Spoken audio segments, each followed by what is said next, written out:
How does a real historical figure go from getting completely crushed in a bloody battle to defeating 70 men all by himself? Well, because he's Musashi Miyamoto, that's how. Yes, today we are talking about the manga series Vagabond. Created by Takehiko Inoue, Vagabond is a fictional series based on the real-life historical figures of Musashi Miyamoto and his rival Kojiro Sasaki. There's no crazy power systems here, magical alternate realities, or even sparkly transformation sequences. We just got men and their swords in pursuit of ultimate strength and wisdom. It's also undoubtedly one of the most popular manga to never be adapted into an anime, a decision that I both don't understand and fully support. Quick disclaimer though, since there is no anime adaptation,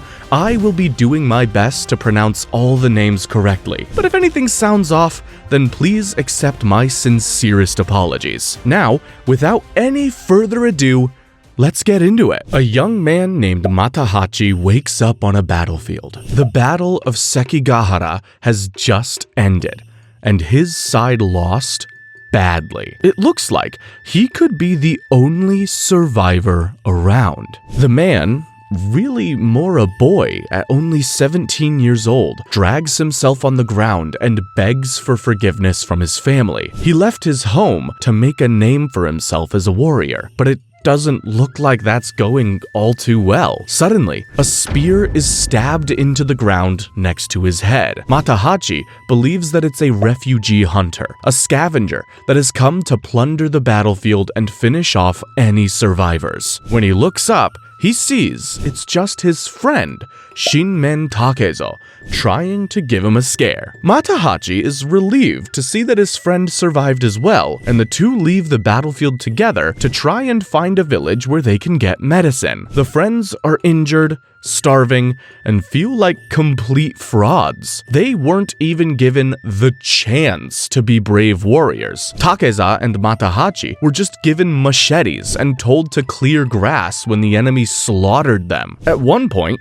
Matahachi believes Takezo is behind him and asks him to take care of someone named Otsu if he dies out here. But this time, the person behind him is a refugee hunter. Matahachi dives out of the way of the hunter's sword and calls for Takezo. He runs away and finds Takezo already tangling with two other hunters. Turns out, they really should have given Takezo a real weapon for the last battle, because the guy is a complete beast. He headbutts one of the hunters and slams him into a tree, crushes another one's head with a giant rock, and smashes a tree branch over the third. Without even a proper weapon, Takezo mercilessly executes the three refugee hunters. He helps Matahachi to his feet, and both men shout out that they refuse to die here. They make a promise to each other to make a name for themselves.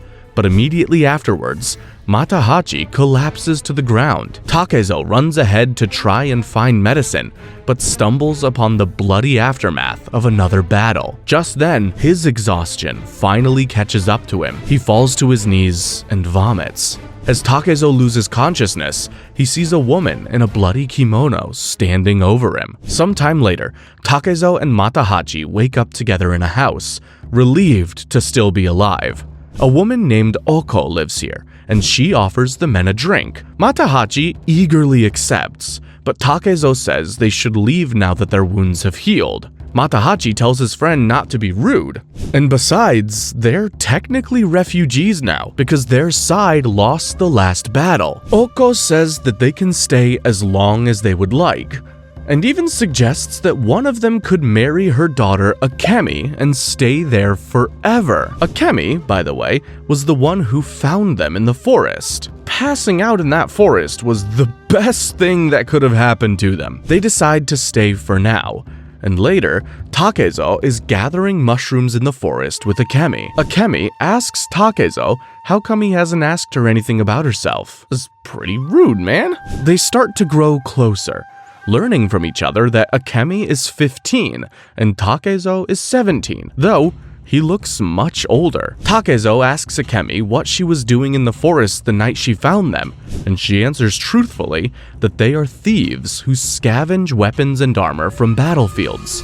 At that same moment, Matahachi stumbles onto their cache of stolen weapons. Oko walks in on Matahachi, but instead of hurting him, she flirts with him. In the forest, a tough-looking man with a mullet approaches, and Akemi starts throwing rocks at him. Takezo grabs her to make her stop, and she says that this man is Tsujikaze Tenma, the man who killed her father. So that's why Oko is looking for a new man. Tenma runs his own gang, and he warns Akemi that he doesn't want her or her mother scavenging from the battlefields anymore. That is his turf. Later, Matahachi and Takezo help the woman hide all their stolen weapons in case the gang comes looking for them. Takezo finds a wooden sword that he likes the feel of, and Oko says he can keep it. That night, while they're all drinking together, Matahachi suggests that they should all return to his and Takezo's home in the village of Miyamoto. He says he has a fiancé back home, although Matahachi does seem like the kind of guy who would make that up. Takezo passes out from drinking too much and dreams about his father. He was a cold, heartless man. Takezo remembers a time when he was young and asked his father where his mother went.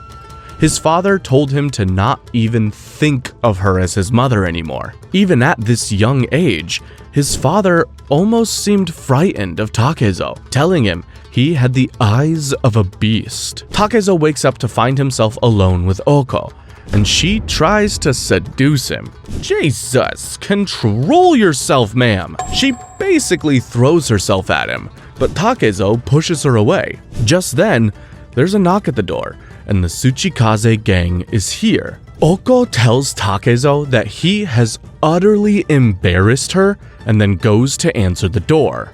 Tenma and his goons search the house for stolen weapons, but find nothing. Tenma tells Oko that she should just marry him already, but she has no interest in being with her husband's killer. Tenma finds Akemi, and with zero hesitation, he orders his men to force themselves upon her. It's time for this dude to die. Tenma walks towards Oko's room, where Matahachi is waiting just behind the door, sword raised. Somehow, Tenma senses him there and punches him straight through the door, knocking Matahachi down. Tenma barges in and grabs Tenzo by the face, slamming him into the ground over and over. Tenma stops when he realizes part of his hand was bitten off. Takezo takes this opportunity to smash his wooden sword into Tenma's face. Takezo gets to his feet, excited for the battle ahead. He may not have gotten the opportunity to take down a real general at Sekigahara, but at least he can kill the general of this low-life gang. Matahachi does his part, rushing at the other goons and chopping off one of their arms. Tenma realizes he may be in over his head here and tries to flee. Takezo chases after him, knocking down the other goons with his wooden sword along the way. Tenma tries to get away, thinking that Takezo had the eyes of a beast or even a devil. Takezo catches up and crushes Tenma's head with one swing. In the meantime, Matahachi has finished off the rest of the gang. Maybe there's hope for these two yet. They return to the house, celebrating their victory. But Oko tells them that now they'll have to leave to avoid getting killed by a man named Tsujikaze Kohei. You mean those 4 guys weren't the entire gang? That night, Matahachi can't sleep and spends the whole night thinking about how he just took a life for the first time. He feels like a man and is confident that he could take on Kohei, who is Tenma's younger brother. Then he realizes, if he's a man now, what's to stop him from just marching right into Oko's room? Disturbingly, he enters the woman's room, takes off his clothes, and gets on top of Oko without even trying to wake her up. She is awake though, and in the darkness, asks if he is Takezo or Matahachi. To make things even weirder, Matahachi lies and says that he is Takezo. Oko knows he's lying though, because she teases him for cheating on his fiancée as they make love. Well, that was definitely a memorable first time. The next day, Matahachi is clearly bothered and has no idea why he said he was Takezo last night. He tells Takezo and Akemi that it's time for him to return to Miyamoto. At the same time, more thugs are riding towards the house. Uh-oh. Matahachi says he misses Otsu, presumably his fiancée, but Takezo says he won't be returning with him. The day he left home, he knew he would never go back. He is a vagabond through and through. He said the thing! Right then, the thugs arrive. Takezo runs straight towards Oko's house to face these thugs, while Akemi thinks about how she wants to accompany Takezo on his travels. Matahachi wants to help, but realizes he left his weapon inside the house, and the goons are standing outside the house. Takezo faces several armed men at once, while his friend cowers behind a tree. Matahachi has always felt inferior to his best friend, because when it comes to fighting, let's face it, he absolutely is. While he tries to summon up the courage to help, he sees Oko, who's also hiding out here in the trees. She grabs onto him and cries, saying she had never been afraid of the gang killing her before because Tenma loved her and wouldn't let her die. He may have been a complete piece of garbage, but she would still choose his protection over death any day. Fortunately, Takezo doesn't need any backup. Using a real sword now, he dispatches all of his opponents swiftly, taking off limbs and heads like nobody's business. He gets worried about Matahachi and shouts for him to answer if he's still alive, but Matahachi is a little busy doing the dirty deed with Oko right there on the dirty ground. Seriously? Not the time, dude! Takezo finishes his bloody work and stumbles outside to look for his friend, but Matahachi, Oko, and even Akemi, they're all gone. After being ditched by his best friend for pretty much no reason at all, Takezo returns to the village of Miyamoto. A man sees him coming and rushes to tell Matahachi's elderly mother, Osugi. She gets excited, assuming her son is with Takezo, thinking about how happy Otsu will be to see her fiancé after a full year.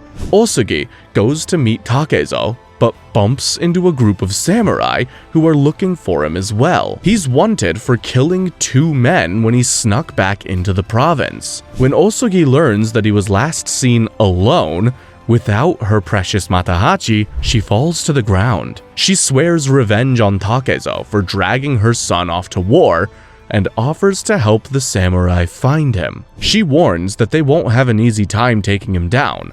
See, he's got a bit of a reputation in this village.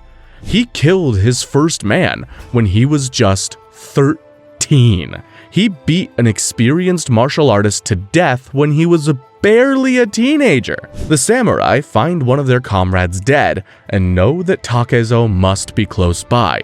Elsewhere, he jumps out of the bushes in front of Otsu, who's picking flowers. She screams, bringing the samurai running over, but Takezo flees. Next, Osugi further warns the samurai that Takezo spent most of his childhood alone in the mountains, so he's basically more of a beast than a man, and essentially, they screwed. Takezo is scavenging for food in the forest when he bumps into a villager collecting lumber. He tells the man to pass on the message that Matahachi is still alive, but isn't coming back. All he wanted was to convey that information to Osugi and Otsu, and after the message is delivered, he'll leave. He doesn't include the part about Matahachi cheating on Otsu and running off with a single mother, which is pretty considerate of him. As soon as he lets the villager go, however, the man immediately starts screaming for help.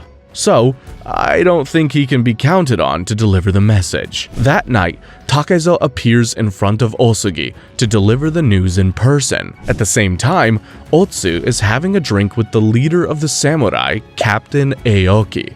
He tells her that Machi is probably dead and that she should move on, and starts to force himself on her. She roundhouse kicks him in the face and knocks him out cold. Hell yeah! Otsu runs away, realizing sadly that she can't even remember Matahachi's face anymore. A man hands her a letter from a courier, and Otsu doesn't know anyone who'd write a letter to her since she's an orphan. Elsewhere, Takezo tries to tell Osugi her son is alive, but she swings a blade at him before he can even say anything. Takezo finally gets the information out, and the sword drops from Osugi's hands. Osugi is overjoyed to hear that Matahachi is still alive, but then she starts pounding her fists against Takezo, asking where he is.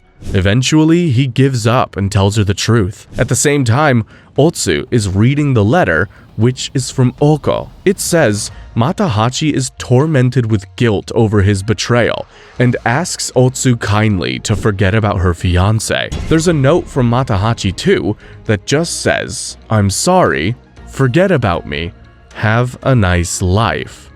And that's supposed to help lessen his guilt? God, at least dump her to her face. Otsu completely snaps after hearing this, screaming and biting at her own flesh. Elsewhere, Osugi has forgiven Takezo and offers him a hot meal and a warm bath. However, as soon as he's in the bath, she alerts the samurai and brings them all to her house. Damn. Either she didn't believe his story, or she is just a cruel woman. Takezo doesn't wait for them to storm in.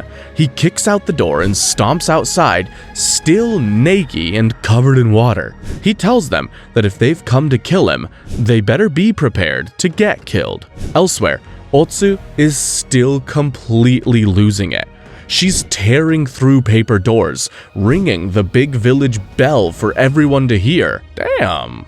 Matahachi must be quite the catch. Meanwhile, Takezo is back to using the wooden sword, and he is still kicking ass. Captain Aoki is confident that this kid will eventually wear himself out, make a mistake, or freeze in fear. But that ain't Takezo's style. The only thing that trips him up is when a villager runs in to try and hold Takezo in place. He doesn't want to hurt the guy, but this is life or death here, so Takezo has no choice but to use the guy as a human shield. The samurai start calling him a demon, and Takezo is starting to like the sound of that. He runs away after taking out about half the men, but soon he gets caught by a tripwire. Takezo lands on his face and looks up at a monk wearing a hat, who says that Takezo is big, but he has a small heart. The samurai catch up to them, and Takezo hides in some bushes. The monk, Tukuan, points them in the wrong direction. Oh, hey, thanks, man. Takezo tells the monk that he doesn't really need his help, so Takuan immediately shouts for the samurai to come back and starts laughing. What a jokester. Takezo continues to evade the samurai, and the next day, more men are dispatched from the nearby Himeji castle to hunt him down. Captain Aoki summons Otsu again, and this time, Takuan goes with her for protection, cause he just a solid dude like that. He asks Aoki how he can ever expect to capture Takezo if he just sits inside and drinks all day. The captain is insulted and grabs his sword, but Takuan says the incompetent captain couldn't cut him down if he tried. Who is this monk? Takezo is outside foraging for food when someone ambushes him from a tree. This assassin isn't part of the manhunt. It's Tenma's little brother, Tsujikaze Kohei. Man, a lot of people want to kill this guy, and all he's done is defend himself. Kohei wails on Takezo while he's pinned to the ground, but Takezo stabs him in the leg with a knife and gets out. They begin to fight, and Kohei is the first person we've seen who can actually put a scratch on Takezo. Apparently, he's not mad because he loved his big brother. He wanted to be the one to kill Tenma someday. Wow, family dinners must have been awkward. Badass Takezo says he's prepared for death every time he fights. He tells Kohei he's never expected to live past age 20 anyways. Then, slashes right through his bandana. They're spotted by samurai, and Takezo is quickly surrounded. Takezo doesn't even know what he's fighting for at this point, but he fights nonetheless. Isn't that what a demon does? Once all the samurai are dead, Takezo thinks about his future. He'll always be hunted down, and he'll always be forced to kill, until he is eventually cut down himself. And that's all his life will be. Damn, dude needs a hobby. Meanwhile, Takuan, the monk, is still insulting Captain Aoki.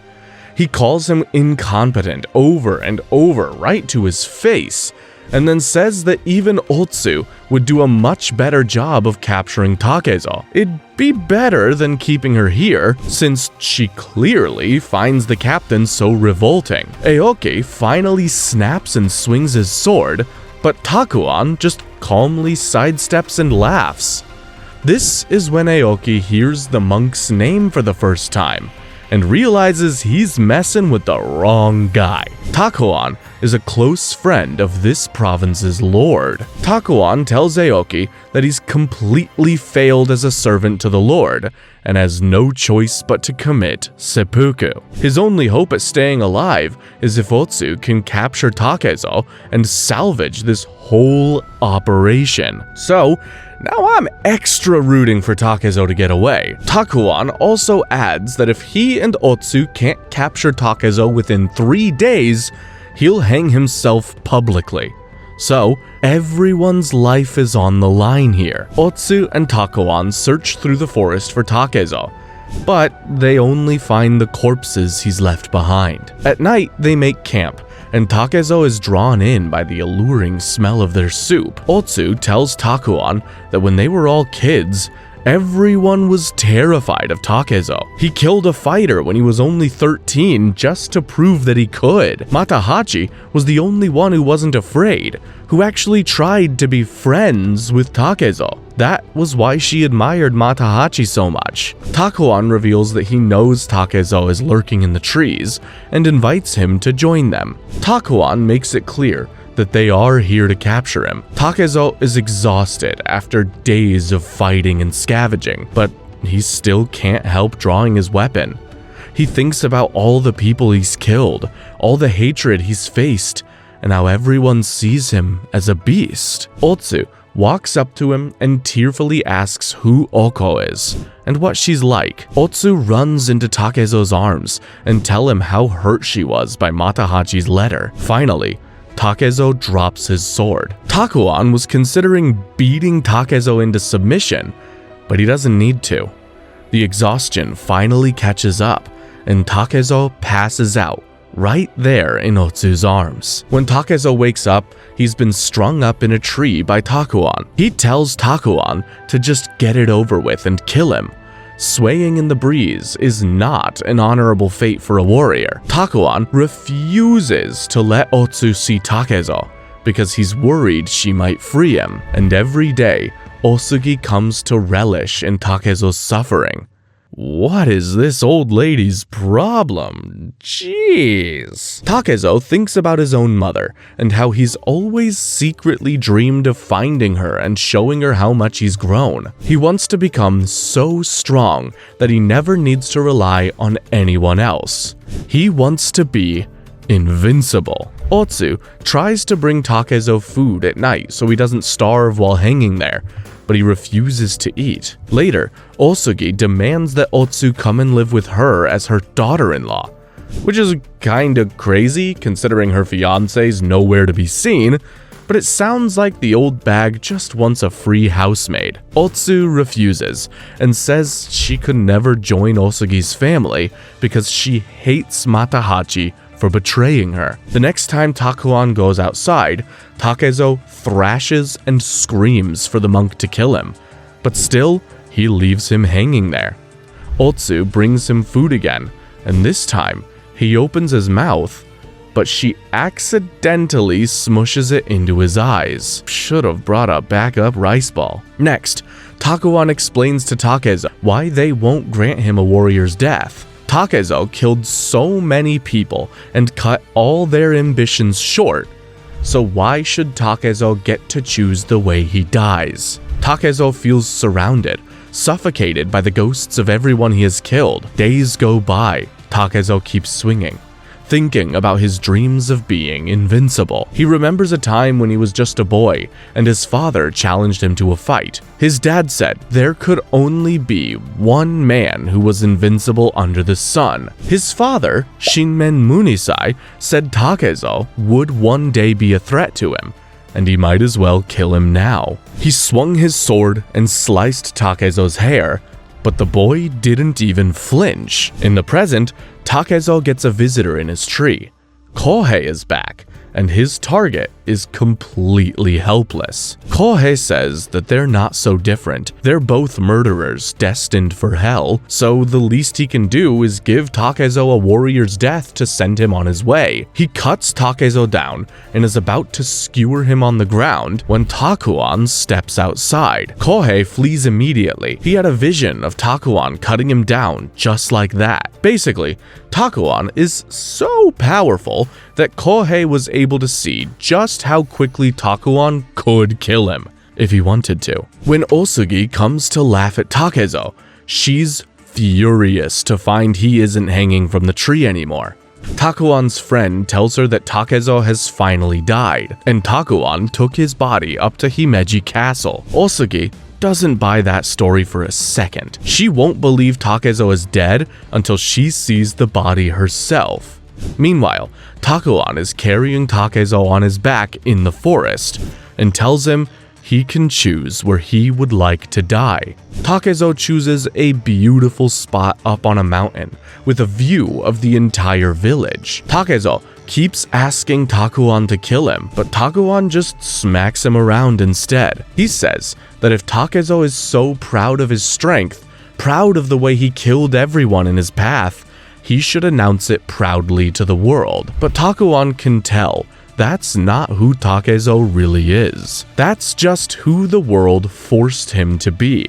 Takezo slams his own head against a rock, thinking that he is only the son of a demon, abandoned by his own mother and despised by all. Takuan stops him and tells him that there's another way. He could stop living a life of rage and murder. Takezo begins to cry. For the first time, someone is telling him that he deserves to live. Takuan cuts him free and tells him to go live his life.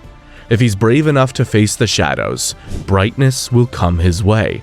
Just then, Otsu runs up to Takezo. The second arc begins right there. Takuan and Otsu agree that they will tell everyone that Takezo died up on the mountain. And in a way, Takezo did die on that mountain, but he was reborn and took a new name to remind him of the place he called home, and the place he can never return, Miyamoto Musashi. In the blink of an eye, 4 years go by. Musashi is now 21 and arrives in Kyoto. He runs into a strange young samurai who runs around tickling women. The guy takes one look at Musashi and says if he's planning on going to the Yoshioka school, he shouldn't.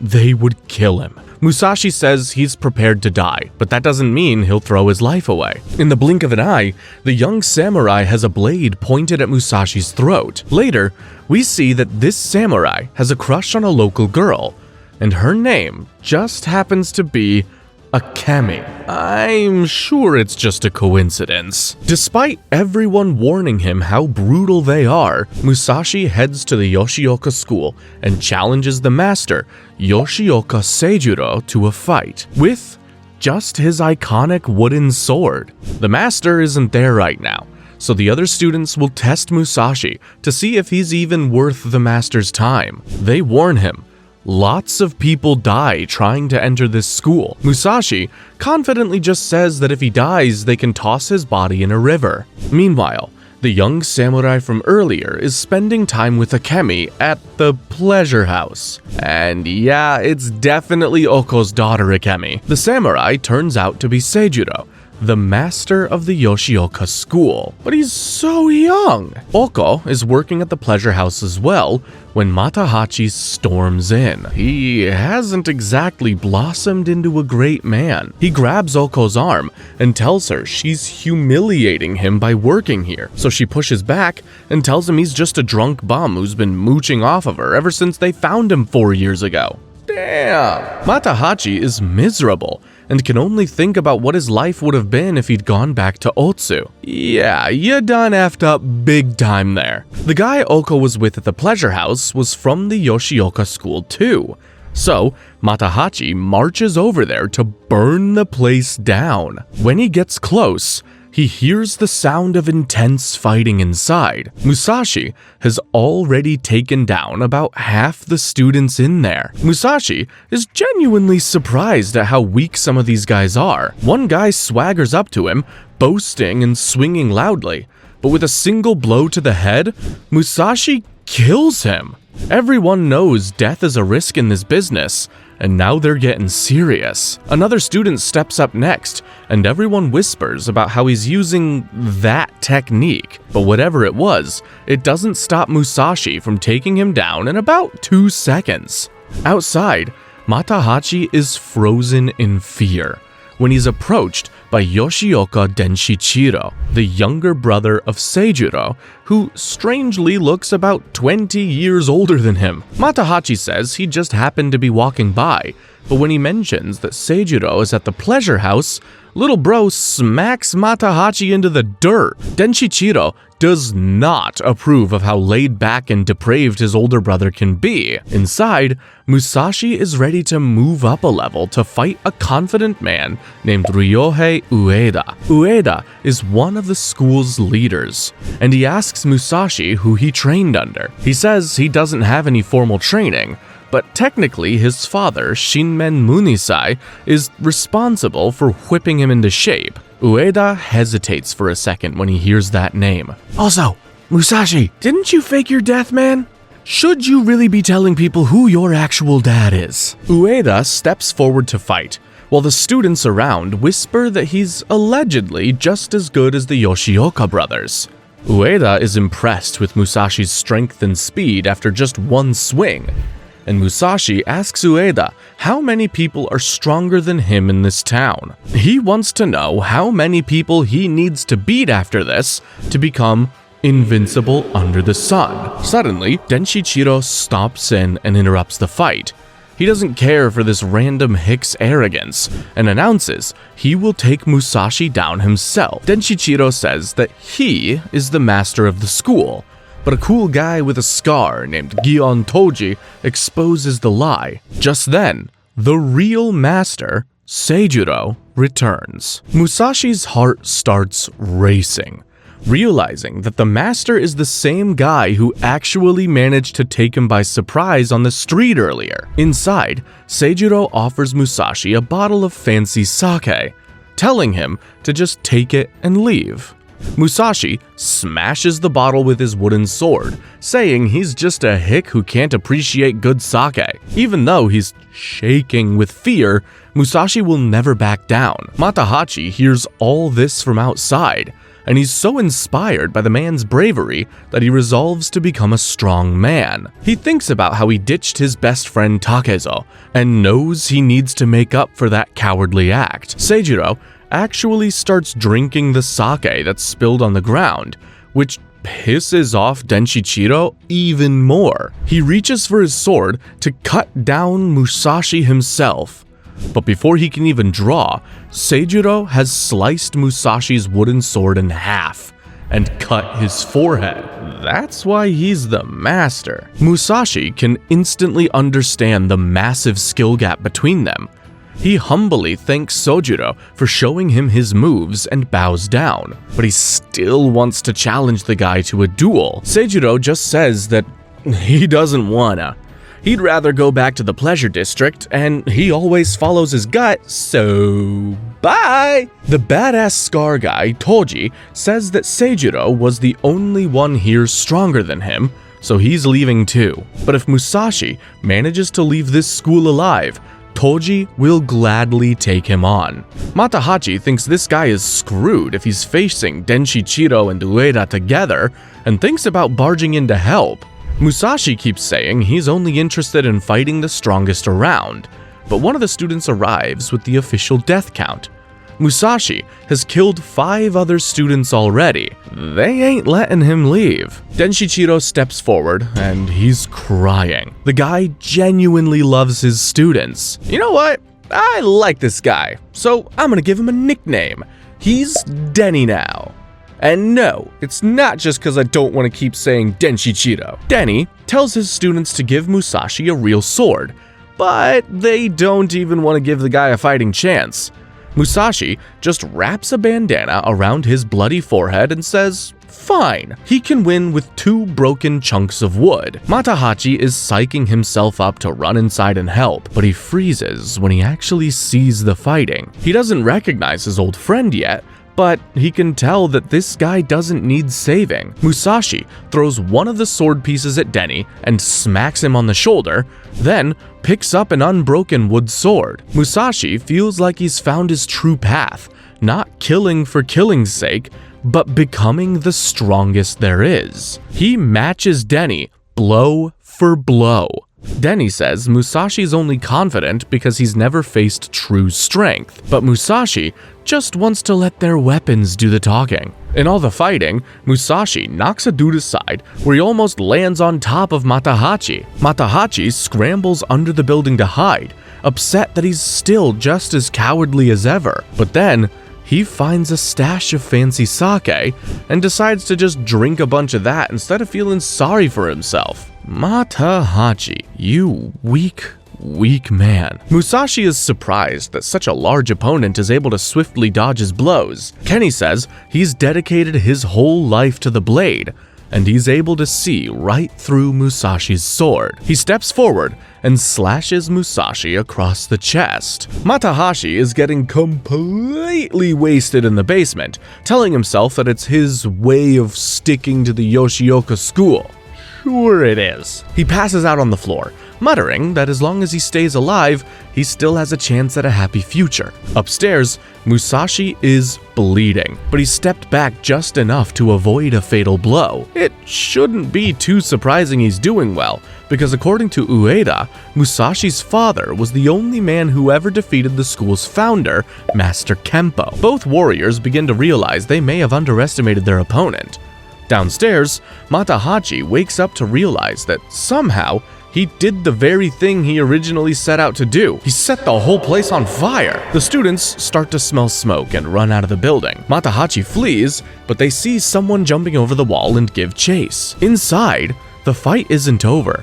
The flames spread around them, but Musashi and Denny each have one more strike in them. Denny decides to call it here and tell Musashi he wants to face him again after Musashi gets stronger. He vows to kill Musashi and asks him to stay alive until then. Musashi stumbles away from the school, confused by the act that there could actually be people stronger than him. Matahachi sees him and finally realizes it's his old friend Takezo. He tries to chase after him, but gets knocked down and stepped on by some random dude, and just watches his old friend limp away. Musashi has a dream where he reunites with Otsu, and then wakes up.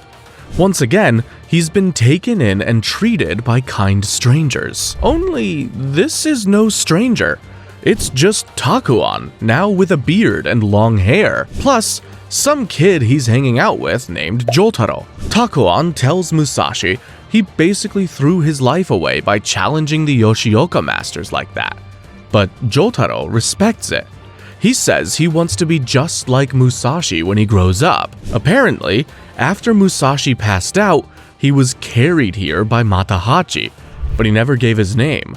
So Musashi thinks it was just a random drunk who saved him. Musashi says he will take 1 year to travel the world and train his swordsmanship, then return to challenge the school again. Jotaro asks Musashi to take him along and train him to be a strong and unrefined samurai just like Musashi, but he refuses. Musashi also cuts Takuan's hair and even shaves a little face into the back of his head. Hey, the demon's got a sense of humor. Takuan tells Musashi that Otsu's doing well working as a servant for a rich man, but warns that Osugi is still out for revenge on them both. Just then, Osugi arrives in Kyoto. The first thing he sees, a poster with her son's face, saying he's wanted for arson. At a certain point, you just gotta give up on your son, lady. Musashi keeps having dreams about Otsu, but tries to push them away to focus on his path towards ultimate strength. Meanwhile,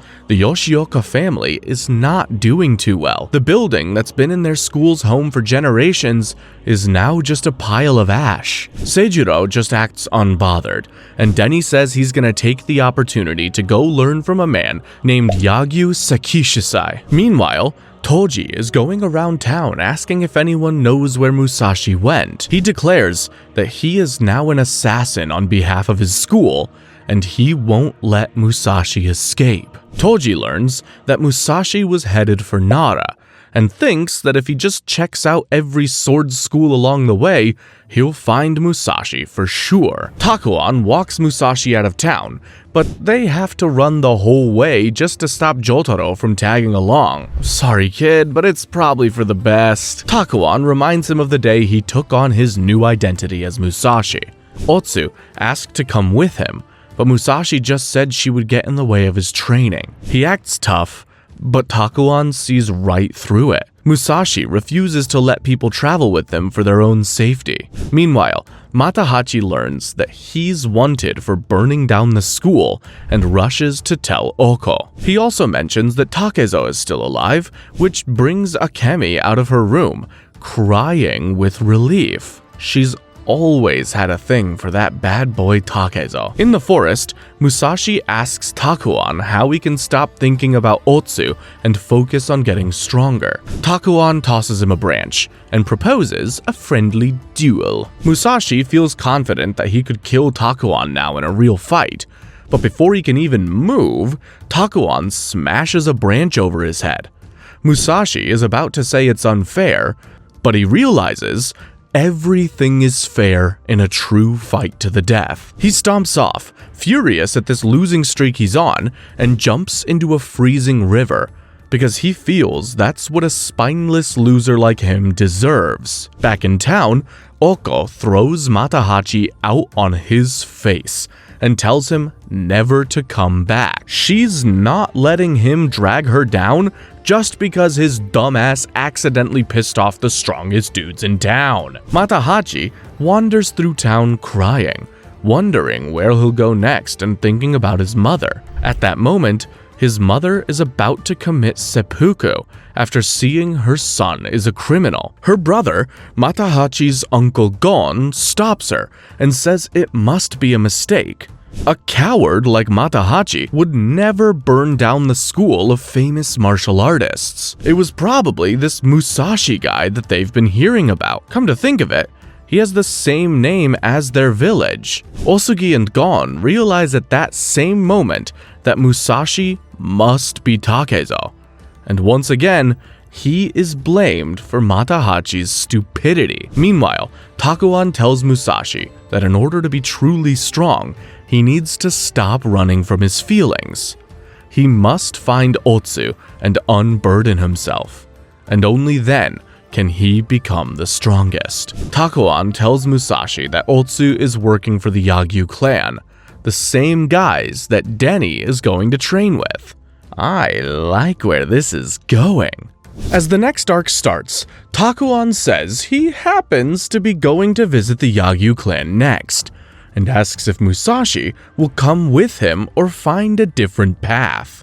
Musashi can't accept the idea that love could actually make him stronger, and just watches Takuan walk away. After a while, Musashi realizes that little Jotaro has been persistently following him all along. He tells Jotaro to go home, but Jotaro says he has no home to return to. No parents, nobody who cares about him. He wants to be strong enough to not rely on anyone else. Those words resonate with Musashi, and he agrees to take Jotaro along. He says that they will become stronger together, and he will be doing it for the woman he loves, Otsu. They head for Hozoin Temple to conquer their legendary spear technique. Musashi and Jotaro head towards the temple, but along the way they ask an old monk for directions. Suddenly, Musashi breaks out in a sweat, and the old man swiftly turns and cuts him down. But that was all just in Musashi's head, a vision given off by this monk's incredible bloodlust. Who is this old geezer? At Hozoin Temple, Oko of Hozoin is showing off their famous spear technique. He takes down challenger after challenger, until Toji steps up to the plate. Everyone thinks that his short swords will be no match for Aegon's spear, and a random student challenges him. In a single strike, he takes off both of the student's hands. God damn! Toji says that one fight a day is enough for him, but he'll come back tomorrow, and hopefully, Musashi will be there too. Meanwhile, the old monk tells Musashi that he was mistaken for thinking this helpless old man was giving off bloodlust. He is just a mirror, and he only reflected Musashi's bloodlust back at himself. An unrefined, clumsy bloodlust. The old man tells Musashi that his bloodlust makes people attack him instinctively, which is why he's had to kill so many people in the past. This is not true strength. Musashi and Jotaro walk away, but Musashi can't get the old man's words out of his head. Musashi and Jotaro go to the old man's home and ask him to explain more about true strength. He tells Musashi that his worldview is narrow, and that he has no clue how many people there are out there who are far stronger than he is. Musashi says he'll just keep fighting tougher and tougher opponents until he reaches the top then. Meanwhile, Aegon is sparring with a student of his named Inshun, and tells him not to underestimate Toji or Musashi. Inshun just seems super excited to fight them both. Musashi continues arguing with the old man, but eventually the monk tells Musashi he will achieve true strength. He just needs to stay alive until then. In the morning, Musashi prepares to head to the temple, and the old man gifts him with a practice spear to take with. Aegon is training out in the yard with his spear when Musashi approaches. He exchanges no words, simply walks up to Aegon and attacks with his own wooden sword. Aegon can immediately tell this kid is talented, but also under-practiced and overconfident. He displays the Hozoin spear technique and has Musashi on the ground within seconds. Aegon lunges at Musashi and slices across his neck, but Musashi simply grabs the spear and punches Aegon in the face. Then, he smashes the spear across Aegon's head and lays him out flat. He actually won.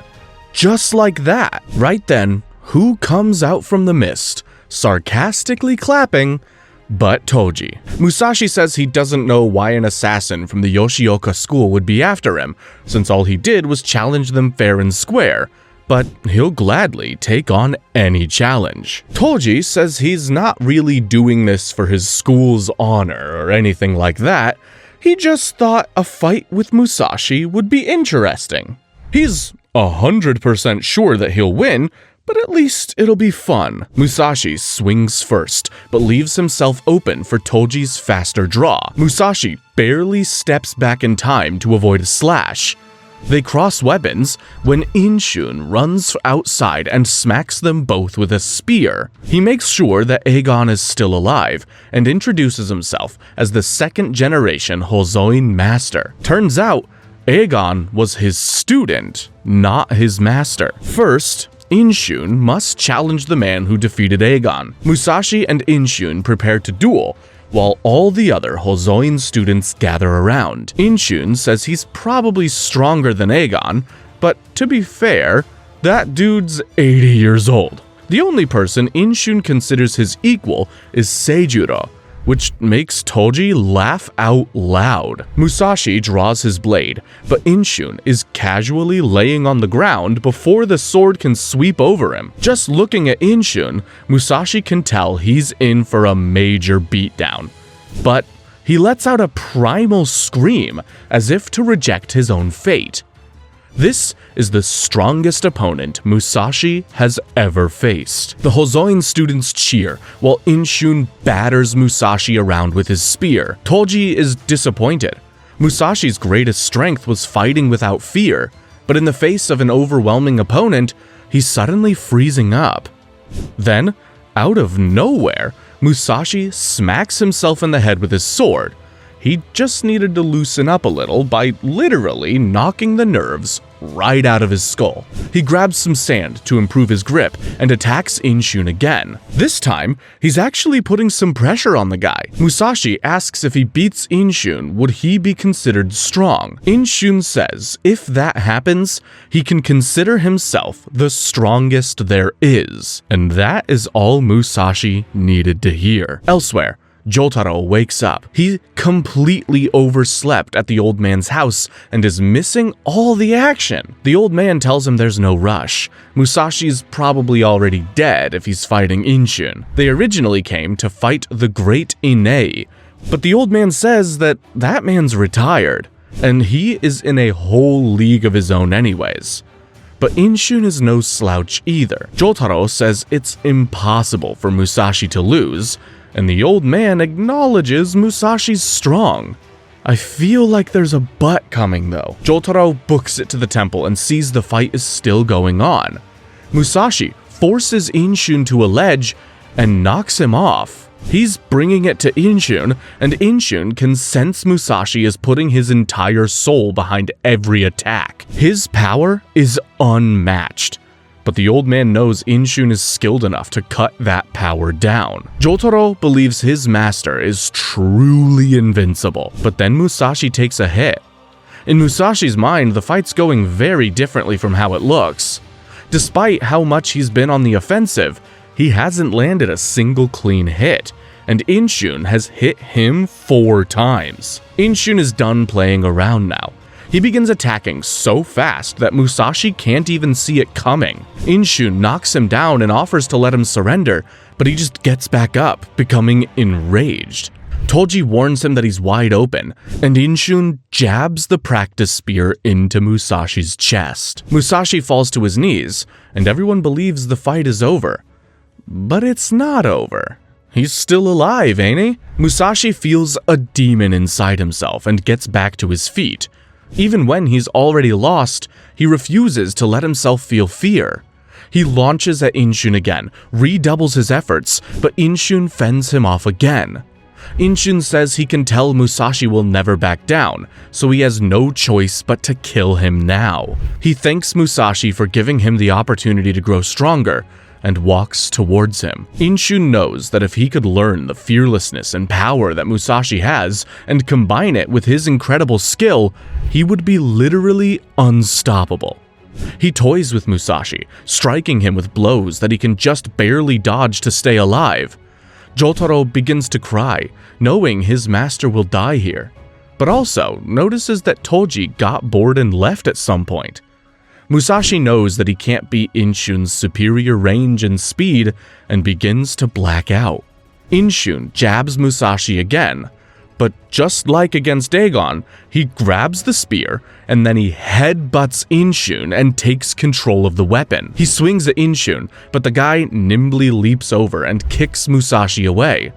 Musashi grabs a spear from a student, so now they're both equally armed. And then Musashi breaks a spear in two.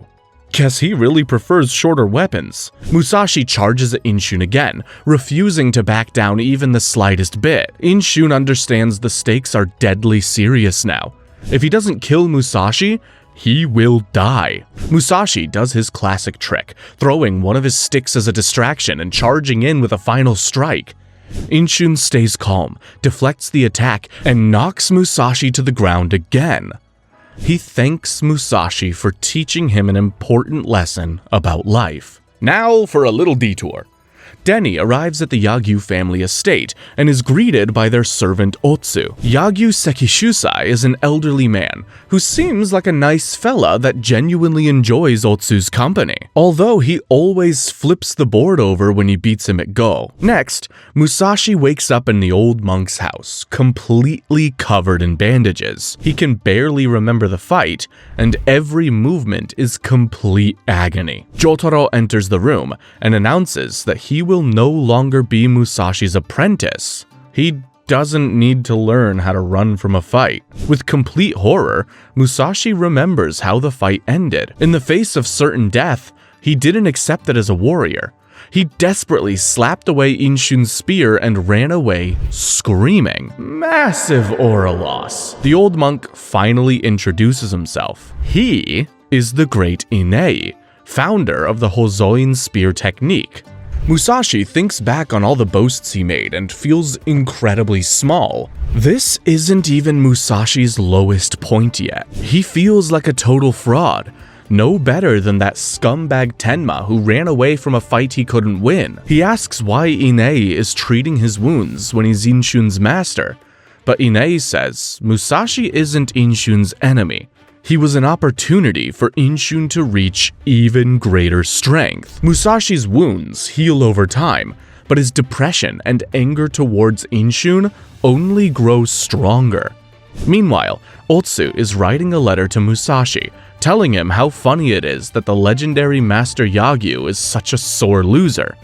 Then tells Musashi that the reason Inshun is so much stronger is because he truly puts his life on the line every time he fights. To fight without fear of death makes one strong, but it can only be achieved by one who is already strong. Once Musashi is healed enough, Inei asks if he will be the one to teach Inshun the meaning of fear. Musashi's not ready yet, so he asks Inei to train him.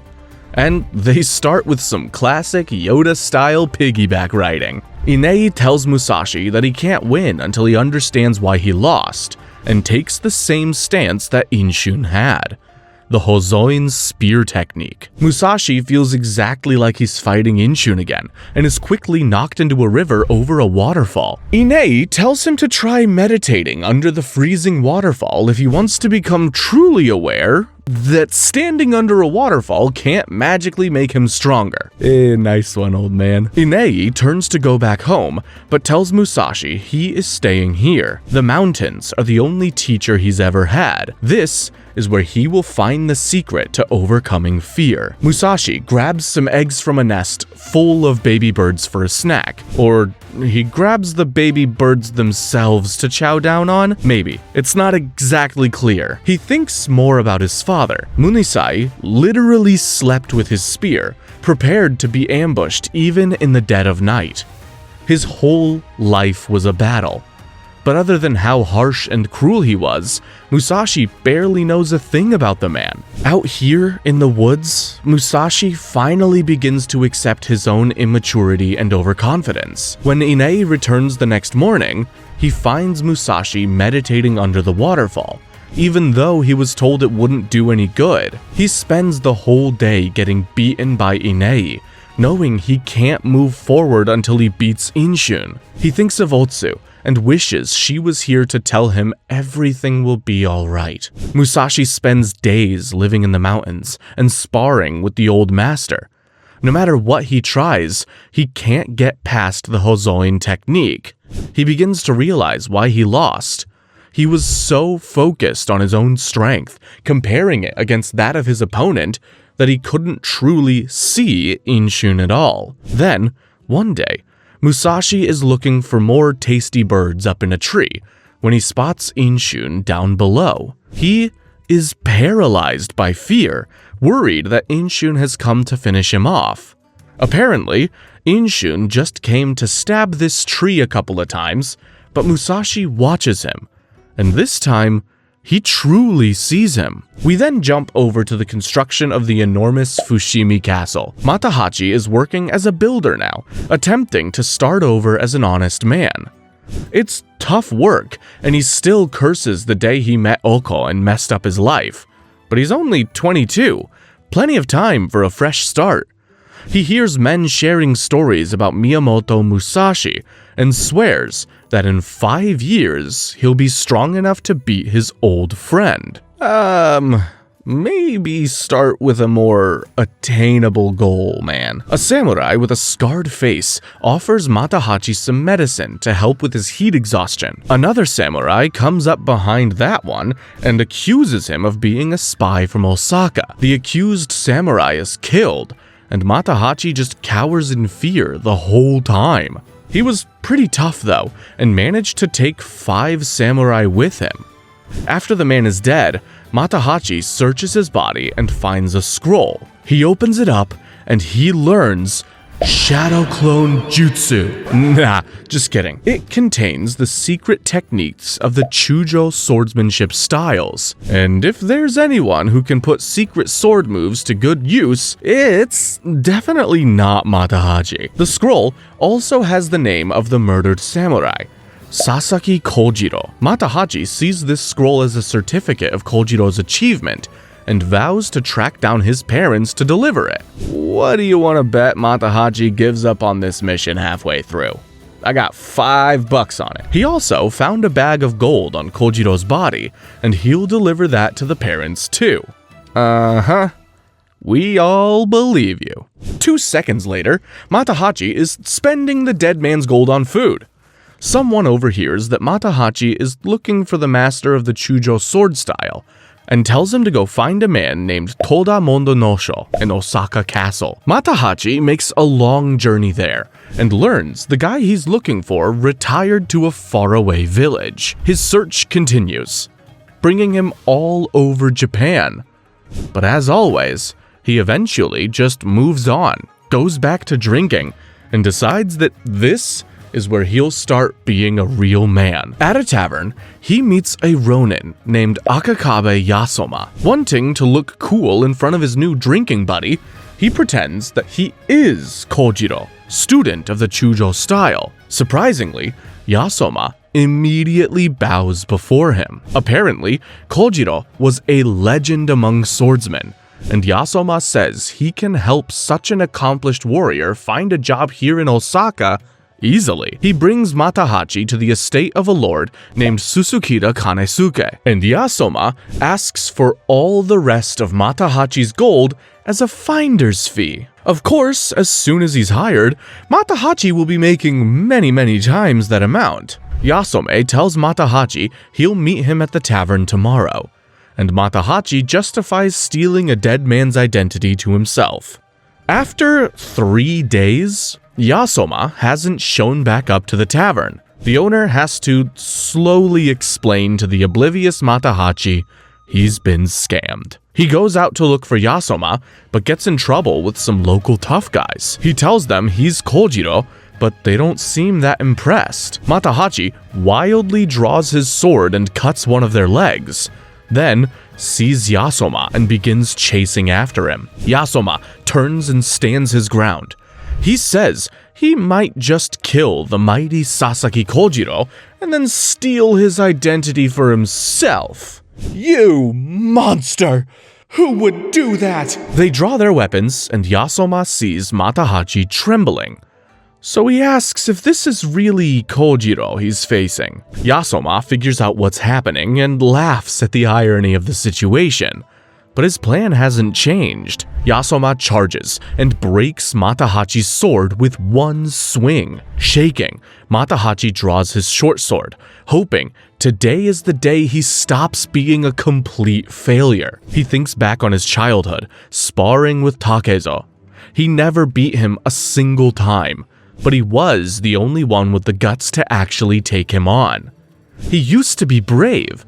He used to fight against one of the strongest beings around. Suddenly, comparing Yasoma against his old friend, he doesn't seem so tough. He charges right in and cuts Yasoma down. He takes Yasoma's sword, returns to the tough guys, and asks if anyone else wants to be killed by Sasaki Kojiro. A woman overhears this and asks Matahachi to spend the night with her at her house so he can protect her from ruffians. That night, for the second time in his life, Matahachi sleeps with a woman while pretending to be somebody else. This freaking guy. Later, Master Inei stops by the Hozoin temple to eat some pickles with his old students. Everyone can tell that something has been off with Inshun ever since he fought Musashi. Compared to him, everything is boring. He overhears some other monks whispering about how Inei is training Musashi for a rematch, and he instantly starts smacking them around with his spear. He's so excited to fight Musashi again, he can't wait to start swinging that thing. Inshun writes a letter to Musashi and lets him know that he's coming for round 2. Months have gone by since their last meeting, but the night before the big rematch is finally here. Musashi has been living in the mountains all this time, training, seeing Inshun's face in every target he practices against. He also befriended a wolf up here, which is pretty frickin' badass, but he's not sure if just a few months of training will be enough. He plans to catch Inshun by surprise and make the first move. After all, everything's fair in a real fight to the death. As Musashi approaches Inei's house where Inshun awaits, he sees the ghost of his father, telling him he is pathetic for resorting to a sneak attack. Munisai tells his son that he hasn't taken a single step forward since he was a child. Musashi screams that he will be the strongest and tries to cut the ghost down, but Munisai only tells his son that he will die soon. Musashi gives up on his sneak attack plan and goes to bathe in the river. He thinks about Matahachi and Otsu and how he wants to survive to see them again. Soon, the sun rises, and Musashi finds himself praying. Since he stayed up all night talking to ghosts, he then promptly falls asleep and doesn't wake up until it's dark again. He missed his own fight. He laughs at the absurdity and then goes to find Inshun, who's sitting by a campfire with Inei and Aegon. They'll have their fight right here, right now. Only this time, Inshun's spear is no practice weapon. It's real and very deadly. Once again, Musashi is asked what they should do with his body if he loses. Instead of just shrugging the question off and assuming he'll win, Musashi actually considers it.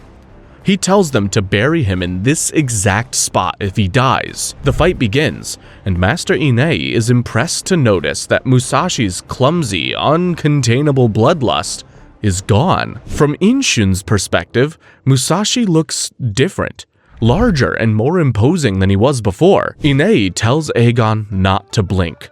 This fight will be over in an instant. Neither man moves a muscle, but the fight has already started. It's a battle of wits, a test of their fighting spirits. Inshun is more nervous than he's ever been, but more excited too. Finally, Inshun makes the first move, stepping forward and slashing Musashi's neck. But he didn't actually. It was just Musashi anticipating the move. They just keep standing there for the longest time, until Inei gets so bored he just starts reciting poetry. This is the rematch we've been waiting for? After what feels like an eternity, Inshun finally nuts up.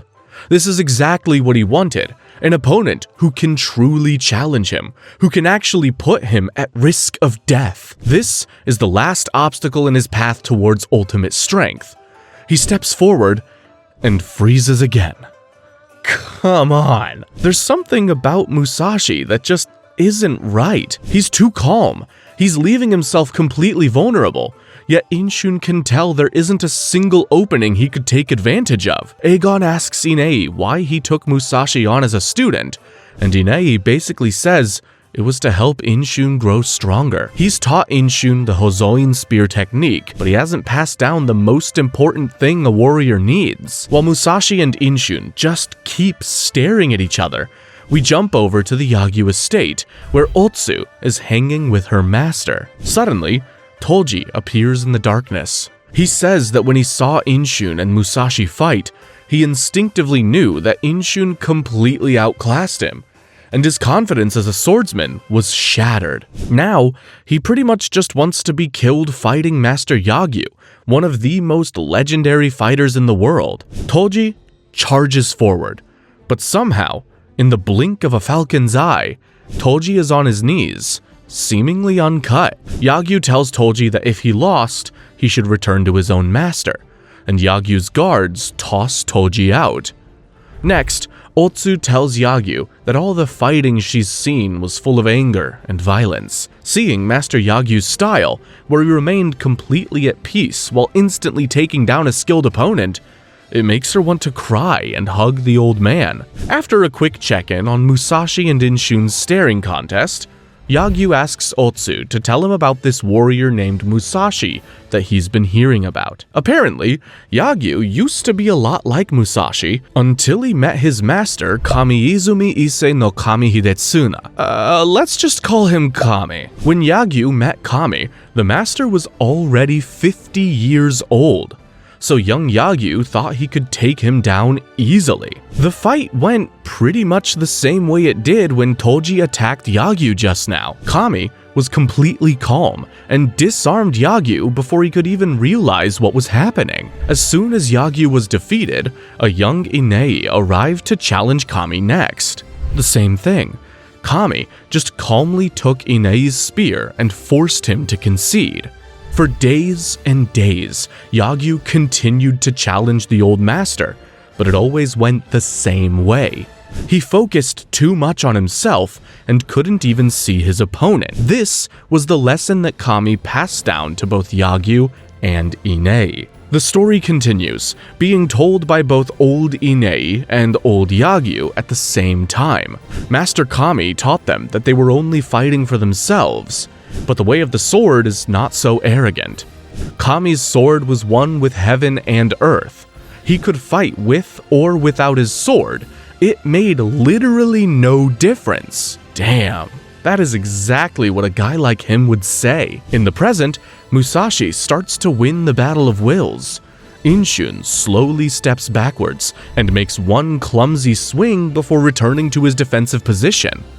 In this fight, Inshun is the frightened student, and Musashi is the calm master. Inshun screams at the top of his lungs and charges forward.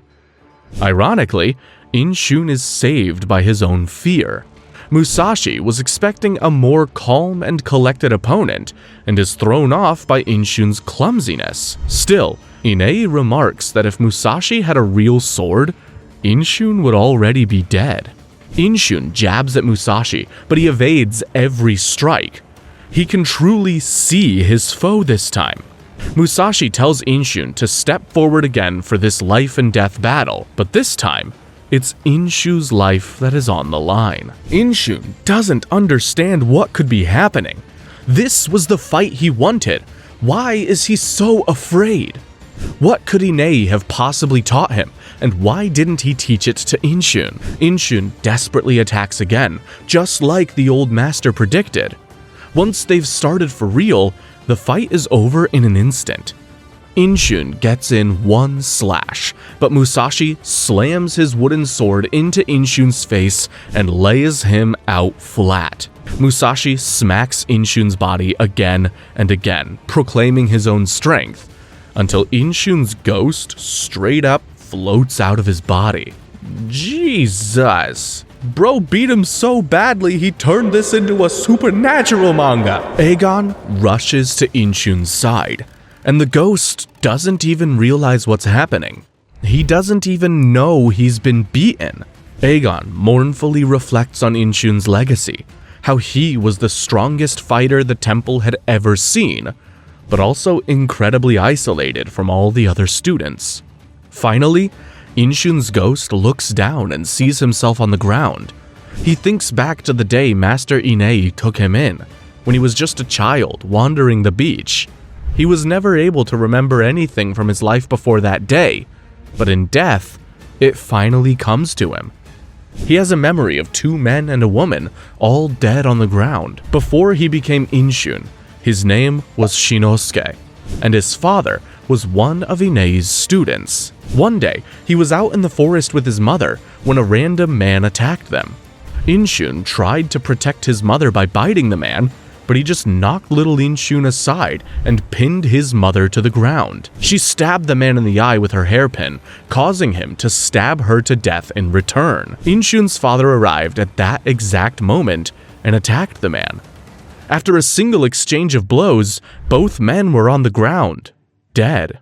Inshun witnessed the entire thing and stayed there with the bodies until Inei found him there. After this, Inshun lost his memories from the shock, took on his new name, and dedicated his life to becoming the next Hozoin master. His whole life. He's been chasing strength, chasing the thrill of Mortal Kombat, and he's never even understood the real reason why. He's been covering up his own weakness and guilt. He was just a kid. He was so hard on himself. As this ghost begins ascending to the heavens, Inshun has just one thought: that he wants to live. It begins to rain, and Musashi is shocked to realize he can hear Inshun's voice from the heavens. He tells Musashi that his swordsmanship is awful, but his fighting spirit is so powerful that it was enough to beat him. In a few years, Musashi will no doubt be an extraordinary fighter. He wants to live to see Musashi achieve his full potential. But it doesn't look like that's in the cards for him. Musashi asks Inei if he hates him for killing his student, a man he basically raised as his own son. But Inei holds nothing against Musashi. He hoped this fight would take Inshun to the next level, but he knew the risks. Then, somehow, miraculously, Inshun gets to his feet. Musashi collapses from exhaustion, followed by Inshun falling again. Master Inei declares this fight to be a tie, and says it will not be entered into the historical record. Only 4 men will ever know what happened here tonight. And everyone who read this manga. And everyone who's watching this video. Well, later, Musashi and Inshun are both recovering inside Inei's house. Aegon is washing their clothes and spots Jotaro lurking around the house. Guess someone hasn't found a new master yet. Musashi wakes up, proud of himself for surviving the fight. He enters Inei's room and is devastated to find the old man unwell. Musashi and Inshun spent so long just standing outside staring at each other that the cold and wet conditions got Inei sick. That, or he's taught everything he's needed to, and can now be at rest. Inei tells Musashi he's disappointed that he struck his opponent's body after he was done. Musashi's bloodlust came rushing back in that moment, but at least he's made some progress. Then, Inshun wakes up. A few days later, Inei is well enough to walk around his garden again. While Inshun is working the field, Inei calls him Shinosuke. He knows Inshun's near-death experiences brought back his memories. He tells Inshun he is not alone, and Inshun sheds a single tear. Damn. Now that Musashi has beaten, or at least tied, the master of the Hozoin spear technique, it's time for him to move on. He thanks Inei for everything, and the old master gifts him some pickles for the road. Musashi and Inshun bow to each other, and agree to not almost kill each other the next time they meet. Then, Inshun tells Inei that he no longer needs a real spear. He takes up the practice spear again, and devotes himself to being a strong master of the Hozoin temple. Musashi realizes Jotaro is still following behind him, and says their next stop is the Yagyu estate. Time to see what our friend Kojiro is up to. His current scheme seems to be going pretty well. He's strolling along the street when he hears an argument between an innkeeper and a tough guy refusing to pay for his room. As soon as the dude realizes that Sasaki Kojiro just rolled up, he panics and runs away in fear. His reputation precedes him, and he only had to kill one dude. He's also now in a relationship with a woman named Kiku, the one who slept with him right after he killed Yasoma. Well, Kiku really likes Matahachi, but he's kind of bored of her. Nobody compares to Oko. The next day, Matahachi is drinking sake when a man named Kai Sojiro approaches him. Shojiro wants to test his blade against the legendary Kojiro. Well, crap. Kojiro says they should take their fight out of town, but on their way out, he can tell that Shojiro would absolutely slaughter him in a real fight. And to make it even worse, Shojiro has a tough-looking friend with him. Matahachi stops to fix his sandal, then shoves the two men into each other, knocking them down a hill. Matahachi flees into the village, where he bumps right into his own mother.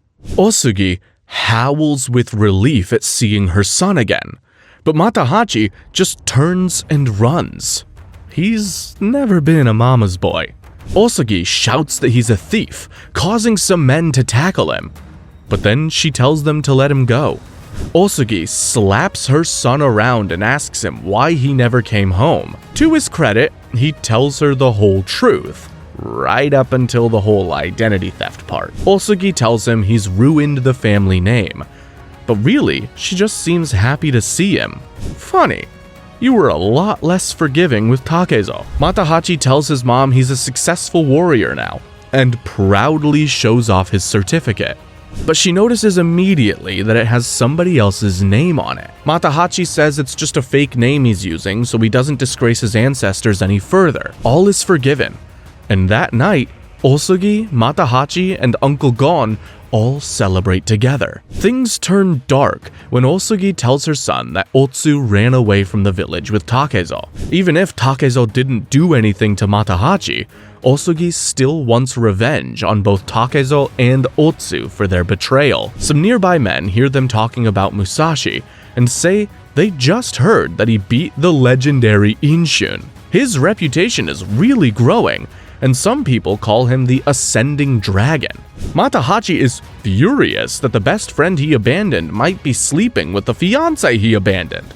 He stands up and announces that the real Ascending Dragon here is Sasaki Kojiro, the man who will beat Miyamoto Musashi. Oh boy. Moving on, the next arc opens with Musashi accepting Jotaro as his apprentice once again, as they make their way to the Yagyu estate. Speaking of, Otsu is there when she gets a letter from Yagyu's grandson, Hyogonosuke, or Hyogo. And side note, every dude on the estate seems to be completely in love with Otsu. Yagyu reads the letter and is ecstatic. His grandson is coming home after many years.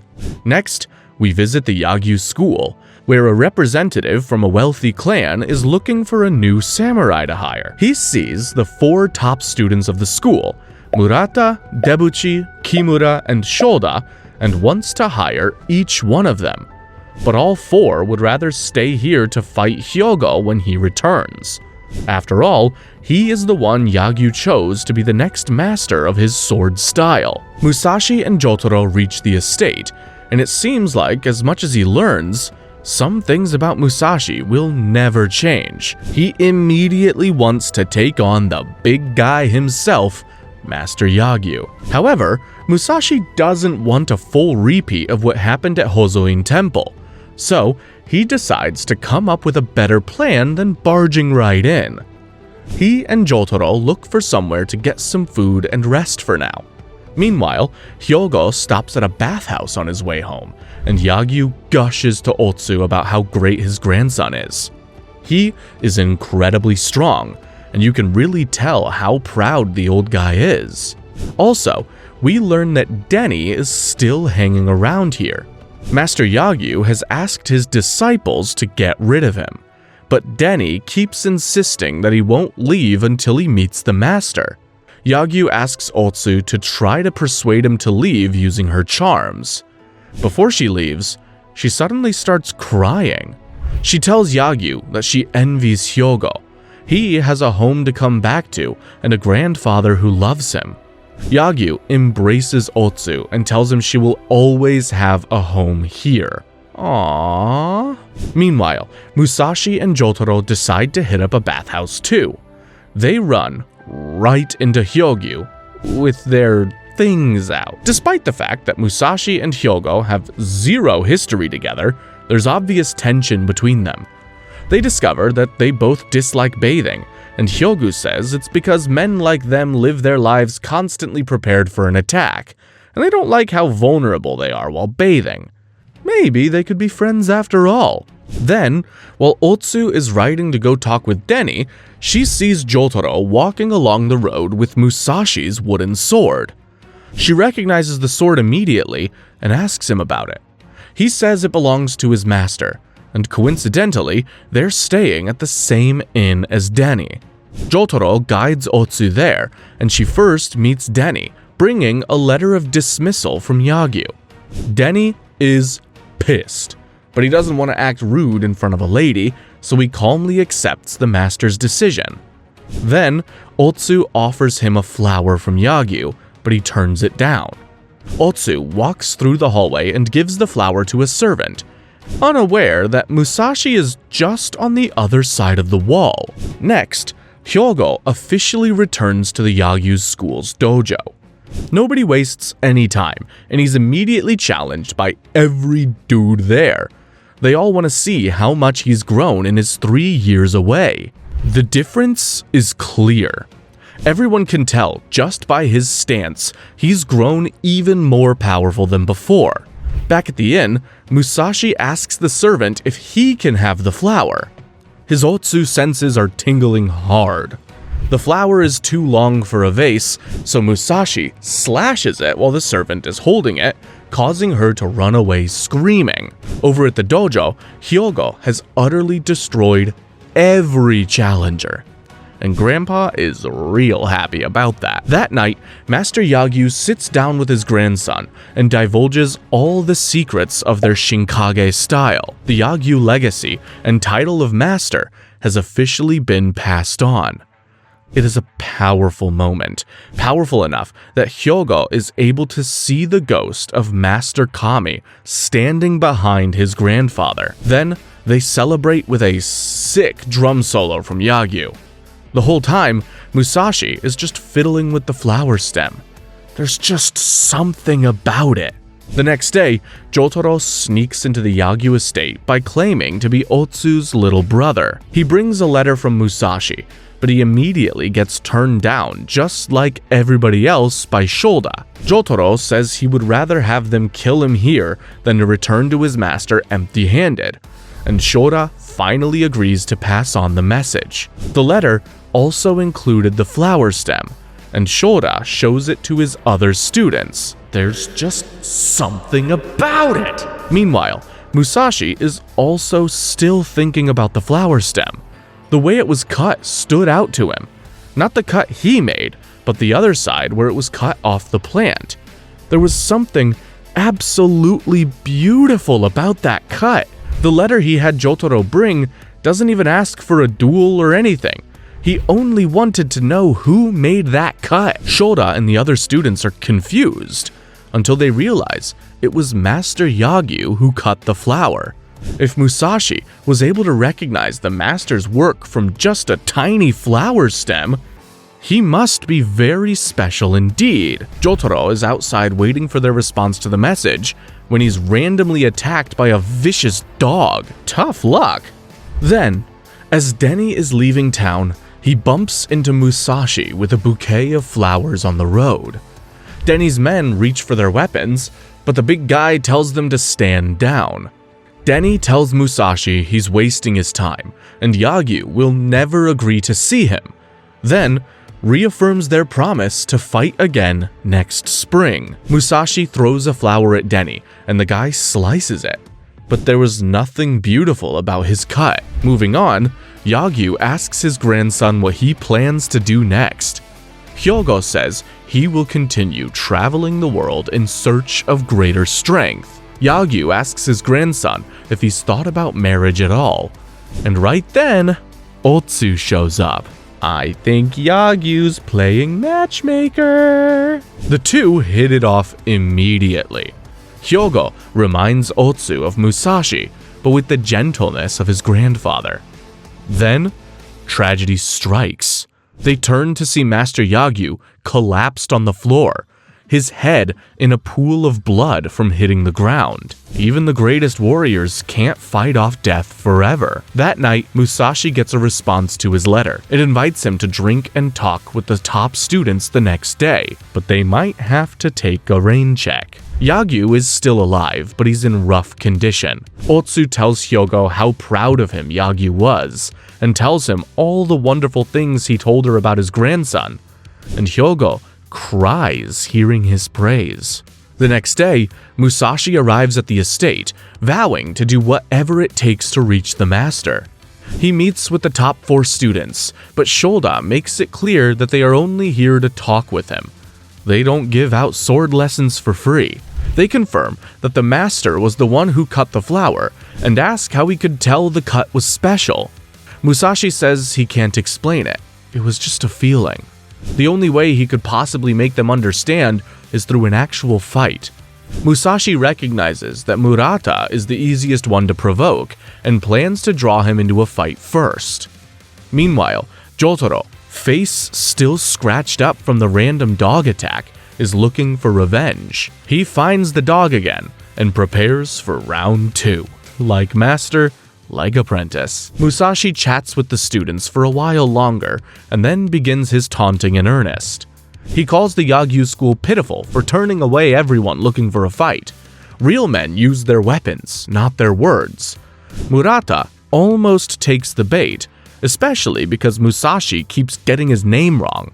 But Shoda sends Murata for more sake to cool things down. The dog is barking a lot outside, so Shoda and Debuchi go to check it out, leaving only Kimura with Musashi. For some reason, Kimura believes Musashi is a spy, here to distract the 4 students while his partner assassinates the master. He's way off, but Musashi is happy for any reason to fight.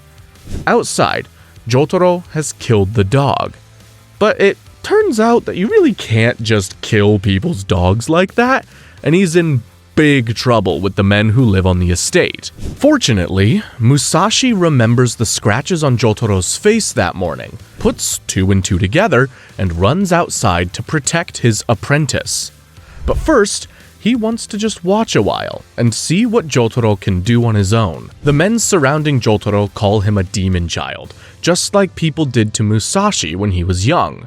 Jotaro lunges forward, biting and scratching, until eventually Musashi steps in to help. But Jotaro is still part of this fight, so Musashi picks him up and hurls him at the closest guy. Shoda wants to de-escalate things, but Musashi has insulted their school too much at this point.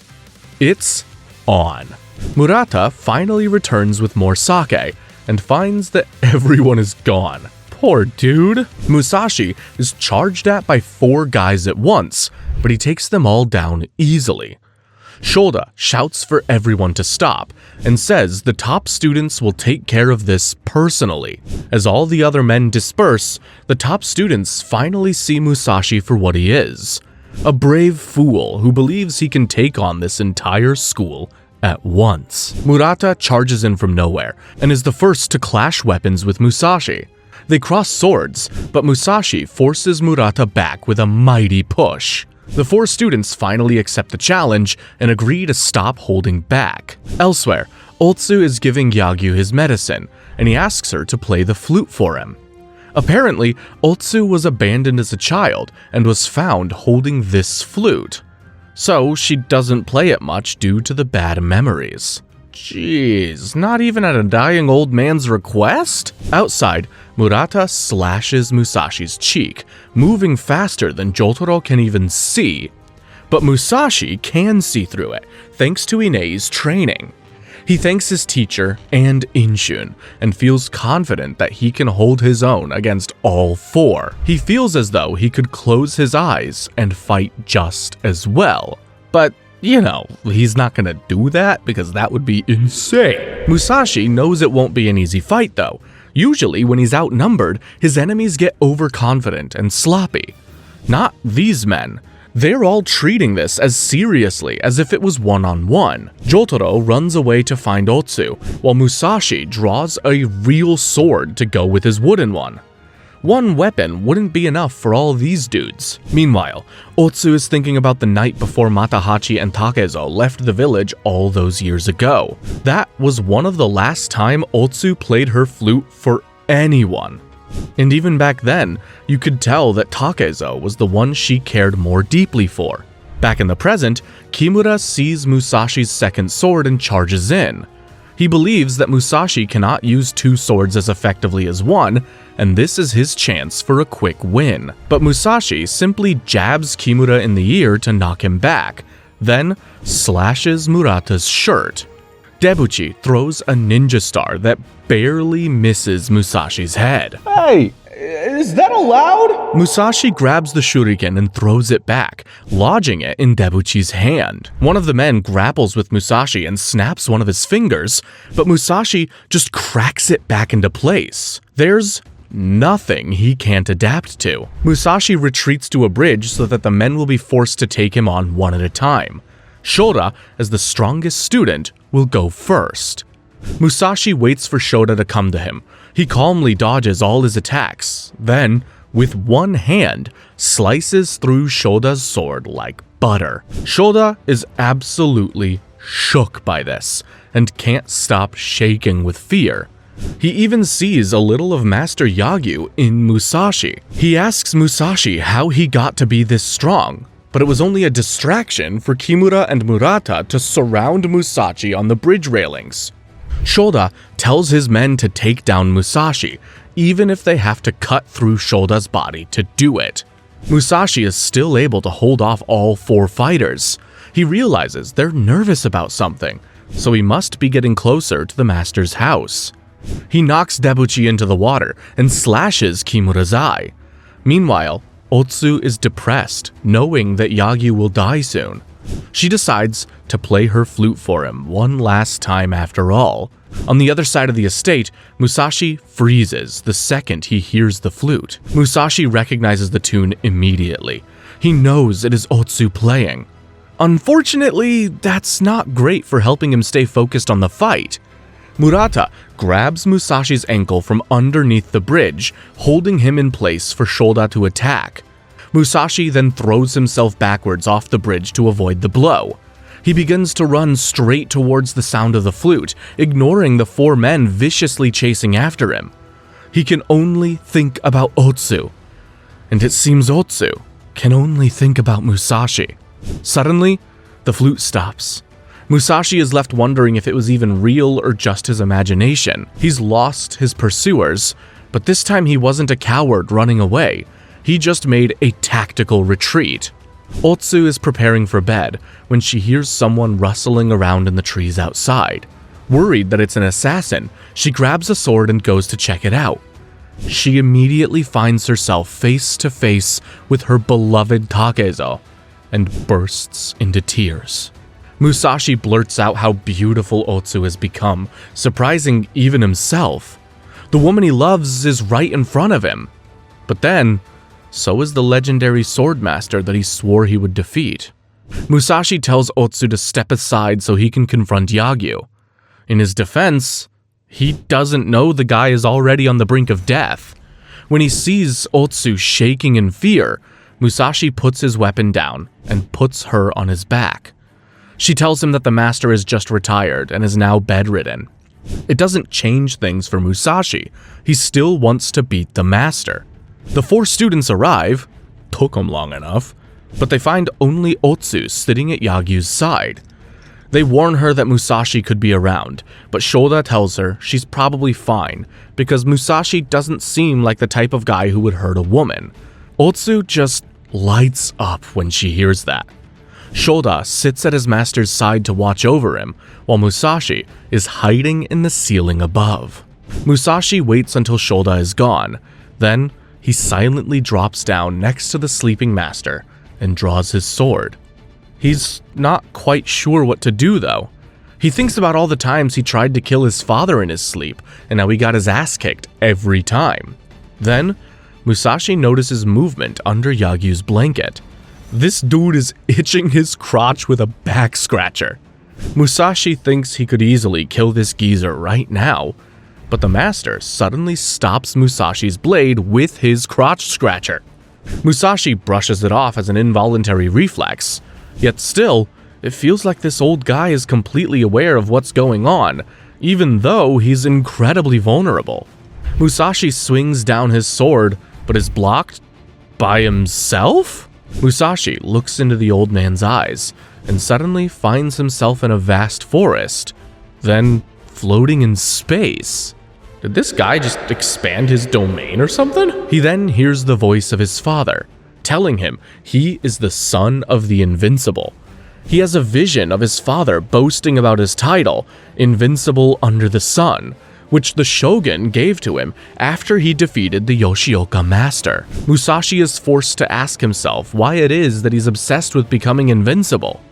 He asks the old man what it really means to be invincible. In another flashback, we see a teenage Takezo challenging his father and throwing a knife at his head. In the present, Musashi is still confused. This is supposed to be the legendary sword master of the Shinkage style, and there he is on the ground, looking all killable and stuff. In the flashback, Munisai catches the knife in his forearm. Takezo immediately turns and runs all the way out of town. He thought he was old enough to take on his dad, but the old fear just came rushing back.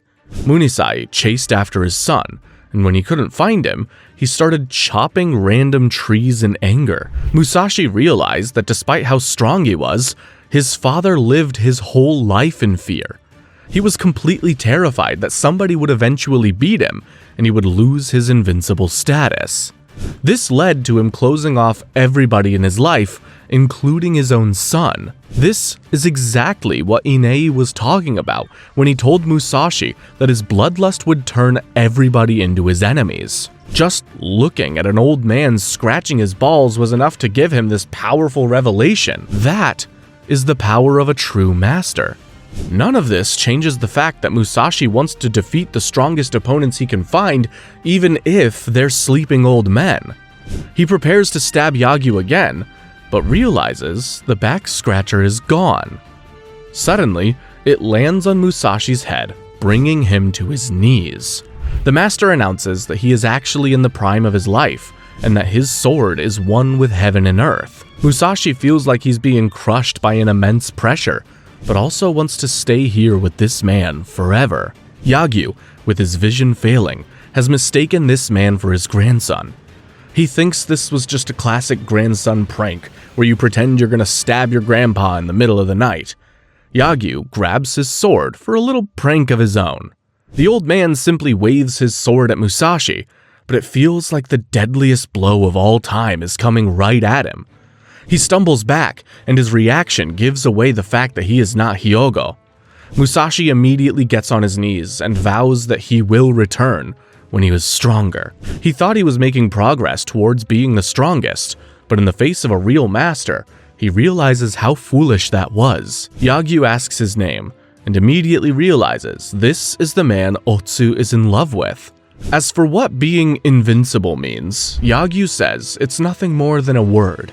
And if Musashi is having trouble seeing clearly, he should simply try closing his eyes. Great advice, man. Then, Shoda shows up after hearing the commotion inside, but Musashi is already gone, with the master's words echoing in his head. Then, Musashi sees Otsu again, standing on a bridge. As Musashi looks at Otsu, he wonders if he gained anything from coming here.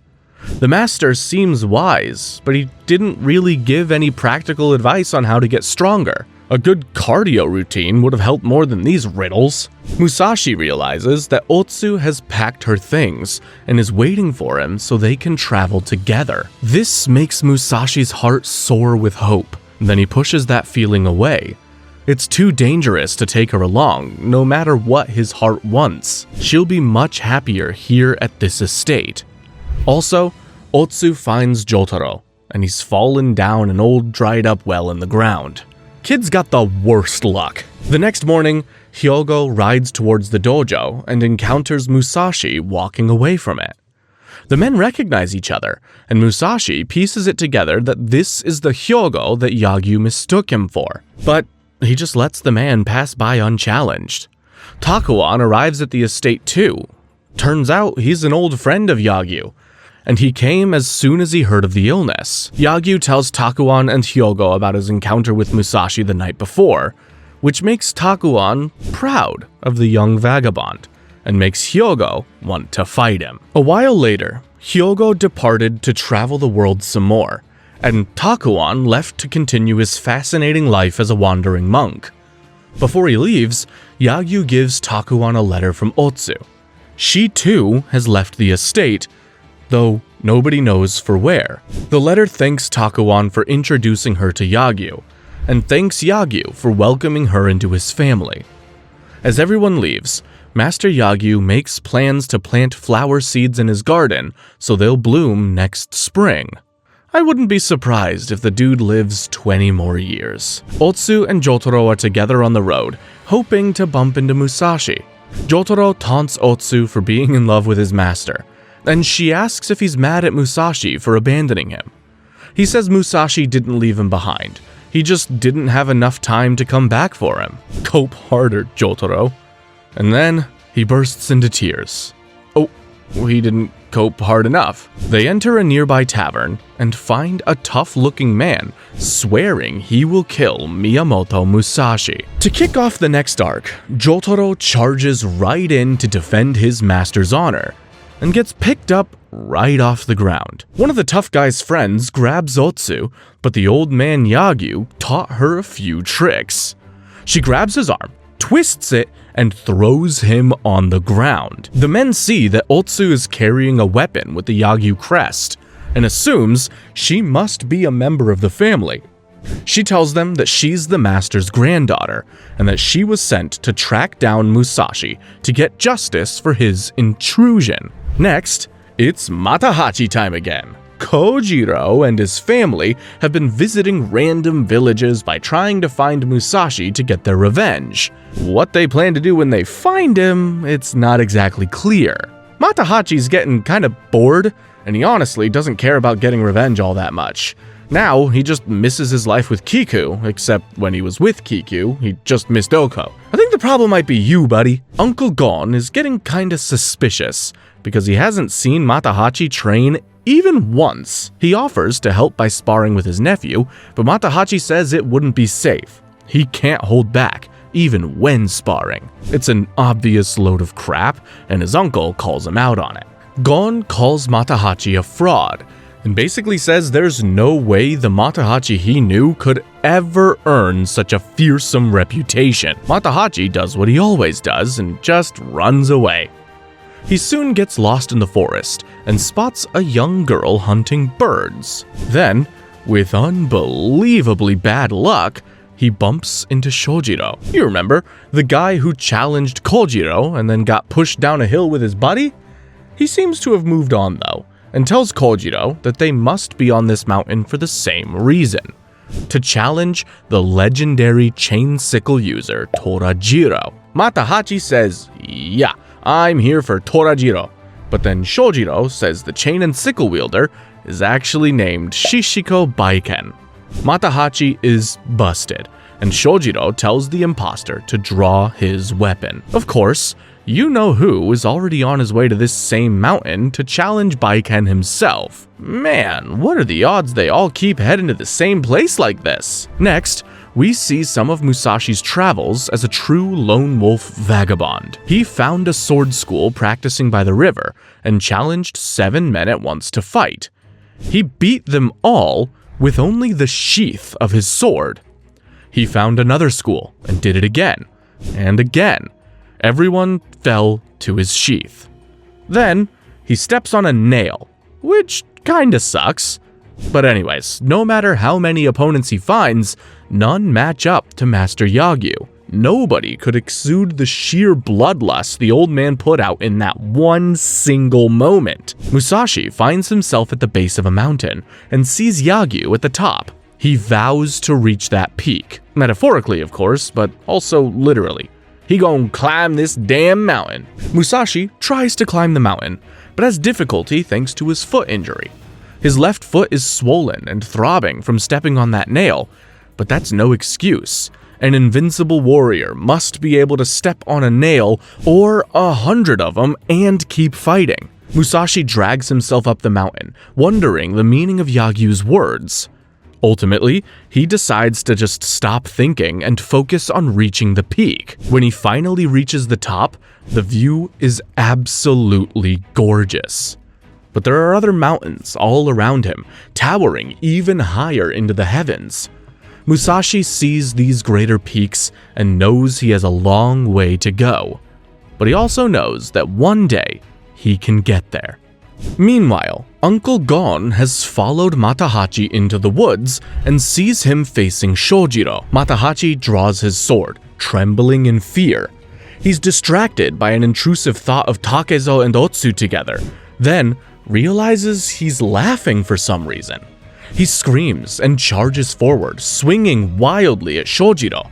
Then, he just turns and runs. Classic. Shojiro goes after him, but Gon, the incredible uncle he is, blocks the path. Gon slices his sword into the arm of Shojiro's friend and gets his own arm sliced into in return. Gon falls to the ground, bleeding heavily. His last thoughts are of Matahachi. He hopes the young man can survive and live a good life, because he's the only hope their family has left. Their only chance at a legacy. Damn, Matahachi did not deserve an uncle like Gon. The whole time, Osugi is wandering through the woods, shouting for her family. Shojiro chases after Matahachi until they both come across the same hunting girl from earlier. Shojiro notices she's carrying a chain and sickle and assumes she must be Baiken's daughter. She starts chasing after her, looking for an introduction, completely forgetting about his beef with Matahachi. Matahachi is just glad for the opportunity to worm away from the consequence of his actions once more. Shojiro's buddy is bleeding heavily from the wound Uncle Gon gave him, and a bearded man approaches him. This is Master Baiken, and he swiftly puts the man out of his misery with a sickle. Matahachi continues running away, frustrated at his continued weakness and inability to change. He throws Kojiro's certificate on the ground in anger. He leaves the scroll there, determined to make a name for himself, and then he goes back and picks it up. I mean, you really shouldn't litter. Over at a nearby house, Shojiro is fighting with the young girl. Apparently, she told him she was Biken, but when the real one shows up, there's no mistaking him. He prepares to finally test himself against this legendary master, and he's dead. He already died. With his lightning-fast chain attack, Baiken crushes half of Shojiro's face. Naturally, this is an absolutely terrifying sight for Matahachi, who happens to be hiding in the grass right there. Baiken knows he's there, but he just tosses Matahachi a shovel and tells him to bury the 3 dead bodies that are now clogging up his nice forest. Matahachi is heartbroken to find one of those bodies as his dear uncle. He worries that his mother met a similar fate and runs off screaming her name. Hey, those bodies aren't gonna bury themselves! Speaking of Osugi, she's still wondering what happened to her family when she slips and falls into a river. I know she's kinda terrible, but honestly, now I just feel bad for the woman. Jotaro and Otsu are nearby searching for Baiken as well, since there's a good chance Musashi would come here if he heard about the legendary sickle user. Otsu is a little worried because Baiken has a pretty scary reputation, which we've seen firsthand. Suddenly, Jotaro sees Granny Osugi floating in the river. Otsu pulls her out and performs CPR, and then brings Osugi to an inn to recover. Wow, all this for a woman who wants you dead. In her dreams, Osugi mutters about wanting to kill Takezo and Otsu doesn't love to hear it. Meanwhile, Matahachi is still out there, still burying the bodies. While Matahachi covers his uncle with cold dirt, he thinks about the day he told his uncle he wanted to leave the village. Then, he thinks about how his uncle's last words to him were calling Matahachi a fraud. Then, Matahachi turns and sees Musashi standing right there. Matahachi turns and runs away with his tail between his legs before Musashi even notices him. Yeah, can't say I didn't expect it to go that way. Musashi is starving, so he chases after a tasty-looking dog. The dog leads him to a small shack in the woods with an old lady inside. Musashi politely asks for food, and the old woman obliges him. She says she can tell he's incredibly strong, yet doesn't feel afraid of him at all. He's gotten way better at controlling his bloodlust. She also tells him that Biken is dead. The legendary fighter everyone comes here looking for is just a ghost.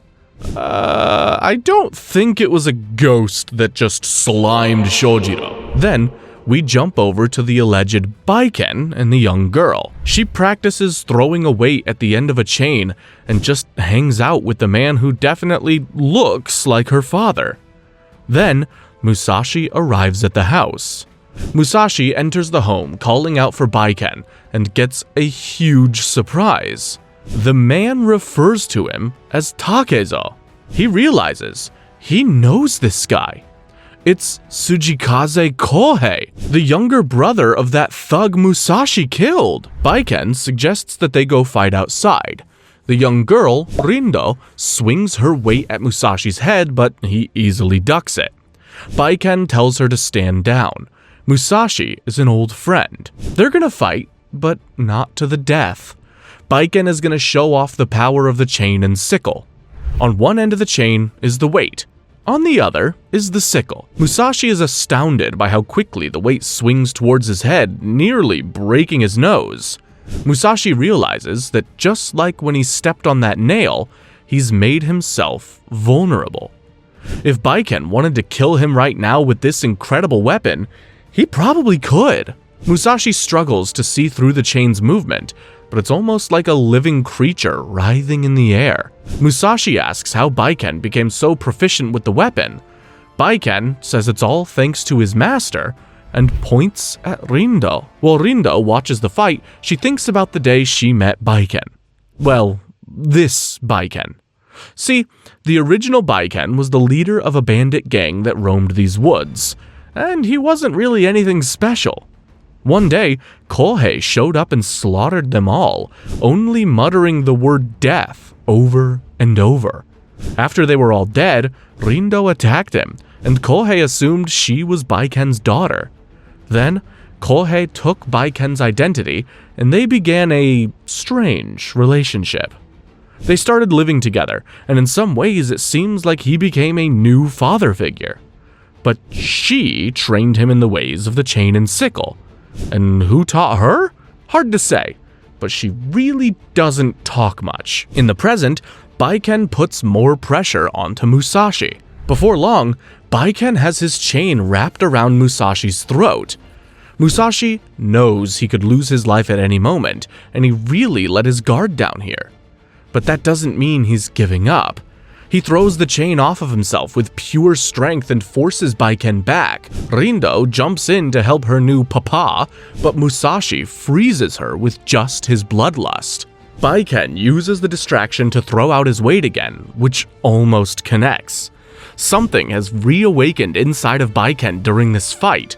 He once again feels like Kohei, the god of death. Even though they'd agreed this would be a friendly fight, these men's fighting spirits have been activated, and now they're not ready to stop until one of them is dead. Rindo starts to cry while watching.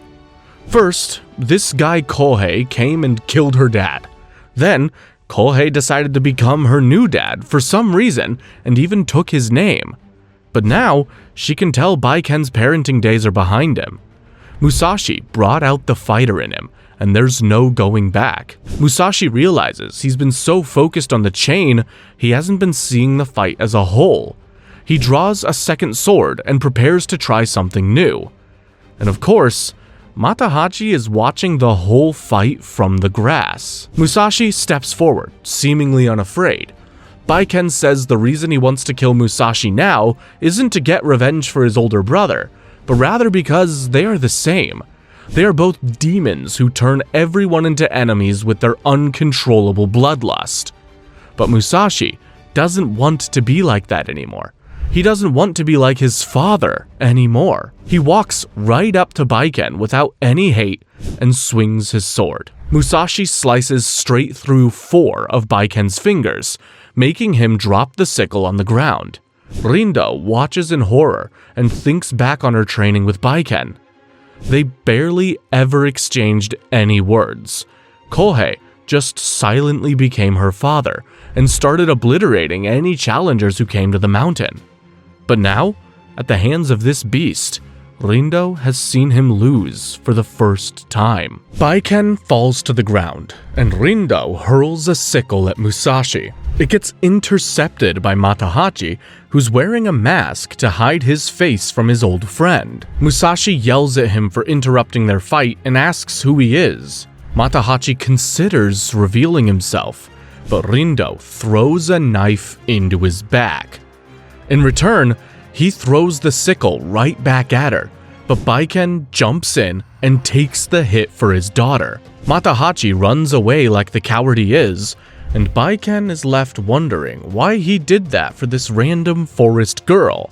I guess, in the end, they just weren't that different. They were both born into hatred and war, and for just a little while, they found peace together. Rindo hugs her adopted father, listening to his heartbeat and feeling his warm blood. Damn. Baiken says that without his fingers, his fighting days are over. He asks Musashi to bandage his wounds so they can return to their peaceful life. I mean, Rindo will still probably kill everybody who comes to this mountain looking for a challenge, but other than that, it'll be peaceful. Musashi understands that Baiken is giving up fighting for Rindo's sake, and wonders if he would ever be able to do that for Otsu. Baiken thinks about how he ended up here, how he arrived at this mountain as a broken, confused man. It was all thanks to a man named Sasaki Kojiro. Hold on. Are you sure about that? Kohei's earliest memory is his mother shoving him into a freezing river and trying to kill him. His older brother Tenma, who experienced the exact same thing, was luckily there to save Kohei and kill their mother. And why this woman loved to drown her sons, I guess we'll never know.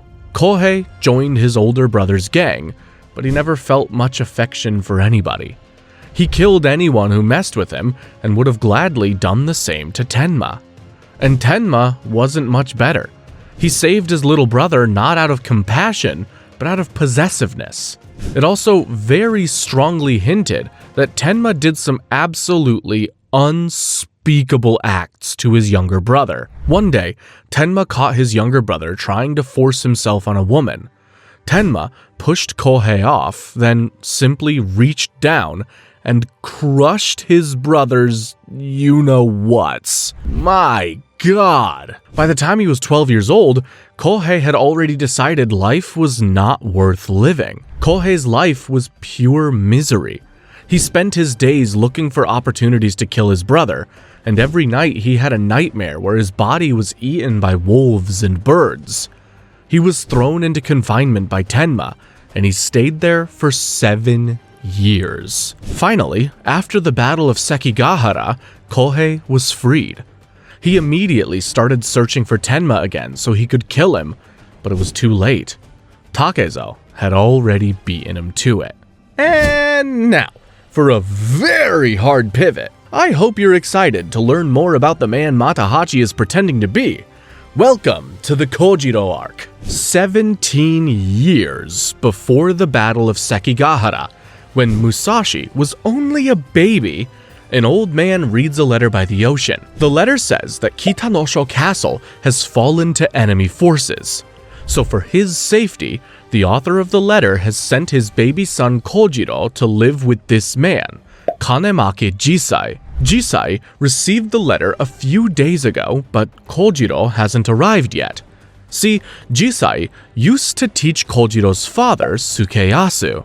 Jisai has a flashback to his teaching days, when he was defeated by his own student, Ito Itosai. He used to see himself as invincible, but now he's too old and has lost too many times to care much about anything. He's pretty much given up on life and watches as the letter blows away into the ocean. It lands on a boat with a newborn baby inside. A mighty wave throws the baby from the boat.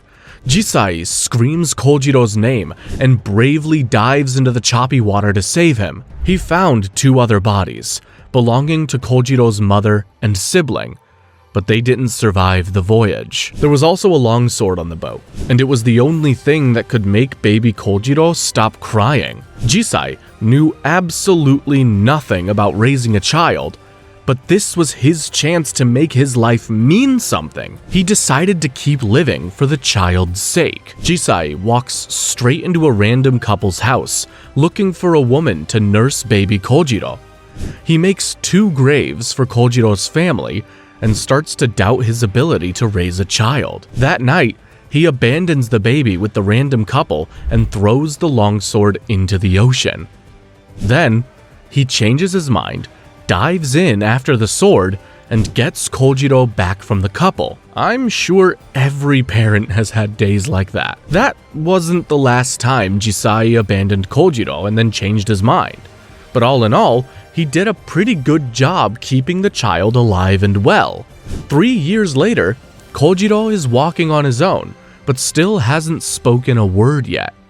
One day, little Kojiro is walking along the beach with his longsword when he's confronted by a random man. When Jisai gets home, he sees this man is Ito, the former student who surpassed Jisai. Fortunately, he isn't here to fight. Ito just wanted to see his old master while on his travels.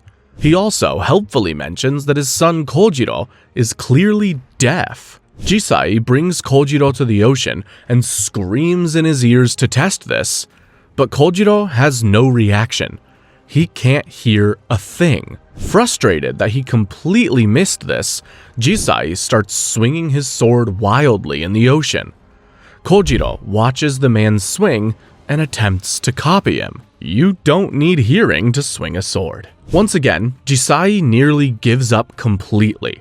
He just watches Kojiro walk out into the ocean, then has a change of heart and saves him. Jisai knows he will never be the perfect guardian for this child, but at least he can make sure he survives. Jisai tries to teach the deaf child to read and speak, but it's difficult. He tries to find a job to support them, but all he has ever known is the way of the sword, and he's too old for that now. He also tries to keep Kojiro from playing with his sword too much, but the kid seems completely obsessed with the thing. One day on the beach, little Kojiro encounters Takuan the monk. This dude's been around forever! Takuan was impressed that the little guy could wield such a big sword, but gave him a small cut to teach him the danger of the blade. Meanwhile, Jisai has had a brilliant idea. He's starting his sword school again. Jisai sets up a sign on the beach advertising the Chujo-style sword school, and does some practice swings. Some local guys watch, but they aren't impressed by the old man's form and laughs at his pathetic school. What happened to respecting your elders? Jisai doesn't want his son to walk the same path he did, dedicating his entire life to the sword only to be beaten by someone hopelessly stronger. He hides Kojiro's sword from him, but the kid absolutely freaks out. Jisai stands firm until Kojiro brings him a piece of paper with the word sword written on it. He is thrilled that the kid is learning to write, but he still doesn't return the sword. Years go by. Kojiro practices his swings every day with a big stick, and nobody ever comes to Jisai's school. At some point, you gotta find a different job, bro. One day, this little seaside village is having some trouble. They haven't been catching as many fish this year, and the village's lord, Master Fudo, isn't happy about it. Apparently, he even cut off a man's arm as punishment. See, long ago, Fudo saved the village from bandits and was seen as a hero. But now, he's just another greedy ruler. He demands to spend a night with every girl in the village when they turn 14, and chops off villagers' arms when they don't give him enough fish to eat.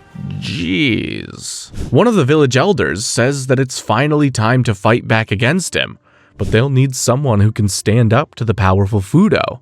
Meanwhile, Kojiro, now 9 years old, is being bullied by other kids. The saddest part is, he can't even hear what they're saying, and doesn't realize that they're taunting him. Kojiro thinks they want to play with him and tries joining in, but then they push him to the ground and beat him. Kojiro does what anyone would do in his place. He fights back. Back at their house, the village elder pays Jisai a visit, and immediately draws a sword. On the beach, Kojiro has beaten every single one of those little snots. They bow to him, admitting their defeat, but Kojiro can only cry. He didn't want to be the strongest. He just wanted to be their friend. The elder charges at Jisai, wanting to test his skills. Jisai's gotten pretty rusty, so all he can do is hold out his hand and watch it get stabbed through. The elder keeps coming, and finally, Jisai's fighting spirit kicks in. He slices off the geezer's beard, and the elder asks him to be their champion against Fudo. Back on the beach, Kojiro is meeting the final boss of these little brats, a kid who calls himself Tenki the Sword Demon. Kojiro just smiles when he sees a fellow swordsman and runs to grab his stick. For Kojiro, it's a friendly match, a way for them to understand each other without speaking. For Tenki, it's a brutal match to defend his position as the top dog. Tenki is pretty much destroyed, and he tells the other kids to all go home out of embarrassment. Then, Tenki asks Kojiro his name, and Kojiro writes it out in the sand. Tenki, showing surprising maturity for his age, asks Kojiro to become his master. After that, Tenki told all the other kids that Kojiro was cool. I guess the old advice about making friends is true, just to find the strongest guy and beat the crap out of him. Meanwhile, Jisai learns more about Master Fudo. The elder offers a small pile of gold as a reward, but Jisai says he's in no condition to fight anybody. At the same time, Tenki's getting kinda frustrated with his new master. Kojiro doesn't seem super interested in teaching, so he basically just goes about his business while Tenki follows. And despite his difficulty connecting with people, Kojiro's actually pretty popular. He's just so effortlessly cool. Tenki tells Kojiro that the reason he wants to learn the way of the sword is so he can cut down Fudo himself. Tenki's father is the man who got his arm chopped off by Fudo for their lack of fish. Jisai has pretty much made up his mind. He is not fighting Fudo. He would almost definitely die, and he can't leave Kojiro all alone again. But then, Jisai gets close with a friendly family that shares their food with him. They tell him that their daughter Orin is about to turn 14, and the father begs Jisai to do something about the wicked Fudo before he takes her. Right then, a muttering, shirtless, dirty man approaches. Shockingly, this is Master Fudo. Fudo doesn't even look at Jisai or the man he's with. He just walks straight towards their house to take Orin back with him. The family sends Orin out to hide, and Jisai attempts to face Fudo, but he just pathetically stumbles backwards as soon as they're face to face. Fudo gets close to Orin hiding in a field, but he seems to walk away without spotting her. Jisai makes up his mind to kill Fudo tonight. The father says thanks, but he no longer has any faith that Jisai is capable of doing so. Jisai knows he probably won't survive, but he can't bear to see this family lose their daughter. He'll make sure he drags Fudo to hell with him, and he asks the father to look after Kojiro when he's gone. The father listens to this and tells Jisai that he feels like he just heard Jisai speak for the first time. Jisai takes Kojiro's sword from its hiding spot and begins to polish it, a final gift for his son. He grabs his own 2 swords and heads out to meet his fate head on. Coincidentally, Tenki and Kojiro are also planning to try and kill Fudo tonight. Orin is a friend of theirs, and they aren't gonna let this old bastard take her. Kojiro comforts Orin in a cave by the beach, bringing her a beautiful butterfly. Orin tries to kiss Kojiro, but he just runs away. When the boys get back to Kojiro's house, they find the longsword and a letter that simply says, "Thank you." Meanwhile, Jisai asks all the other villagers to help him finish off Fudo if he fails on his own. The elder says they've got his back, but he's lying through his ass. If Jisai fails, the villagers will all pretend they knew nothing about this. Jisai is on his own. Jisai, Tenki, and Kojiro all approach the Lord's house that night. The young boys psych themselves up, and Kojiro throws away the sword's sheath, but Tenki brings it back to him and tells him they're both going to survive this night. Tenki sets Fudo's house on fire to force him outside. Fudo finds himself standing between the two boys, calmly walks back into the blazing house, and returns with a sword. He tells Kojiro that he's going to take his sweet longsword. Tenki attacks from behind, but he kinda gives himself away by screaming during it, and Fudo just flips him to the ground and slashes his face. As Jisai walks towards the Lord's house, he hears screaming. Kojiro swings his longsword with one arm and surprises everyone by actually slicing Fudo's right hand clean off. Jisai knows instinctively his son is in trouble and breaks into a sprint. For as much as he's a creepy bastard, Fudo is also a seasoned warrior. He calmly ties off the wound and says that his right hand was only a distraction. He does some practice swings with his left arm, then again tells Kojiro to give him his longsword. Fudo easily knocks it out of Kojiro's hand and takes it, then points it right at Kojiro. Suddenly, Jisai jumps in, screaming wildly. Fudo cuts into Jisai, but Jisai just headbutts the old bastard and slices into him in return. Then, Jisai slashes Fudo's neck. It looks like his old skills are finally coming back to him. Fudo falls, and the villagers all stare in shock. This old bum actually managed to beat the evil lord. Kojiro, elated, runs forward and starts attacking Fudo's lifeless body, but Jisai slaps him for this. It's not just him though. All the villagers want to tear Fudo's corpse apart. That night, there's a massive celebration in the village, and Jisai's wounds are treated. Jisai won't be able to use his right arm ever again. The villagers offer to give him a house, but Jisai insists that the shack they live in now is fine. Oren's family tearfully thank Jisai and Kojiro. That night, Kojiro has visions of the bloody battle and climbs in bed next to his father for comfort. A year later, Jisai's sword school is doing much better. You take down one evil lord, and suddenly everyone wants to learn your style. Tenki has a badass scar from his fight with Fudo, but he's more determined than ever to become a strong fighter.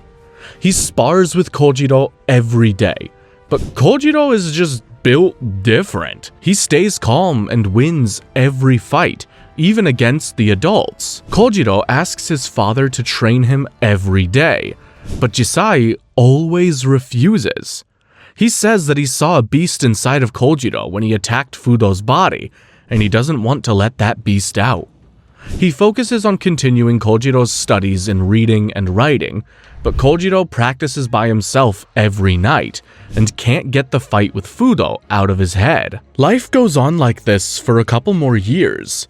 Jisai continues leading his school on the beach, and Kojiro is forced to watch from afar. He frequently attacks Jisai to try and prove himself, but Jisai always refuses.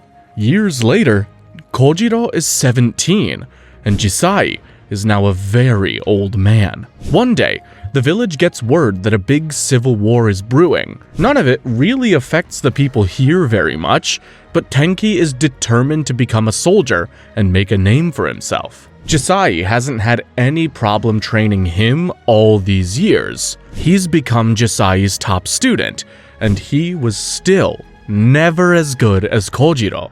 One day, while it was raining heavily, Jisai thinks about the real reason he doesn't want to teach Kojiro. He believes that a deaf swordsman would never be very successful.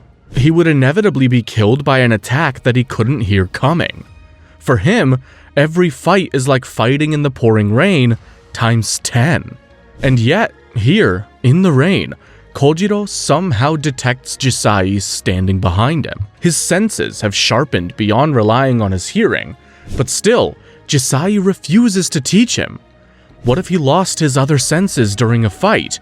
It's just too dangerous. Next, Jisai's old student Ito returns to the village to visit his master. He sees Kojiro practicing on the beach and is impressed by how far he's come. Tenki, who still believes he can beat pretty much anybody, bumps into Ito and immediately recognizes the man's skill. Tenki introduces himself as Jisai's top student, which is pretty awkward. This is his real top student. Meanwhile, Jisai is fending off another surprise attack from his son.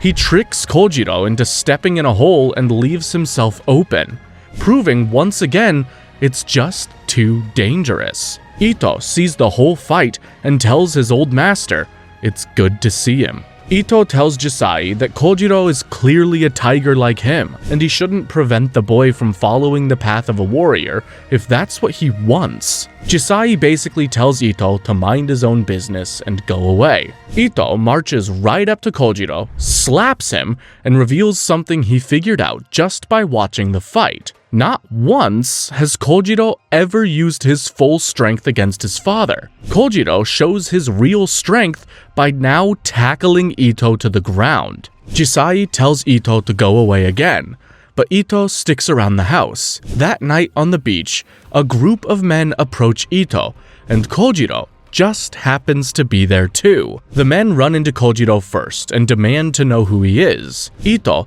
creepily watches from behind some rocks, excited to see how this plays out. He expects Kojiro to attack these rude men, but Kojiro simply backs down and lets them pass. His father has taught him not to start unnecessary fights, but Ito can tell that this kid is itching for a real battle. So he does something interesting. He jumps out of his hiding place and very quickly pins signs on each of the men, giving them a point value of around 10 points each. Then, he puts a sign on himself saying he is worth 10,000 points.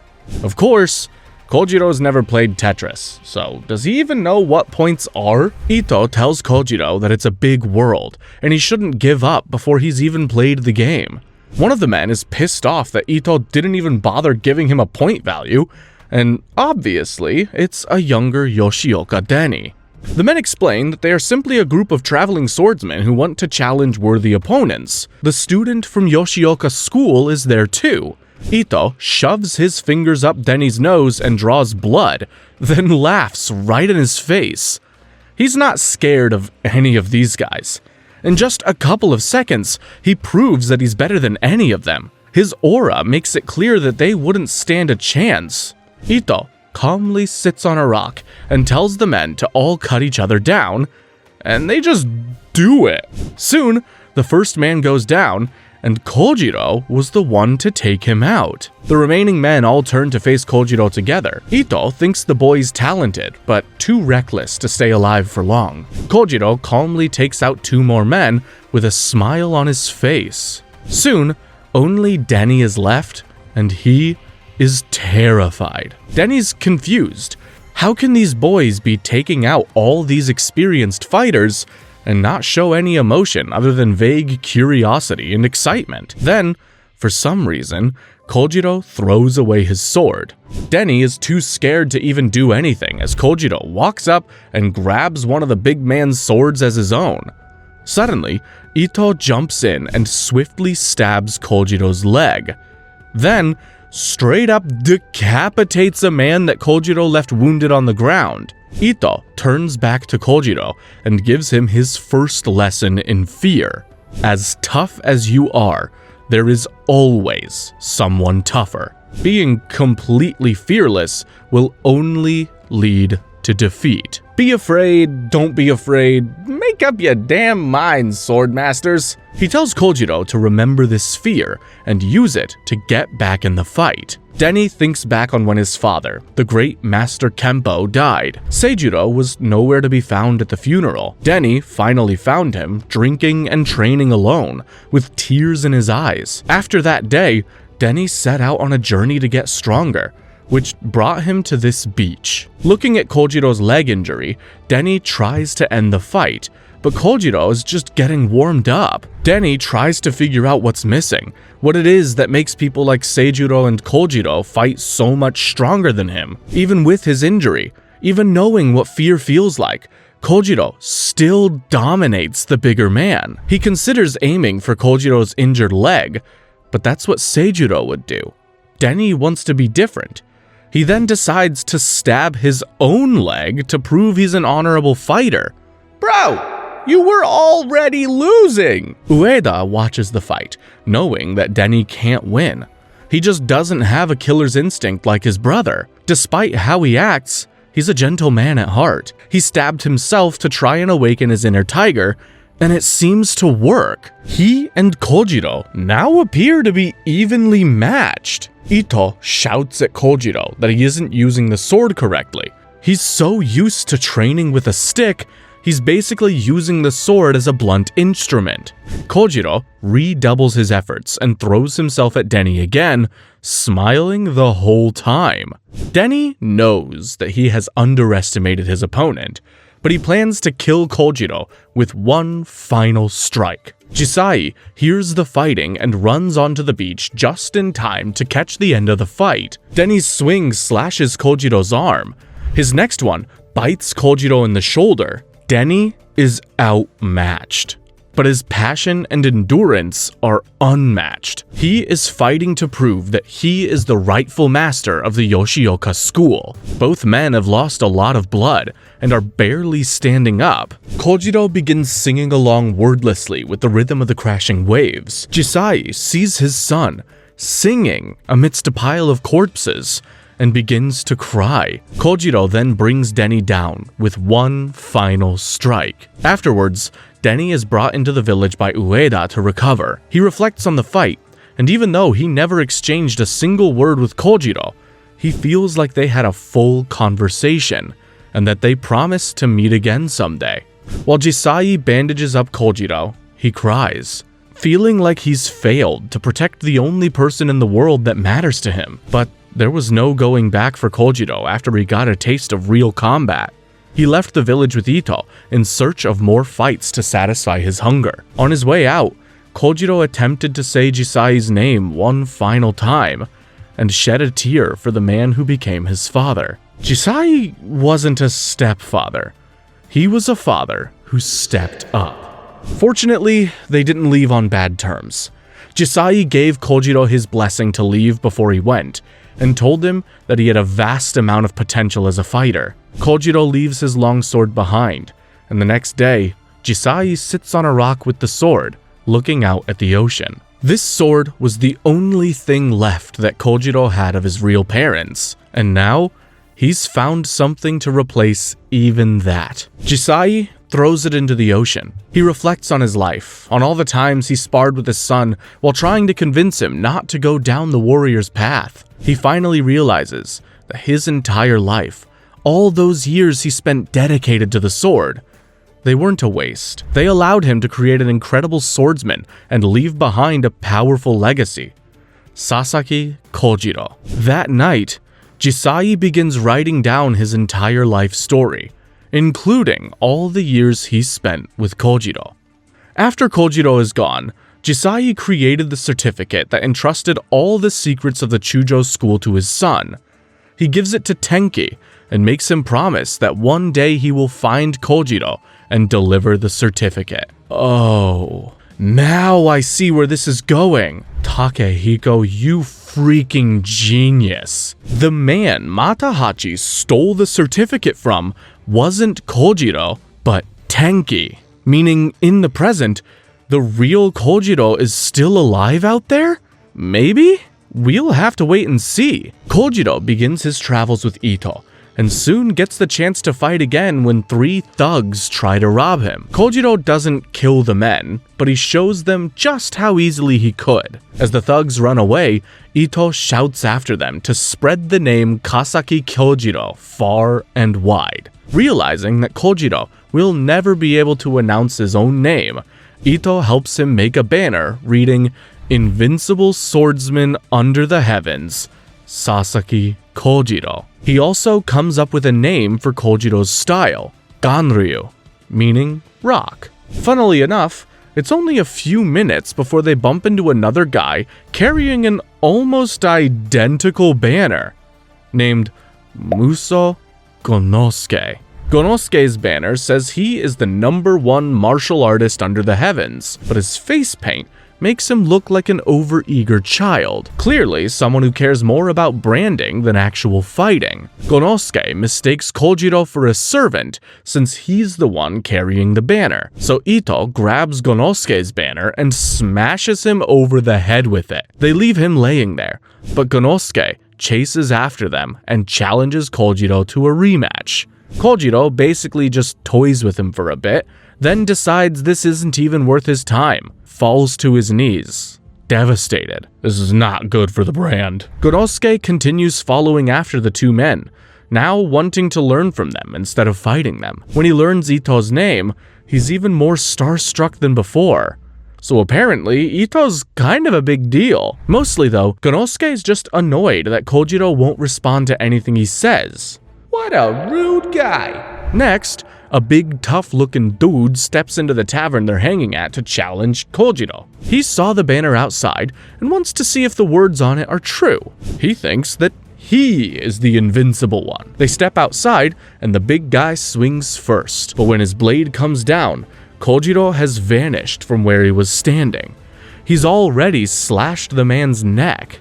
Inside, Ito tells Gorosuke that Kojiro is deaf and that he communicates with people through fighting. When Gorosuke steps outside, he sees Kojiro standing over the man's body. In his dying moments, the man somehow communicates to Kojiro that he had a good life. Gorosuke continues tagging along with the two men, amazed at how Kojiro is able to so calmly put his life on the line. He also peeps on Ito while he's with a woman, so safe to say he's jealous of them both. Ito sees Kojiro training relentlessly that night.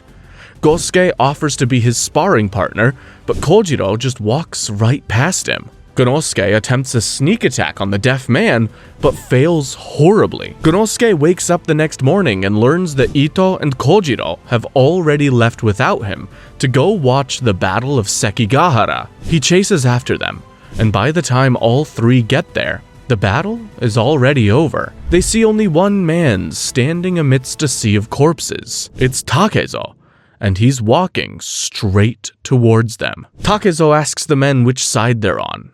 Ito says they're just observers, and Takezo stomps away without another word. He's too busy to fight them.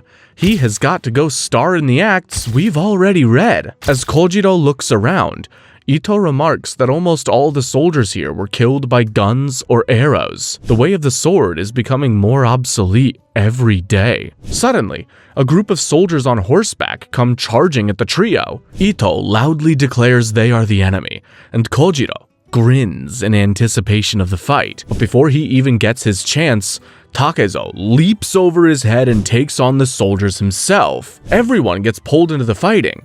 Kojiro easily kills a soldier, while Gorosuke finds himself struggling against one. Ito, naturally, wants to take on a whole additional unit himself. Gorosuke is absolutely terrified, but all around him, three lunatics gleefully take on several armored foes at once. Gorosuke wants to be like them, so he forces himself to laugh while fighting to the death. Kojiro is challenged by a more experienced soldier, but even he falls quickly to the boy's sword. Takezo and Kojiro find themselves back to back and nearly attack each other just by instinct.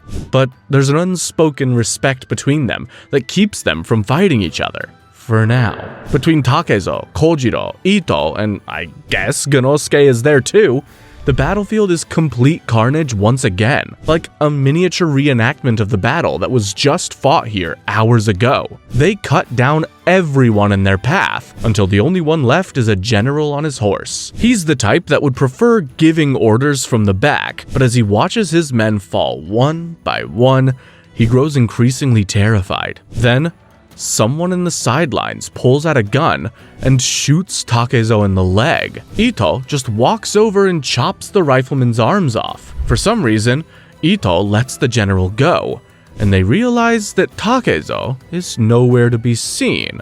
Weird that he never mentioned this to Matahachi. Now, it's time for the return of everyone's favorite antagonists, the refugee hunters. We see a pack of the scavengers murdering a survivor from the battle, then plucking the battlefield clean of any valuables. Kojiro's group comes across a victim of the refugee hunters, and Gorosuke suggests that they act like wounded soldiers so they can fight the hunters. Ito is proud of the kids' bravery, but says they should probably just get home. Next, we learn that all of the refugee hunters are looking for Ishida, the leader of one of the armies. the one that lost. There's a bounty on his head, and the reward is not having to pay taxes for a whole year. Everyone gets super excited about not paying taxes, and they're so real for that. That night, Ito decides to put Kojiro through a ritual of sorts. He and Genosuke are going to exit the forest, leaving Kojiro to face dozens of refugee hunters by himself. All Ito tells Kojiro is, "Become me." Then, we jump to a group of survivors who fought under Ishida. They all see the refugee hunters gathering to attack one person and worry that it's Ishida. They convince themselves that their lord is probably somewhere far away and vow to make it out of this battlefield alive. Genosuke doesn't agree with Ito's decision to leave Kojiro by himself. He turns back to go help Kojiro, but Ito tells him he would likely only get in the boy's way, and besides, they're gonna be a little busy. They get surrounded by refugee hunters too. Meanwhile, the group of survivors plans to escape while the hunters are distracted, but one of them is too injured to walk. The wounded guy tells their leader Koun to kill him so that he can't be captured, but Koun refuses. He'll carry the soldier if he has to. I like the cut of this guy's jib. At the same time, Kojiro is running through the forest. Against this many opponents, the question isn't if he can kill them all, it's whether he can survive the night. When the sun rises, our boys are still alive. Genosuke is too disappointed in himself to be excited about that. He's only alive because Ito did most of the bloody work, while poor exhausted Kojiro was alone all night. Genosuke reveals that he was a bully in his home village and had no friends as a result. He considers Kojiro his first friend. Aww. Genosuke cries, calling out Kojiro's name. At that moment, Kojiro is facing his last two opponents. They consider running away, but Kojiro literally looks to be falling asleep on his feet, right in front of him. They sneak up to him, and one guy gets killed. The other guy's dumb enough to try the same trick and is skewered too. Kojiro isn't the kind of guy who would pretend to be asleep. His instincts are just that good. Kojiro is absolutely wiped and sits down for 1 second only to see another horde of hunters on his way. Meanwhile, the group of survivors encounter an enemy patrol, but Koun is determined to get his boys out alive. It turns out these guys are pretty impressive in their own right. They get the drop on the enemy by pretending to be a friendly unit, and Koun kicks major ass, even with a wounded man on his back. Soon, they have the enemy retreating, and they continue making their way towards their home in Osaka. Eventually, they come across a pile of dead bodies, and the nightmarish sight of Kojiro sitting behind them. He looks more like a demon than a man at this point. The survivors immediately run away, and presumably don't stop running until it's dark. They make camp for the night, and Koun inspires everyone by saying even if they lost this battle, someday their lord Ishida will lead the nation. All they have to do is make it back to Osaka. I'd read a whole ass manga about these boys. Then, out of nowhere, arrows come flying in. The refugee hunters are here. One of Koun's men is dropped in an instant. It's too dark to tell exactly how many enemies there are, but they're clearly surrounded. Koun, the absolute beast that he is, refuses to let their dream die here. He single-handedly cuts through the line of hunters, making it easier for his boys to charge in. Unfortunately, the dirty refugee hunters go straight for the wounded one. He's sitting on the ground, holding off 2 spears with just 1 hand each, when his friend comes flying in to save his ass. But the friend is stabbed from every direction. The wounded guy is devastated. It should have been him who died. Damn! When did this become Saving Private Ryan? They drive off the remaining hunters, and in the morning, they hold a quick memorial for their 2 fallen comrades. They steal peasant clothes from dead hunters and hide their swords inside a bundle of sticks. Before long, they come across Kojiro again. Meanwhile, Ito and Ganosuke have been walking for a long time when they come across an abandoned house. Ganosuke still feels like Ito basically murdered Kojiro by leaving him there, but Ito says that putting Kojiro in a deadly situation was the only way to teach him fear. The kind of fear he needs to not get killed the first time he meets somebody stronger than him. Elsewhere, Kojiro collapses right in front of Koun's survivors. Then he gets to his knees, vomiting, sick from drinking tainted water. He's clearly been pushed to his limits, then shoved far beyond that, then drop-kicked even further. Kojiro struggles to his feet and tries to say something. Jisai, the oldest of the survivors, Sadakore, tells the others to go on ahead while he talks to Kojiro. I don't think he plans on doing too much talking. Sadakore looks in Kojiro's eyes and knows that he learned his lesson. After the hellish night he had, he now has a true understanding of fear. Sadakore pulls out a short-weighted chain and attacks. Sadakore doesn't know if he could have just walked straight past Kojiro, but his fighter's instincts were telling him he couldn't ignore this guy. They clash, earning Kojiro a cut on his arm and costing Sadakore a finger. Meanwhile, the survivors march on, now down to only 4. The stress starts to get to him a bit. They argue over who should be the sole survivor if it comes down to that. And the wounded guy is asking everyone to kill him still. Koun is the glue holding this unit together. He gives the wounded guy locks of hair that belong to their fallen comrades, mementos to remember them by, that he can personally deliver to Lord Ishida. Kinda creepy, but it keeps morale up. Koun realizes it was a mistake to leave Sadakore behind and tells his men they're turning back. But Sadakore is doing surprisingly well. He disarms Kojiro with the chain, and Kojiro turns to run. Then he stops and goes to do something behind a rock. I genuinely thought that he was taking a dump back there, but nah, he's just tearing off some fabric to wrap around his arm as protection from the chain. Kojiro tries to communicate. Sadakore realizes he's deaf. He's somehow able to sense Kojiro's connection to the sword. Even if it's not the sword he got from his parents, when Sadakore holds it, he can see Kojiro as a baby holding the weapon. Sadakore tells Kojiro he is cherished by all swords. Damn! They just don't stop with these fire lines! Sadakore steps forward to cut Kojiro down with his own blade and slices through the fabric on his arm. It reveals a hidden knife Kojiro is holding with his left hand. Koun arrives back at the battle and sees Kojiro plunging a blade into his friend's chest. Sadakore is defeated, but he is content. He feels like he has never conversed with an opponent so much as he did in this fight. He feels a strange sense of fatherly pride at Kojiro's growth, even though he has no children himself. In his last moments, he sees his comrades have come back for him, and thinks of them all as his sons. Koun grabs his sword and charges at Kojiro.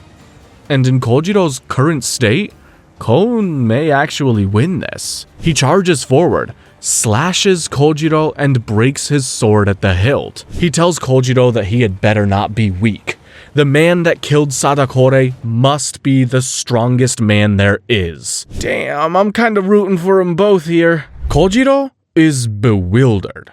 He's never fought someone before who was doing it out of a desire for revenge. He throws a rock at Koun's face, sidesteps his attack, and sends the man tumbling to the ground. Then, Kojiro throws his broken sword on the ground and charges straight at Koun's comrade to steal his sword. This one is Ichizo, the youngest of the group. Kojiro takes one of his swords, but Ichizo is determined to strike him down. Koun tells Ichizo to back off, because out of all of them, he's the one who should survive and tell their lord what happened. But Ichizo believes that their lord is already dead, and they've only been living in denial these last few days. Ichizo demands to know the name of his enemy. Kojiro holds up a piece of fabric with his name written on it, and the men realize he's deaf. Ichizo prepares for a fight he knows he cannot win. Meanwhile, Ito and Genosuke are still traveling together. Ito tells Genosuke that he doesn't want to teach him and they should part ways. The only lesson Ito has to teach anyone is his become me thing, and that probably isn't gonna happen for old Genosuke here. Ito says that if Kojiro survived his ordeal, he would have turned into an unparalleled fighter. The next time he meets Kojiro, it will be as an opponent. Back at the fight, Ichizo thinks about his comrades who have already fallen and realizes he doesn't fear death. He seems like a good kid, and I'm sure he's plenty strong against most foes, but in this fight, he's outmatched, plain and simple, and Kojiro slashes his neck with one swing. The wounded survivor, Shinjiro, is Ichizo's younger brother. He watches in horror as his brother goes down and crawls to his side. He remembers their childhood together, how Ichizo was always carelessly running off and getting in trouble, and how Shinjiro was frustrated that he had to look after him. But underneath that, the love between them was strong. Shinjiro tries to get to his feet to attack Kojiro, but he can't stand with his injured leg. Kojiro starts doing a weird move and gets all excited. Apparently, he's discovered a new technique in the middle of this fight. Now, it's Koun's turn again. The two men stare at each other for a long time. Suddenly, Koun has a vision of himself being fatally slashed by Kojiro. One wrong move, and this fight is over for him in an instant. Shinjiro tells his brother's body that he was wrong, and their lord is still alive. He vows to survive for all of his comrades. Kojiro and Koun clash again, and this time, Koun manages to graze Kojiro's leg. For some reason, this fills Kojiro with glee. He pinches Koun's cheek like he's a little kid, and then starts jumping around for joy. Koun is too stunned to even react. Shinjiro is furious, and for good reason. This man just killed his brother and his comrade, and now he's dancing around like a lunatic with a huge smile on his face. But Koun understands this man. He slashes off a lock of Kojiro's hair. Then, he asks if there's anyone Kojiro would like them to deliver the hair to if he should die here. Of course, Kojiro can't understand the question, and Koun realizes he was stabbed in their clash. The men continue to battle, with Kojiro treating it more like a play date than a fight to the death. Suddenly, the piece of fabric with Kojiro's name on it flies right into his face, and Koun takes the opportunity to charge in. Koun only manages to get a chunk of Kojiro's leg, then is forced back. Koun discovers a new way to swing his sword even faster, and Kojiro keeps making revelations as well.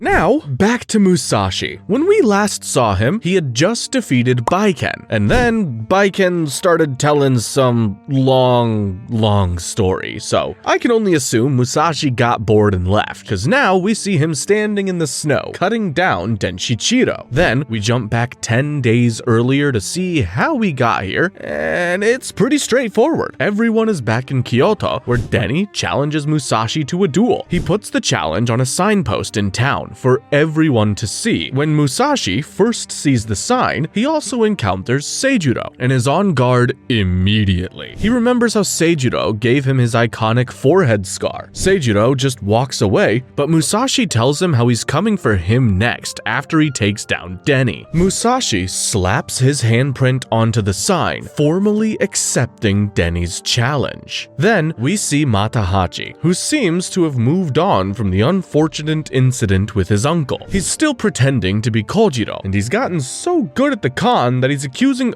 other people of being frauds. But at night, when he goes to pay for Matahachi is still haunted by visions of all his past failures, all the people he hurt and abandoned. He feels completely alone. Then, someone else walks up to the sign with Musashi's handprint on it, and who else could it be but the real Kojiro? Man, I can't wait until he hears Matahachi using his name. Well, he can't actually hear, but you know what I mean. Word quickly spreads about Kojiro arriving in Kyoto. The real one, that is. The Yoshioka school is particularly interested in him. He's been living rent-free in their heads ever since he beat Denny on the beach 4 years ago. Denny is training hard for his duel with Musashi when Seijuro arrives at the dojo. Seijuro bullies his little brother and tells him that the training isn't making him any stronger. They have a quick sparring match, but Seijuro just humiliates his bro and calls him a fool for letting Musashi leave the dojo alive last year. Meanwhile, Musashi is carving a piece of wood and reflecting on where he's at right now, strength-wise. Master Yagyu was clearly way stronger than him, but they didn't even have a real match, so technically Musashi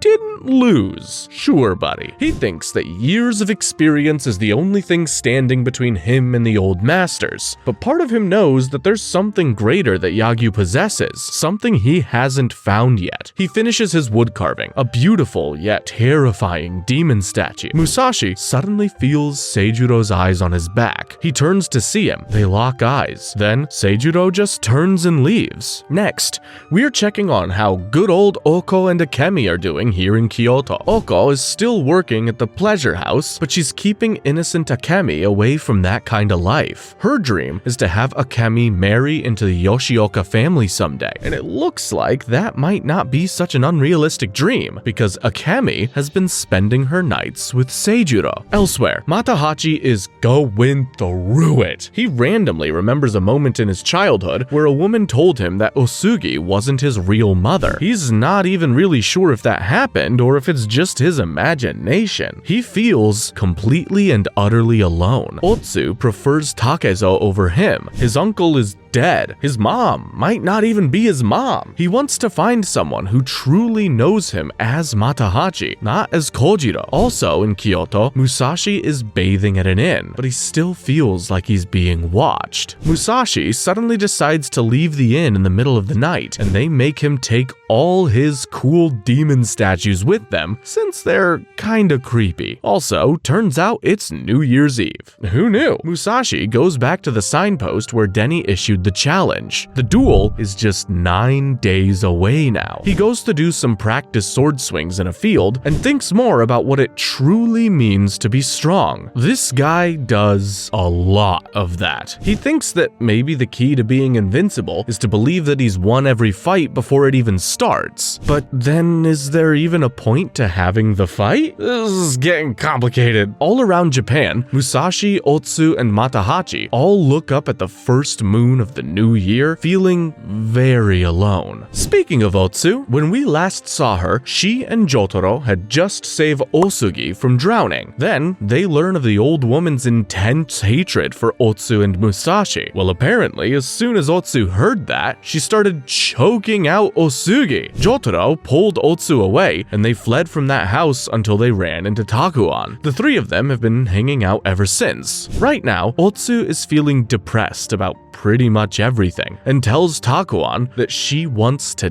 die. Osugi and Matahachi were sort of the closest thing she ever had to a family, and now they hate her. Takuan reminds her that she still has Musashi, and tells her about the upcoming fight against Denny. Jotaro overhears this, and declares that they're all going to Kyoto to reunite with Musashi. Man, Kyoto just really is the place to be right now. Denny continues to train at the dojo with all the Yoshioka students, except for Toji, who's still missing. Denny is determined to win for the honor of his school. Musashi is still practicing outside with his master, the great outdoors. It's real cold outside, so Musashi decides to set the tall grass around him on fire. It warms him up, but has the added benefit of looking cool as hell. What he doesn't know is that Seijuro is approaching him from behind. Meanwhile, Denny is training a little too hard. He accidentally broke one of the students' arms, and the guy will never swing a sword again. He's pretty understanding about it though. He tells Denny that it's an honor to help him get stronger, and offers to let Denny chop his broken arm right off. Not sure how that's good training, but I like this guy's spirit. Back in the field, Seijiro whips a throwing knife at Musashi's back, but Musashi senses it coming and is able to sidestep the blade. Seijiro says he was hoping to avoid a long, drawn-out fight. His laziness knows no bounds. Standing among the flames, Musashi is excited that he'll finally get exactly what he wanted, a fight with the true Yoshioka master. Seijiro can tell Musashi has grown a lot since the last time they faced off. Seijiro goes straight for Musashi's eyes, but ends up making the exact same slash on his forehead that he made last time. Musashi counterattacks and chips Seijiro's blade. Back at the dojo, Denny actually does it. The crazy son of a gun slices off his comrade's arm, and everyone cheers for him, telling him he can definitely beat Musashi now. Denny isn't so convinced. He knows the only way he could actually get stronger now would be by training with Seijiro. Denny decides to wait in the dojo until his brother comes back, hoping that with a little New Year's luck, he'll finally be able to best Seijiro. Outside, Musashi and Seijiro are still facing off. Seijiro says it's weird to get to know someone you're about to kill, but he can't help being curious about Musashi. Our Musashi isn't feeling very talkative right now. He charges forward and swings his sword, which Seijiro sidesteps. The two dance around each other until Musashi kicks up some burning grass into Seijiro's face. He swings his sword at where Seijiro should be, but somehow the guy's already calmly sitting off to the side. Musashi says after his year of training, he can see through Seijiro's movements. Seijiro tries to prove him wrong by stabbing him in the shoulder. However, he was aiming for Musashi's heart, so he actually has improved quite a bit. Seijiro asks Musashi how he grew up so quickly, and Denny is still just sitting on the floor by himself. Happy New Year, big guy. Musashi thinks about how he's changed in the last year. Suddenly, he sees the spirits of the old masters, Yagyu and Inei. They tell him that kicking grass was a dirty trick and guide him on how to fight Seijiro. And then the two ghosts start to fight each other? Is pretty weird. But Musashi realizes that the voices of these two geezers have started to replace his father's voice, and the old guys are way nicer than Daddy was. It may not seem like much, but that change helps Musashi to see Seijiro's movements. They clash again, and each wound each other's left eye. This is a big moment in Musashi's journey. He realizes that he's actually holding his own against the strongest swordsman in Kyoto. He enters a state of such hyper-focus that he doesn't even realize he's drooling. Musashi bolts forward and slashes across Seijiro's chest. Then, we jump back to the moment before the attack, but from Seijiro's perspective. He has a flashback to 20 years ago in this very same field. Seijiro's master brought out a prisoner who was set to be executed and told Seijiro to fight the man to the death, the first time he took a life. He thinks back even further to the day he was born. His entire life, he's been following the path that was laid out by every one of the Yoshioka masters before him. In the present, he feels immense gratitude for the worthy opponent in front of him. Seijiro's focus wavered for the briefest moment, but that was enough for Musashi to cut him down. The cut is deep. I'm talking really, really deep. Like, the upper half of Seijiro's body has been separated from the rest deep. God damn. The next morning, Denny is still waiting for his brother at the dojo when he gets the tragic news. Seijiro is dead. Denny visits his brother's body, which they've put back together like a jigsaw puzzle. Denny doesn't understand how his brother could have lost. Then, to protect the school's reputation, they announce that Seijiro died from illness. But you know how rumors spread, and before long, everyone is talking about how Musashi defeated the Yoshioka master. Denny keeps training relentlessly, but without his big brother around, he feels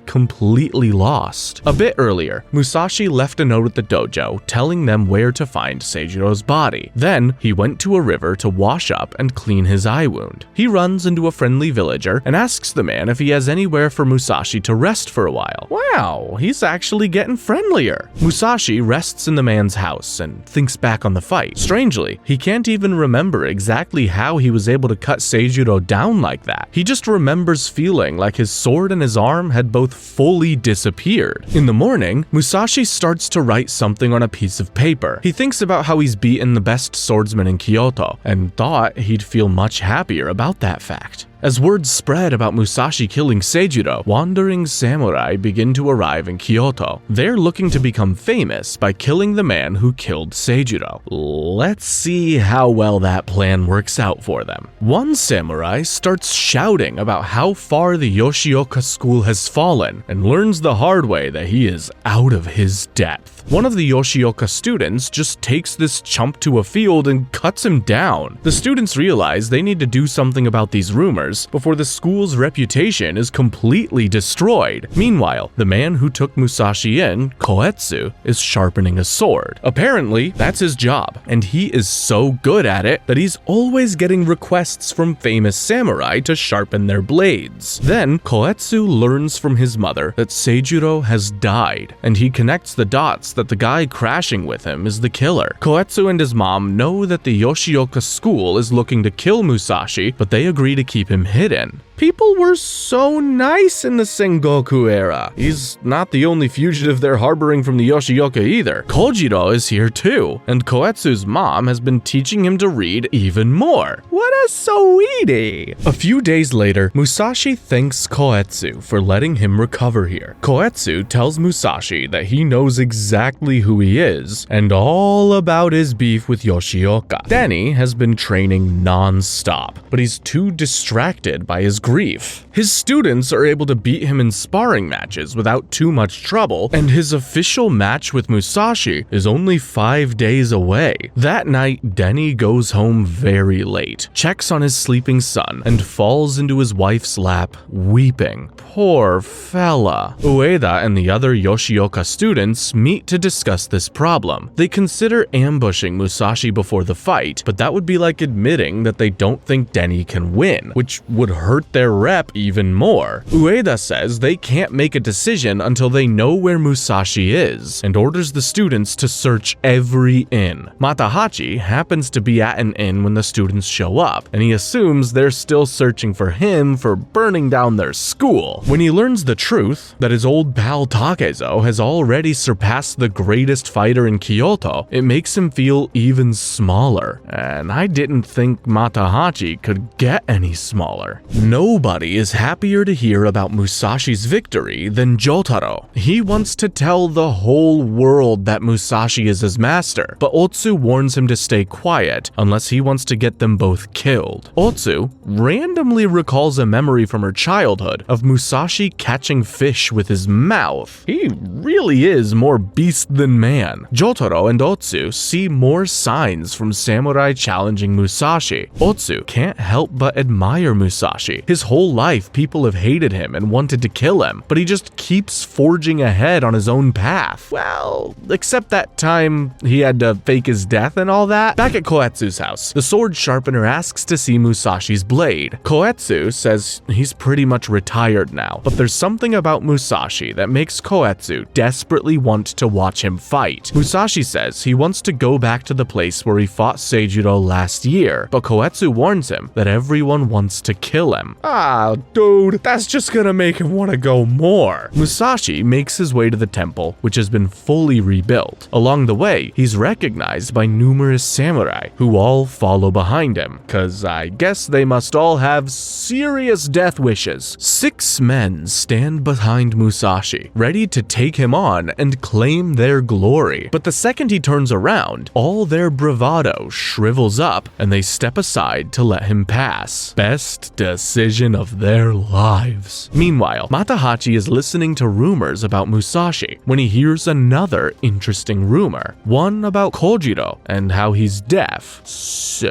Matahachi has to pretend to be deaf now. That would probably be as entertaining as it would be problematic. But before he can think about it too hard, Denny walks past the tavern. Matahachi runs away, worried that Denny will recognize him from his little accidental arson. Why is Matahachi back in Kyoto anyways? Like, literally anywhere else would be better. Matahachi runs straight past Musashi, who stops in front of Denny. The big man asks how Seijiro fought in his last battle, and Musashi responds that the bandage on his eye should be answer enough. Seijiro fought better than Denny ever will. While these two face off, another man arrives, looking dirty and almost feral. Someone you may have forgotten about. Toji, the self-appointed assassin of the Yoshioka school, has been busy. He just slaughtered some dudes who were talking smack about Yoshioka, then stepped outside to find himself right behind Musashi. Musashi's surrounded and tries not to give away the fact that he's weakened without the use of his left eye. Toji charges forward, but Musashi simply dodges and slashes Toji's neck. Toji laments that Musashi has grown much stronger, while he has only gotten weaker, and he collapses dead on the ground.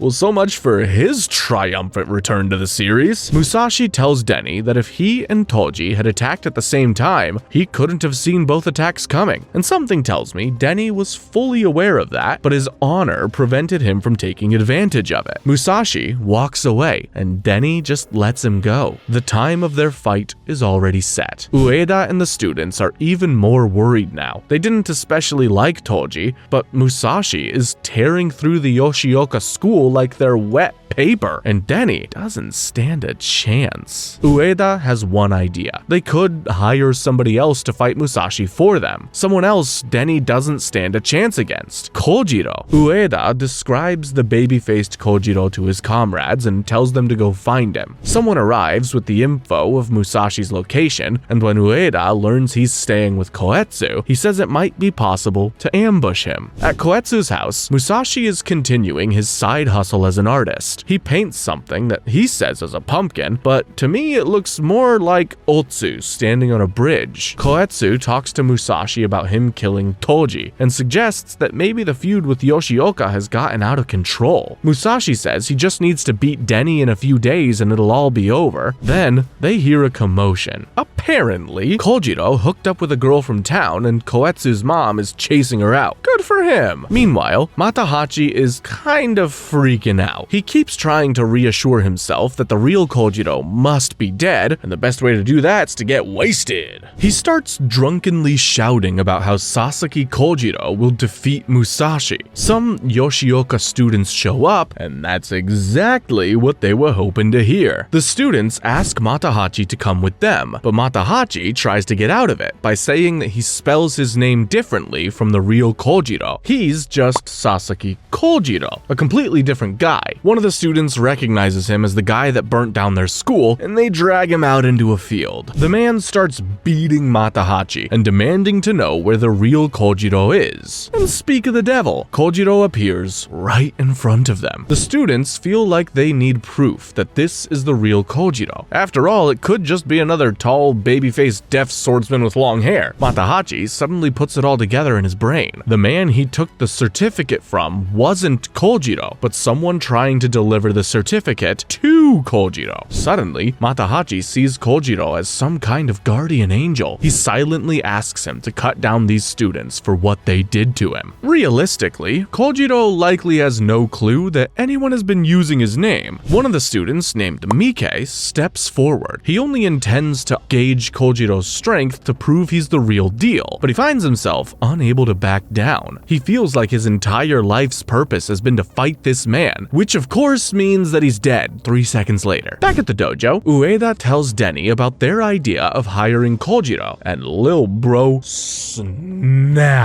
He starts beating up Ueda, refusing to back down from his fight with Musashi. He just wants his students to have faith in him. It's nothing personal, bro. It's just power scaling. Then Denny falls to his knees, feverish and breathing heavily, which doesn't give the other students any more confidence. The guy's completely falling apart. Back with Kojiro, the other two students are amazed at his speed. He may have killed their comrade, but that was his own fault, and they still have orders to invite Kojiro to their dojo. Matahachi finds himself shaking, but he tells himself it isn't because of fear. His whole life, all he's wanted is to stand next to Takezo and fight with him as an equal. He thinks he has the bravery to be Musashi's equal, which is debatable, but not the talent, which we can all agree with. Looking up at Kojiro, Matahachi sees a man that represents everything he's ever wanted to be. The students try to invite Kojiro to the dojo, but he can't understand them, and they weren't smart enough to bring a written message, so Kojiro just walks away. One of the students feels insulted and tries to attack Kojiro from behind, but his guts are spilled on the ground moments later. Kojiro turns to the one remaining student student, but suddenly, Matahachi throws himself in between the two of them. Next, we see Denny in bed with a fever, apologizing to Ueda for punching him and promising to beat Musashi. I wouldn't really believe him, even if we hadn't already seen Musashi winning the fight at the end of the arc. In the field, Matahachi begs Kojiro not to kill the last student. He doesn't want Kojiro to become another target of the Yoshioka school, and besides, he's got a bit of a soft spot for fellow losers. Kojiro has no clue what this bloody bruised man is saying, but somehow the meaning gets through to him. He sheathes the sword. The student thanks Matahachi for getting Kojiro to back down, and suddenly, Matahachi has another devilish idea. He and Kojiro go with the student back to the dojo. See, Matahachi is done pretending to be Kojiro. Now, he's all in on pretending to be Kojiro's interpreter. That's his dumbest idea yet. Matahachi feels confident that if he just sticks by Kojiro's side and acts as his manager, everything will work out fine. But,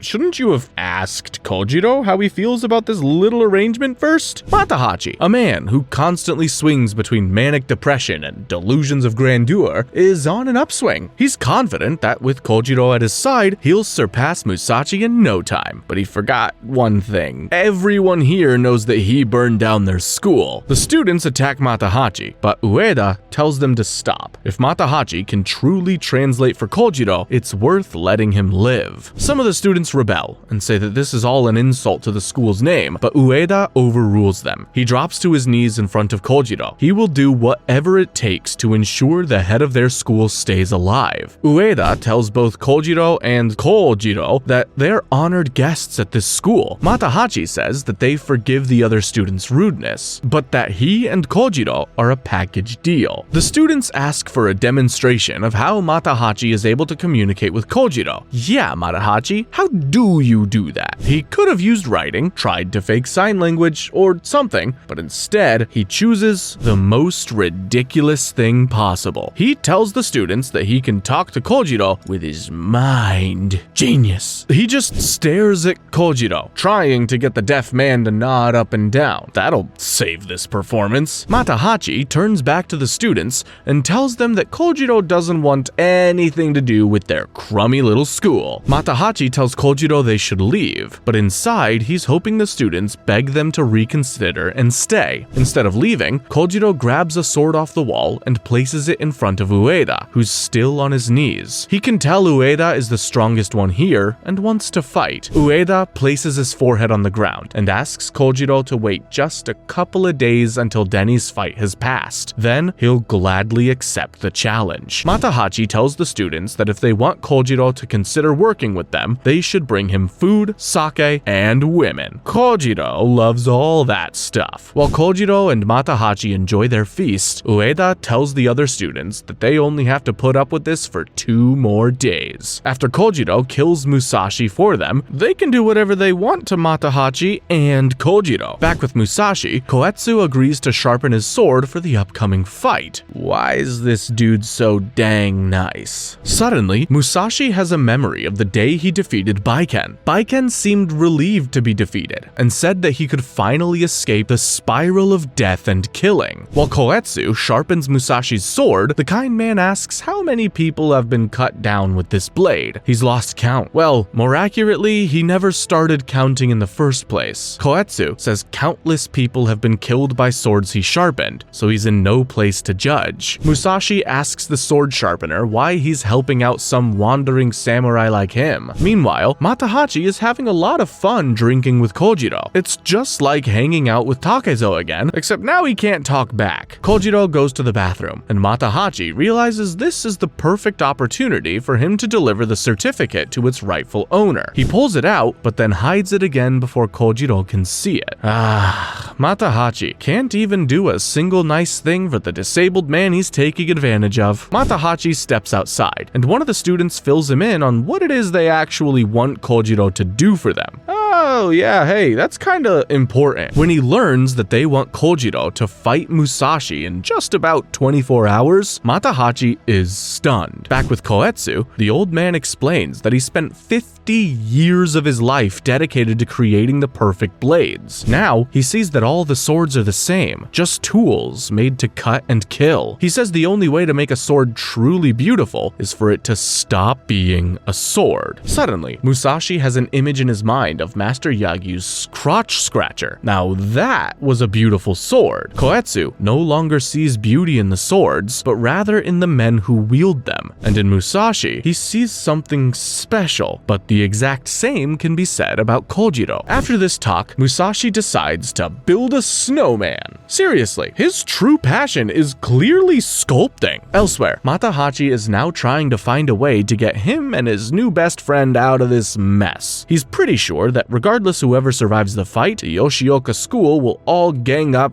to take out the survivor, and they'll murder Matahachi too just for good measure. He tries to find Kojiro to tell him they're running away together, but Kojiro has already wandered off to go get some more tasty snacks from Koetsu's mom. Denny is still refusing to let Kojiro fight on his behalf, but Ueda tells him that this is bigger than pride. If he loses to Musashi, it's pretty much the end of the Yoshioka school forever. Denny doesn't buy it, and he tells Ueda that he is banished from the school. Ooh, Ueda's in trouble. Kojiro gets back to Koetsu's house and smiles at the snowman. Musashi is having a dream at that moment, and we get another flashback of young Takezo. One day, he found the remains of a samurai in a cave, along with a sick katana. Takezo started training with the sword without any instruction, slashing his own arm to test the blade's sharpness. The sword itself and the world around them were the only teachers he ever needed. He eventually returned the sword to the samurai's skeleton, but promised he would return one day. In the present, Musashi takes off his bandage, and we see that his eye has fully healed. He steps outside and sees Kojiro admiring the snowman. They finally meet again. Musashi thinks he looks familiar, but doesn't recall that they met in the aftermath of Sekigahara. Kojiro uses a twig as a miniature sword and slashes into the snowman. Musashi sees the incredible way Kojiro is moving and wonders if he's still dreaming. The way Kojiro instinctively moves his body is just like Musashi did when he started practicing with a sword. They're two pure prodigies. Musashi grabs the twig from Kojiro's hand, but he's unable to slice into the snow with it like Kojiro did. Musashi realizes he's lost something from his youth, something that the childlike Kojiro still has. Musashi realizes he had almost completely forgotten what it felt like to let the sword guide him, to let himself be taught by the world around him. Suddenly, he's amazed he even managed to survive this long with his sharp senses dulled by age. He now thinks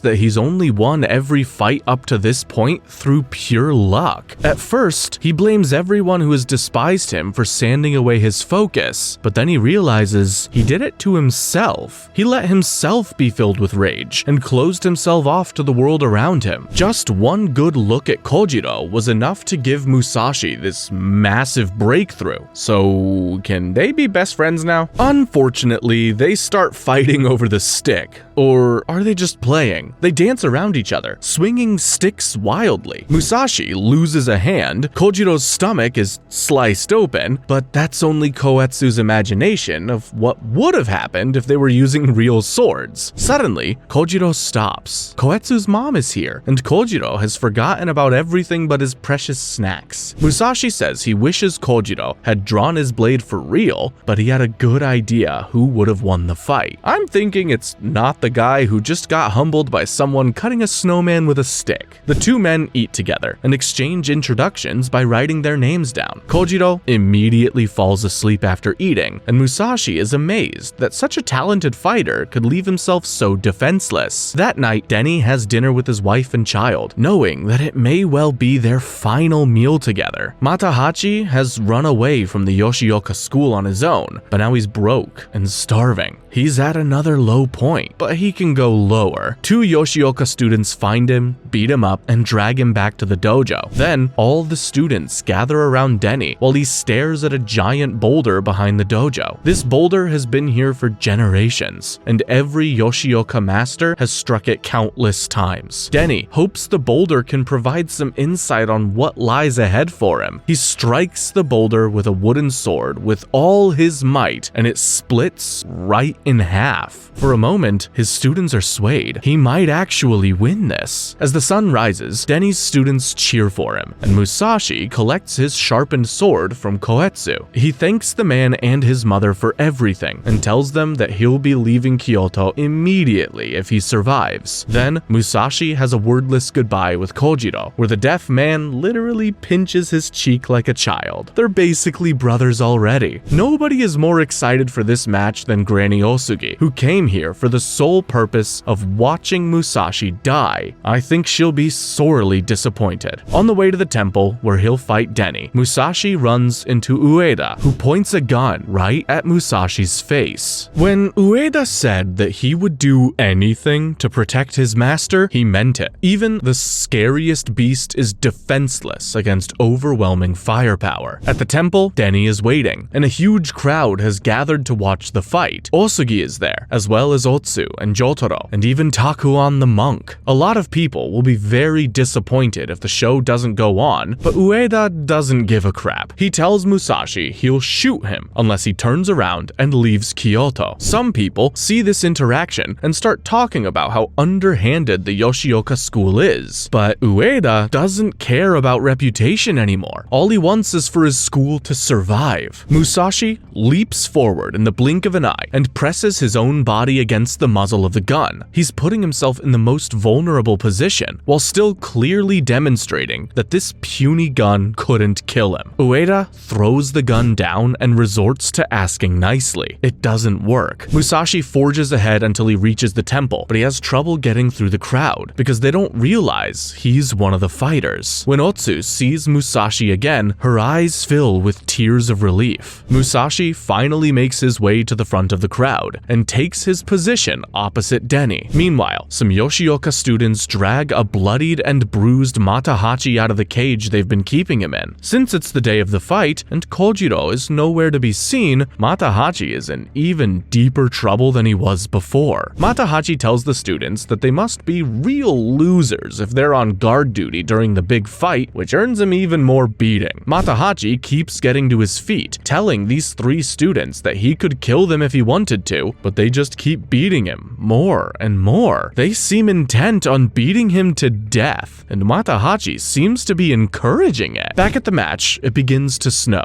Denny only needs to take one look at Musashi's stance to understand how this man could defeat his brother. Denny draws his sword. Musashi visualizes their first clash in his head a dozen times. He sees every possibility of how it could go, and in most of them, Denny is cut down in an instant. Denny seems to sense this and switches to a defensive stance. Musashi still hasn't even drawn his blade. This is just like the fight against Inshun. To the audience, it looks like the men are just having a staring contest, but in reality, the match is well underway. Musashi can't get Kojiro's carefree spirit out of his head. Finally, he rushes forward and swings. Only he isn't holding his sword. He was either so focused or so distracted that he completely forgot to draw it before swinging. He jumps back, takes out the sword, and prepares to strike again. As they face off, Musashi says it feels strange that just 1 year ago he was a simple country bumpkin. Osugi screams that he still is, but everyone does their best to ignore her. "Lady, your son is being beaten to death right behind this temple, if you're interested." Musashi says the difference in skill between him and Denny is clear and offers to call the whole thing off. Denny is enraged and charges forward, but Musashi doesn't even need to dodge. Denny is acting tough, but there's no real intent behind his strikes. Musashi cuts through Denny's sword to show how many leagues above the guy he is. The students call a timeout to get Denny a new sword, and Denny realizes he hasn't been in the right mindset. He's been too focused on surviving this fight and what comes after. That clearly isn't happening, but maybe it doesn't have to be such a humiliating defeat. Denny's boys really, truly believe in him, but he doesn't even believe in himself. He knows knows he's the underdog in this fight by a lot. That won't stop him from giving it his all and hopefully dragging Musashi to hell with him. Denny hears the voice of his father, Master Kempo. He tells Musashi that he is fighting to protect Kempo's honor and charges forward again. Denny's left hand is sliced off, but he still doesn't stop. He grabs Musashi with his bleeding left arm, holds him in place, and raises his own sword. Otsu, for her part, has been unable to watch a single moment of this fight. Denny stands there with his sword up in the air and freezes. He's already been defeated. Musashi's last strike went much deeper than just the hand. His guts spill out on the frozen ground as Musashi steps back. Denny thinks of his father one last time. Despite not being the strongest, or the one his father chose to run the school, at least Denny can die proudly knowing that he was always true to himself. Yoshioka Denshichiro collapses face down in the snow, dead. Osugi is disappointed at the outcome and starts shoving through people to leave. Musashi walks away and stops when he sees Otsu,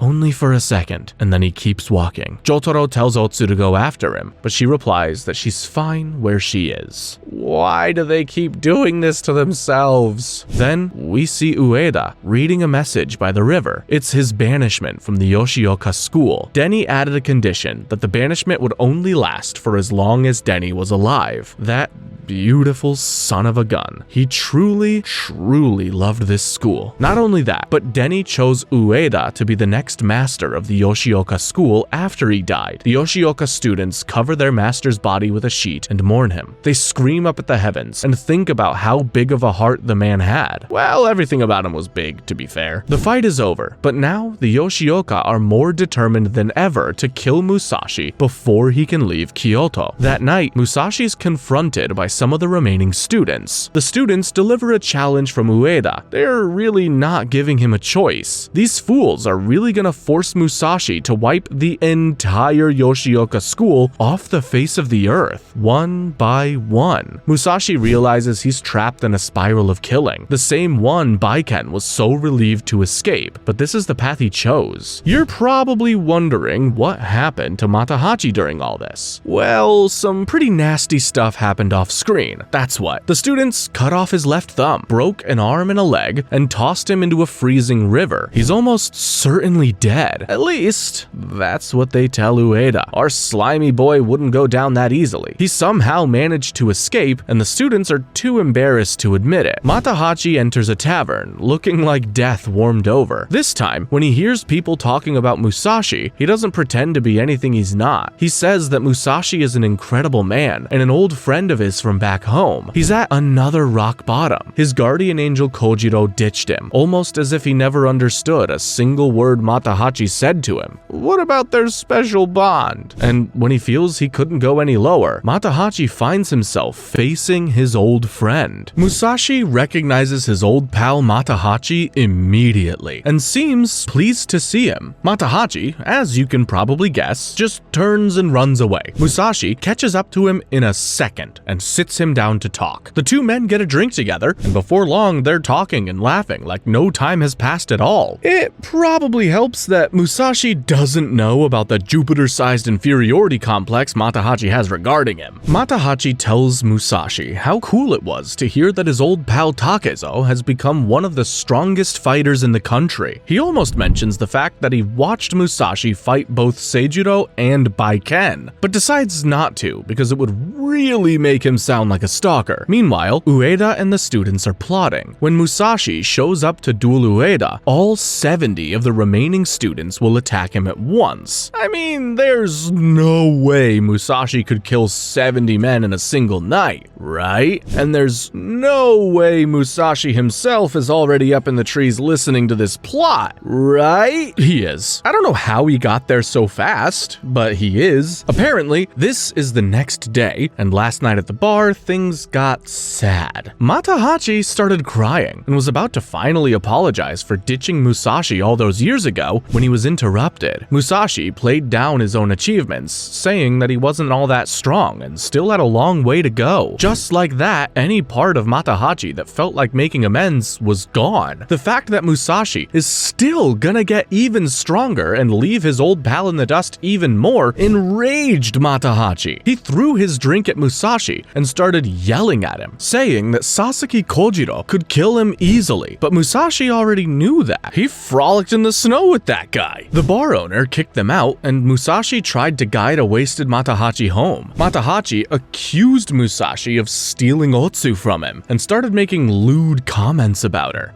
And, well, judging from the bruises on his face, Musashi didn't take that very well. I mean, he already had bruises, but now they're even worse. Musashi will put up with a lot, but you don't talk about Otsu like that. Anyway, after punching out Matahachi, Musashi got to the location of the duel super early and climbed into a tree. I guess he got real lucky, because that's the tree that Ueda decides to plot under. Musashi knows he's strong, but even he is unlikely to survive 70 trained swordsmen at once. He could probably take out a whole lot of them with him, but for what? It's all just pushing him deeper into the spiral of killing. Musashi thinks about everyone from the village. He sincerely wishes he could clear things up with Osugi, because her hatred is just really misplaced. She should hate her son. It's pretty refreshing to see, but Musashi has completely seen through Matahachi's act. He knows that his friend has become a cowardly, troubled man, and that he's villainized Musashi in his own head to justify his actions. And Otsu, he loves her, but they've also spent barely any time together, so who knows if it would work. Musashi jumps down from the tree. He can't beat 70, but the odds aren't bad against the 10 who are here to plot. Ueda is hesitant to get into it with only 9 men backing him up, but he can tell Musashi is slightly off his game. He charges at Musashi, but before they start fighting for real, they're interrupted by Takuan. The students leave, and Takuan takes Musashi for a drink that night. Musashi says he will leave Kyoto, obviously, because he'd be insane to take on 70 men. Of course, the next morning, despite everything in his body telling him not to, Musashi finds himself running directly towards the 70 men. As Musashi approaches, he sees the students have already gathered. They've started some fires to keep warm on this frosty morning, and every one of them is ready to put their life on the line for their school's pride. As they're discussing who should be on the front lines, Musashi appears in their midst, and if they're gonna fight 70 on 1, Musashi isn't holding anything back. He brutally pokes out one man's eyes, then slices off Ueda's face. I'm not exactly sure how Musashi feels about the spiral of killing at this point, but that spiral is about to be spinning like a top. Strangely, Musashi feels like he's paying off a debt to the Yoshioka school by being here. Both Seijuro and Denny could have killed him last year, but they let him get stronger. That was their worst mistake, or maybe they knew exactly what they were doing. Musashi bows to the men's spirits and starts his bloody business. It's not 70 men at once, it's just 70 one-on-one matches that happen really quickly without any breaks. Well, when you put it like that, it's a walk in the park. And Ueda, the new master of the Yoshioka school, the backbone of this entire operation,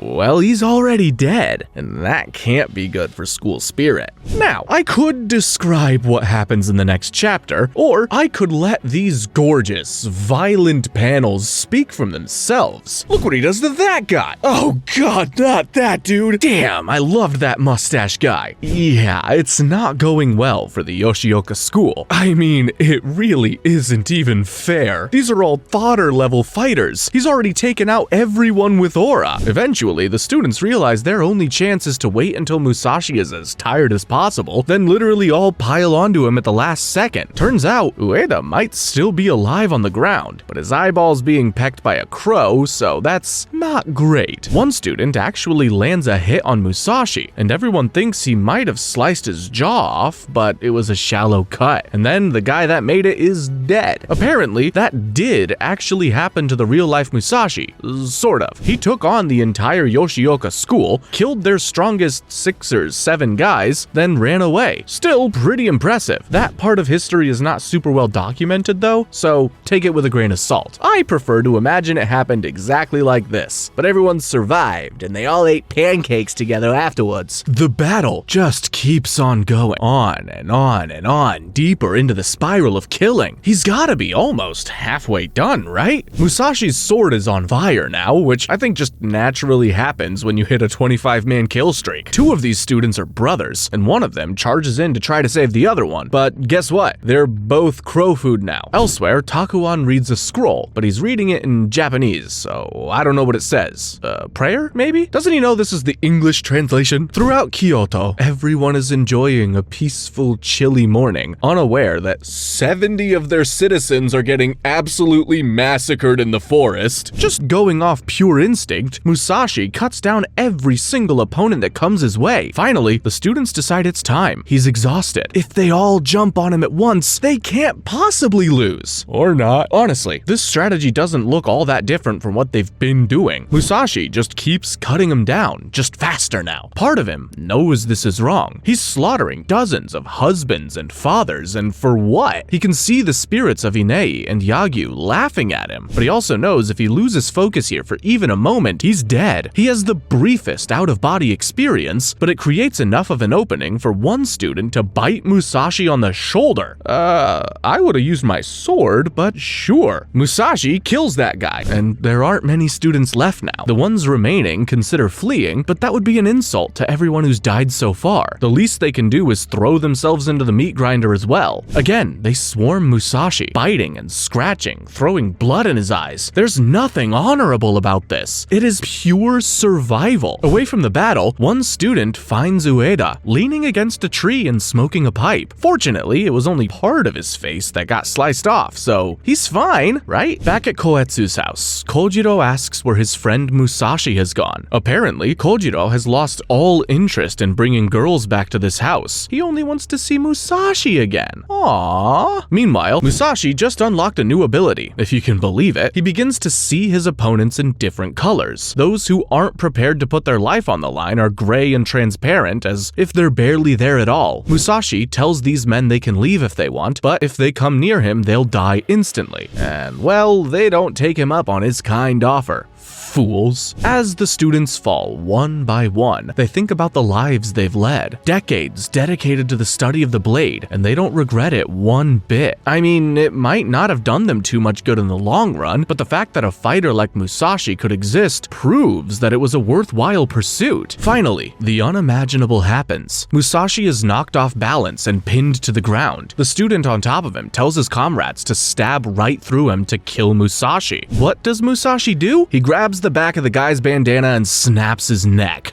Jesus! Musashi stands up, throws the man's body at someone, and cuts down another. Musashi is finally reaching his limits. He's completely exhausted and considers just lying down to accept his fate. It wouldn't be so bad after all. He's lived his life exactly the way he wanted to up until now. And yet, something keeps him going, cutting down man after man. He sees his master's ghosts on his shoulders, telling him he's closer to absolute strength. He's completely relaxed and has become flexible, which gives him complete confidence in his ability to counter any attack. He also keeps yelling slog over and over for some reason. Once it's down to only 5 students left, Musashi sees his future. He can see a path where he leaves Kyoto and even escapes the spiral of killing. In that moment, he loses focus on what's in front of him. He's disarmed by one guy, and the remaining 4 students advance. Musashi takes his opponent's sword and tries to refocus, but the flexibility he had is gone. Ueda is still alive on the ground and remarks that they never really stood a chance. He also thinks that maybe this is a blessing and that Master Kempo sent Musashi to them from beyond the grave. As firearms and advanced weaponry spread, the age of the sword is in decline. Maybe a violent fate like this is better for the Yoshioka school than a slow, gradual death. Once everyone else is dead, Ueda pulls himself back to his feet one last time. Drama queen. It's just Ueda and his buddy now. Musashi falls to his knees, unaware anyone is still alive. He's amazed that he managed to survive, even despite losing focus at the end there. He starts searching the bloody field for the sword he came with, and finds a man who's barely clinging to life. The man asks Musashi to finish him off, but Musashi is done killing. He finally spots his sword, but right next to it, one student student is only playing possum. Surrounded by the corpses he made, Musashi can't help thinking of Takuan's words to him 4 years ago, when he was strung up in a tree as punishment for killing so many people. He was reborn after that, but here he is again. Musashi reaches for his sword, and the student who was playing dead leaps into action. While that guy grapples with Musashi, Ueda sees the perfect opportunity. The perfect opportunity for a flashback, that is! When Ueda was a baby, a wolf delivered him to the Yoshioka school. There was a note from Ueda's parents saying they couldn't raise him, and I have to assume the wolf itself wrote that note. He's half wolf. He was raised in the school, and he was the only one who ever came close to equaling the Yoshioka brothers. One day, when he was still but a boy, Master Kempo banished Ueda from the school. The master could tell that Ueda was going easy on Denny when they fought, and that is not the Yoshioka way. Ueda begged the master to let him back in. He offered to give his all in a fight against Kempo, even though he knew he would be killed instantly. Master Kempo saw the boy's resolve and welcomed him back into the school. Now, in the present, Ueda puts an entire lifetime of that resolve into one final strike on Musashi, then collapses. It's a deep cut, but it still isn't enough. Musashi defeats the man who was playing dead. He's killed 70 men. The Yoshioka school is no more. Then things start getting weird. Musashi is surrounded by ghosts. He tries to get off the battlefield, but is completely exhausted, and his leg has been cut by Ueda. He sees the corpses around him start to move, trying to drag Musashi into the underworld along with them. He manages to drag himself to a river to wash up, where he encounters Akemi. She tells Musashi that he should have let her travel with him all those years ago. She also tells him that she was in love with Seijuro and then throws herself off a cliff. Did that actually happen? Either way, Musashi doesn't know where to go from here. He briefly sees Otsu, but then she's gone. Now, there's only one person on his mind, Kojiro. The next arc begins, and it looks like we're in for some more backstory. Remember how Kohei said that Kojiro turned him into a shell of a man right before he decided to become Baiken and adopt a new daughter? Well, it's time to see just how that happened. First, we see Kojiro enjoying the company of a woman who's playing with a frog on Kojiro's naked body. Hot? Suddenly, Kohei enters the room and throws a sword directly in the woman's eye. Jeez, why would he do that? Well, then we jump back further to see that Kohei used to be with this woman. She used to play with a frog on his naked body. It was sort of awkward though, because if you'll remember, Kohei's private parts were destroyed by his older brother, so he can't exactly perform any longer. Kohei enjoyed spending time with this woman anyway, so when she ditched him for a deaf guy, throwing a sword in her eye felt like a natural response. As expected, Kojiro completely dismantled him, and Kohei fled in terror. That was a much quicker backstory than I was expecting. Back in the present,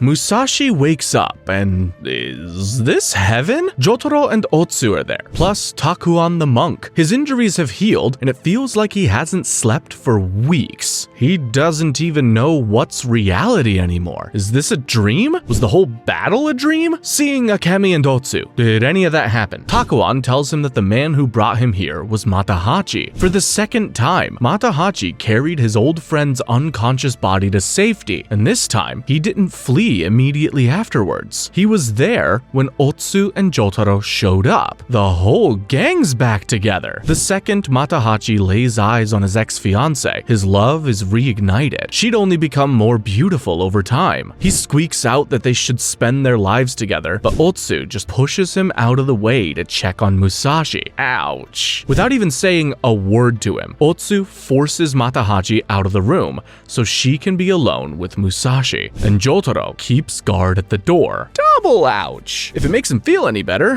Otsu just genuinely didn't recognize him. Still, ouch. But even once she does realize who he is, there's still a wall between them. Matahachi recognizes he built that wall himself by leaving her for another woman, but it doesn't make it hurt any less. He tells Otsu that she should be with Musashi, but if she doesn't make the first move, they'll never get anywhere. He's really proud of himself for saying that, and I'll hand it to him. He's showing a teeny tiny bit of growth here. Later, Otsu talks with Takuan and says she can never be with Musashi as long as he chooses to walk the path of the sword. Takuan has some interesting news for her. Musashi is no longer able to live by the sword. The final slash that Ueda gave him was devastating. Musashi may never even be able to walk again, according to Takuan. Matahachi sits at his old friend's side and gets wasted. He apologizes to the unconscious Musashi for the lewd things he said about Otsu and admits that they've never even slept together. He steps outside to pee, and Otsu comes in to gaze at her beloved. When Matahachi comes back inside, Otsu dives under Musashi's blanket to hide. She hears Matahachi telling Musashi that he should take Otsu with her on his travels. Then, Matahachi tells Musashi that he's turning into his father, and Musashi's eyes shoot open. But I guess that was just a drunken hallucination. Matahachi admits he's always been a little afraid of his friend and leans over to listen to his heartbeat. He thinks back on their entire lives together and begins to weep. Then, Matahachi leaves, focusing only on two things left in his life that he hasn't destroyed: his mother and his partner in crime, Kojiro. Jeez, you're still on that crazy plan? Moving on, news of Musashi's victory over 70 men spreads like wildfire. Everyone is amazed, including the top 4 Yagyu students Musashi fought, Inshun the spear user, and powerful lords from all over. Even Granny Osugi hears about it, and you can imagine her reaction. Over at the temple where he's recovering, Musashi tries to get to his feet, but finds that he's unable to without falling over. Takuan finally delivers the tragic news to Musashi. According to all available medical wisdom, there should be no way for him to fight ever again. He'll be lucky to ever walk on his own. Jotaro refuses to accept this. His master can't be stopped by something as insignificant as permanent nerve damage. Otsu watches from behind a door as Musashi drags himself across the floor to get a sword. But what use is a sword without any movement? That night, Musashi has a nightmare where he's completely helpless as men surround and kill him. He tries carving more demon statues, but he accidentally cuts himself and throws the chunk of wood in anger. He's losing his touch. Otsu is happy to play the role of nurse and caretaker for as long as she needs to, but Musashi is clearly depressed. Takuan tells Musashi to accept his fate. The heavens have decided that Musashi need not fight any longer. Takuan then asks Musashi if he learned anything from killing 70 men. All Musashi can imagine are children, frantically searching that bloody battlefield for the bodies of their fathers. For better or worse, he believes he's stuck on this path of violence. Takuan splashes some cold water on Musashi's face to try and snap him out of it. Otsu arrives just in time to see Musashi scream that even the heavens can't take the sword from him. Right then, the authorities arrive. Apparently, they had laws against murdering 70 people even back then. Musashi Miyamoto is under arrest. At the same time, Kojiro is at the field where Musashi's great battle was held. He feels like he can still see the ghost of Musashi standing there amidst the carnage, glaring at him. Next, Musashi is brought to a prison at Nijo Castle. The big man in charge here is the stately-looking Itakura, and he's getting a visit from his old friend Koetsu. Koetsu wanted to check on Musashi, and Itakura assures him that they'll treat him well. They understand that the Yoshioka school challenged him first, but they still can't exactly let a mass murderer roam free.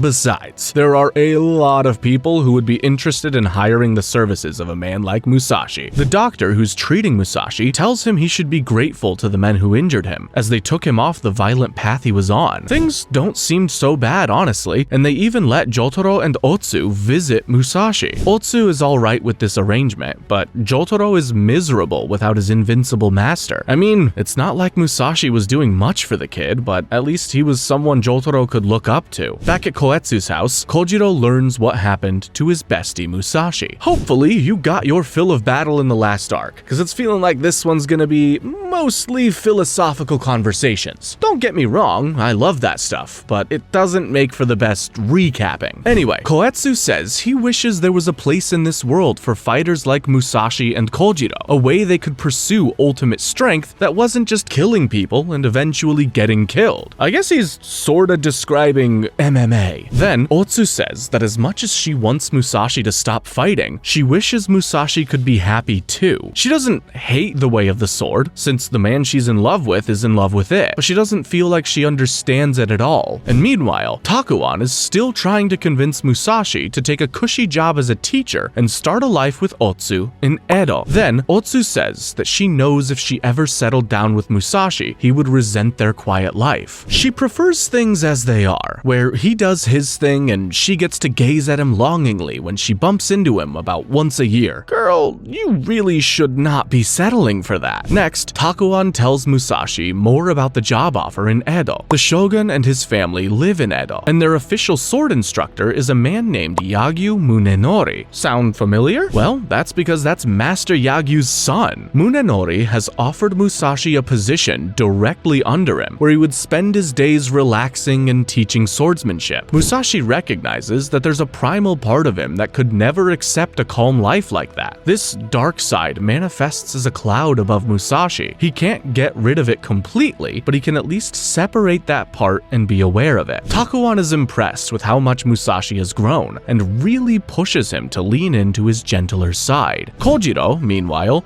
is still hanging at Koetsu's, swinging his sword around and hooking up with village girls. He pretty much just does whatever he wants, but Koetsu and his mom feel like Kojiro needs more of a purpose in life. Then, Koetsu gets a visit from a man who wants his sword sharpened. At first, Koetsu isn't interested, but the man says the sword isn't for him. It's for a promising fighter named Ogawa. Outside, Kojiro sees Ogawa for the first time. Back in his cell, Musashi is refusing to give up on fighting for good. He keeps trying to walk on his injured leg, but it's no use. At the same time, Ogawa has picked up one of Kojiro's training sticks. He thinks that only a true legend could effectively train with a twig, and the second he sees Kojiro, he knows this is the man capable of such a thing. Kojiro seems excited to have found a new potential playmate. Takuan keeps talking to Musashi and tries convincing him how pointless this violent path is. I mean, did he really even win that battle against 70 men? Did he really? It looks like Musashi might finally be coming around to what Takuan is saying. He realizes that everyone he's defeated, like Seijiro, Denny, Baiken, and Inshun, they're all free from the spiral of killing. He's the one who is still trapped. In a fight to the death, there are no winners. Just the dead and the damned. That's an original line, by the way. Takahiko, if you're watching, you can use that in the next chapter. Musashi and Takuan keep talking for a while, until Takuan tells Musashi that recently he heard a voice, the voice of God. This voice told him that everybody's path has already been determined by the heavens, which means that everybody is completely free. Sounds counterintuitive, but who am I to argue with a mysterious wandering monk? Back at Koetsu's, Ogawa is astounded by Kojiro's skill with a stick, and knows he won't have many opportunities to face men like this in his lifetime. The two men have a quick stick sparring session, and Ogawa knows he would have been murdered if they were using real blades. Takuan continues his long, philosophical monologue. Basically, it comes down to him telling Musashi that he needs to accept whatever fate the heavens have in store for him. Takuan is really interested in the idea of the heavens, but for a man like Musashi, what does that even mean? Takuan says that they should pray, but Musashi doesn't have a clue who or what to pray to. Meanwhile, the stick fight continues. Ogawa admits that Kojiro is far more talented than he is with a stick, but to be fair, Kojiro has a lot more stick experience. Ogawa draws his sword, hoping to fare better with the real thing. Then, Musashi says that the only time he feels connected to a higher power is when he's in the heat of battle. Takuan's words start to reach Musashi, but unfortunately, it looks like they're having the exact opposite effect Takuan was hoping for. Ogawa says to Kojiro that he can tell his entire life has been building up to this moment. Kojiro doesn't even draw his sword. He seems content to bring his twig to a sword fight. Elsewhere, Jotaro is getting bullied by some young monks who say Musashi is a demonic beast, and Otsu has to save him from getting beat up. What are they teaching monks these days? Next, Otsu continues thinking about whether she and Musashi could ever live a peaceful life together. She suddenly gets an unexpected visitor, the ghost of Ueda. This guy's persistent. Back with Ogawa, the guy thinks this must be some kind of a joke. How could Kojiro ever hope to win with a stick? He brings his sword down, but Kojiro isn't there. He appears behind Ogawa. Meanwhile, Otsu is shocked at the ghost in front of her, and honestly, I am too. As far as we know, Otsu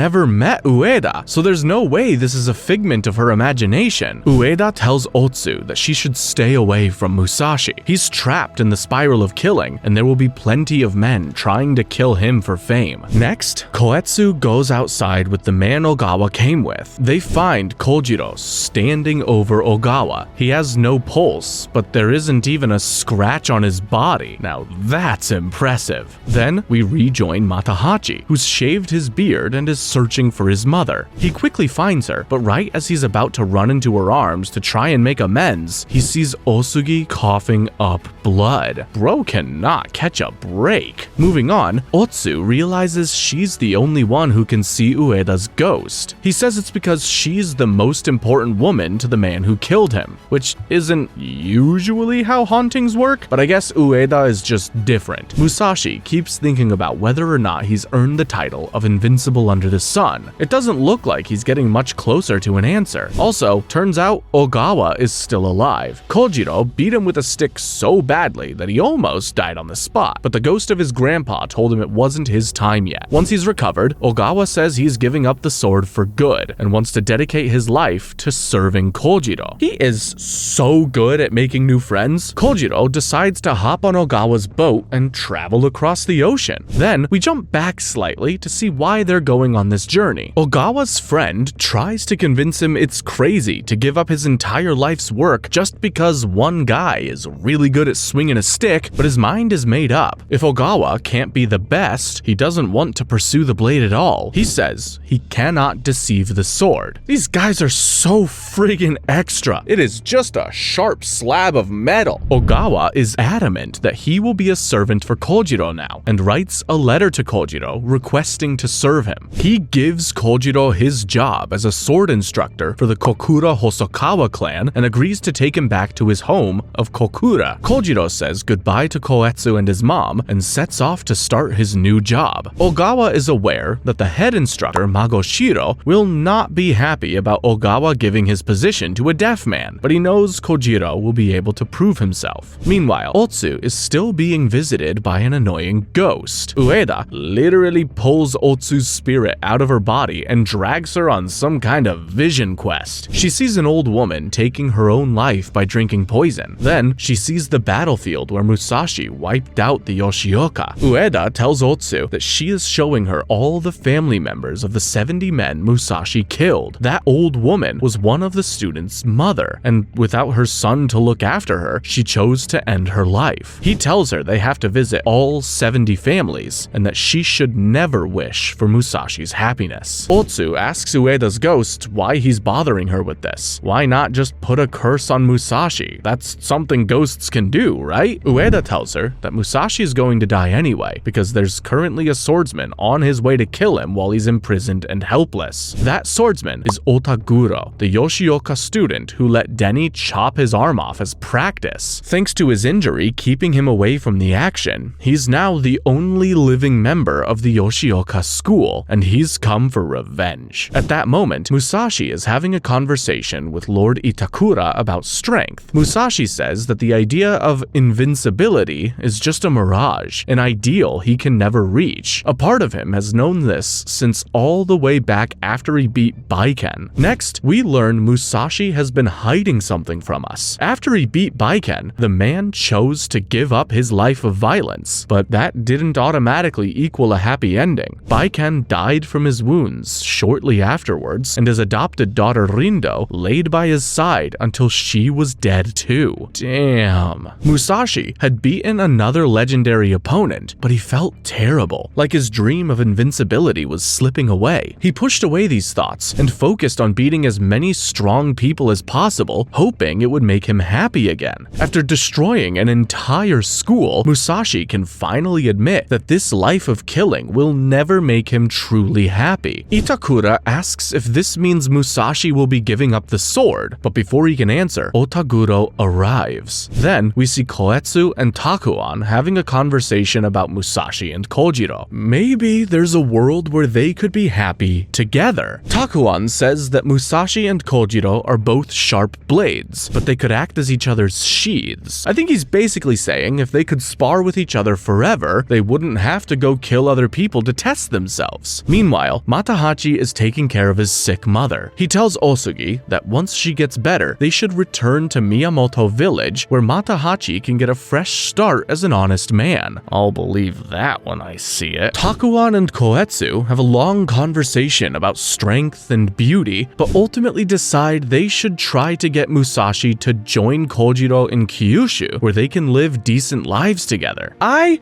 been saying, those dudes need each other. The next chapter is another long philosophical conversation between Musashi and Itakura, and I can't anymore. Just make up your mind. Either keep killing or don't. Elsewhere, Otsu is trying everything she can think of to exorcise this pesky ghost. When prayer fails, she just asks Ueda nicely to go bother someone else. She also recognizes that for as much as Ueda hates Musashi, he doesn't want to see him killed. Next, Itakura tells Musashi that Otaguro came to kill him, but that the guards turned him away. Anyway, after all these chapters of talking and thinking, Musashi finally decides a peaceful life with Otsu could never be possible. Why am I not surprised? And for some reason, he really feels like he needs to go visit that cave where he found a sword as a child. However, since he's still a prisoner who can't walk, for now he accepts the instructor position that the shogun offered. He travels to their dojo and meets the people he'll be training. Back with Otsu, Ueda seems to have really changed his tune. Now he tells Otsu she's the only one who can save Musashi's life. Since Musashi destroyed the whole Yoshioka school himself, the very last thing Ueda wants is for Musashi to die to some random meaningless death at the hands of a revenge seeker. That would be the ultimate humiliation. And meanwhile, Musashi doesn't seem to enjoy being a teacher very much. He escapes the dojo and limps off into the woods towards freedom. He asks God to give him one more worthy opponent he can give his all to. At this point, I think he'd be truly happy just to be cut down by someone stronger than him. First though, Musashi wants to go pay another visit to old Master Yagyu. It's slow going on his injured leg, and he's soon challenged by two wandering swordsmen looking to make a name for themselves. He warns them not to draw their swords, because he is done with the spiral of killing. He draws a circle on the ground around himself and tells the men they'll die if they enter it. At the same time, Osugi is getting worse. Matahachi can tell he'll never be able to return to Miyamoto with his mother. Then, the two men enter the circle, and Musashi is forced to cut them down. I guess the spiral of killing isn't done with him just yet. Afterwards, the ghost of Ueda appears to Musashi. He tells Musashi that he's lying to himself by saying he wants to stop killing. By drawing that circle on the ground, he was basically inviting the men to get killed. Musashi just ignores him and continues on towards the Yagyu estate. Then, Matahachi has a conversation with a monk who's helping treat his mother. The monk reveals that Osugi told him all about Matahachi's deceitful ways. Matahachi goes inside where his mother is getting sicker and she speaks to him. She thinks she's still talking to the monk. She says that she knows her son lies and cheats because he's always been jealous of Takezo, but she doesn't care. She'll always be on her son's side no matter what. She's pretty misguided, but you gotta respect a mother's love. Matahachi learns that his mother could die at any second, so he puts her on his back and decides to carry her all the way back to Miyamoto. By returning home with her son at last, Osugi can die without regrets and have hope that Matahachi will actually turn out alright. Osugi is delirious though, and still believes it's the monk who's carrying her. Unfortunately, the journey is way harder than he anticipated, and Matahachi gets lost. He thinks back on his entire life of constant disappointment and failure, and considers throwing himself and his mother off a cliff. Osugi finally realizes her son is the one carrying her. She thanks him for bringing him to the ocean. They're nowhere near the ocean, by the way. And she tells Matahachi that nobody in this world is truly strong. There are only those who strive to be strong. Then, in a flashback, we learn Matahachi's origin story. Turns out, Osugi isn't really his mother at all. When Osugi was middle-aged, her husband died suddenly, and since they had no children, she believed her family line would end right there. She decided to adopt a baby from a woman who didn't have the means to care for him, and named the baby Matahachi. Osugi dedicated the rest of her life to that child, all in the hopes that he would do the family name proud and consider her legacy. That's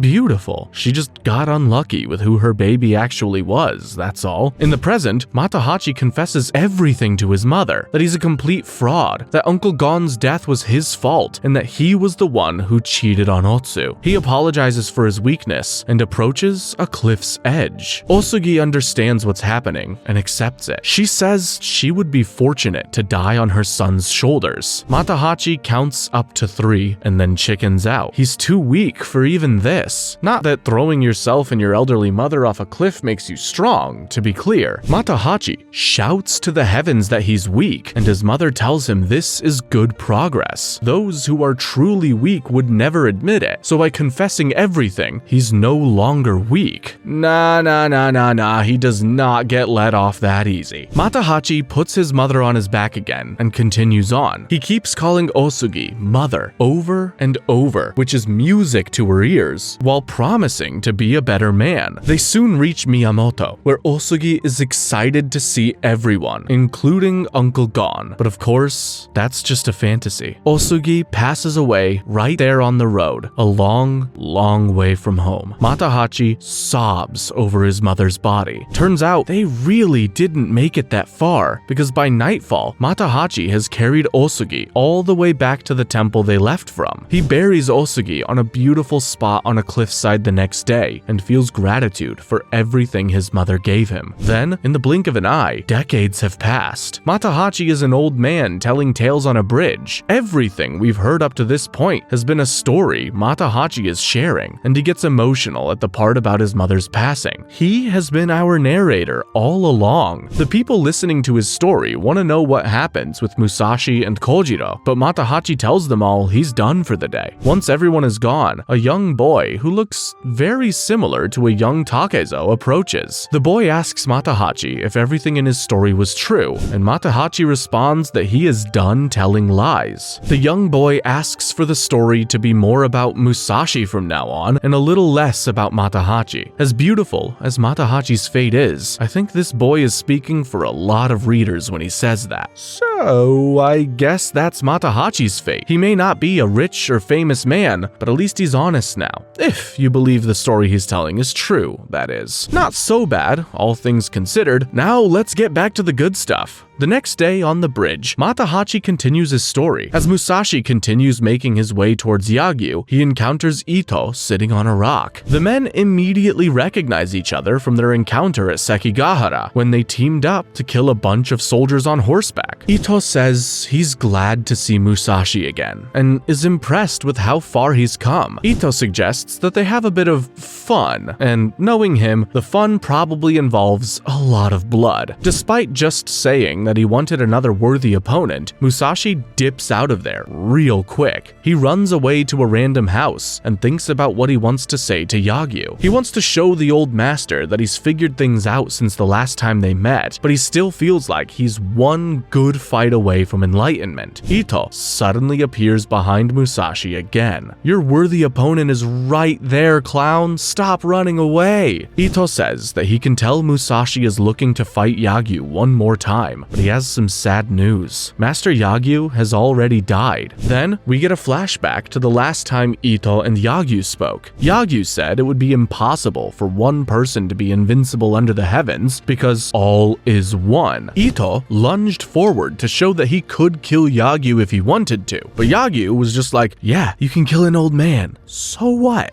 Got his ass. Now, Ito is unsatisfied and hopes that a fight with Musashi will make him feel better. Musashi can feel the immense bloodlust coming off of Ito. It is nothing he has ever experienced. Musashi suddenly feels like he can hear a flute playing in the distance. He prays and finally discovers the perfect person to pray to, Otsu. Musashi draws a circle in the ground and tells Ito not to enter it. Ueda's ghost is watching all this, genuinely unsure if Musashi is looking for a fight or trying to avoid one. Musashi realizes that Ito has been standing in such a way that he hasn't shown his right side. Is he missing an arm? Is it all a bluff, or does he just stand weird? Ito walks towards Musashi and commands him to draw his sword. Then, Ito draws his own bigger circle around Musashi's circle. He says this huge circle represents the range of his sword, and he'll be able to cut Musashi the second he steps into it. Then, the ghost of Yagyu suddenly suddenly appears and takes a seat to watch the showdown. So this is straight up just a supernatural manga now? It turns out the old master isn't quite dead. He's just in a coma while his spirit goes to watch the fight. Jotaro and Otsu happen to be on their way to the estate as well. Otsu learned that the old man was sick and rushed to be at his side before he passed. Jotaro doesn't really want to go because last time he was there, he was attacked by a dog and fell in a hole. Yeah, I forgot about that. Musashi faces off with Ito, takes a deep breath, and tells Ito that invincibility is only a word, a mirage. Ultimate strength no longer matters to him. Ito is not happy with that answer. He just wants somebody to fight him. Next, we get another flashback to a young Takezo. Turns out he's been a huge fan of Ito his whole life. When he was just a kid, he carved a statue of the legendary sword demon Ito Itosai. He assumed the real Ito was dead, but constantly updated the statue on how much stronger he was getting. His whole life, he wanted to hear praise from Ito, and now the man is right in front of him, calling him a disappointment and a liar. His peaceful life can wait just a little longer. Yagyu's ghost flies away, seemingly disappointed that Musashi has taken the provocation. Musashi dashes forward, and Ito smacks him to the ground. Musashi's leg wound reopens as he gets back up, and he declares that he has no reason to fight anymore.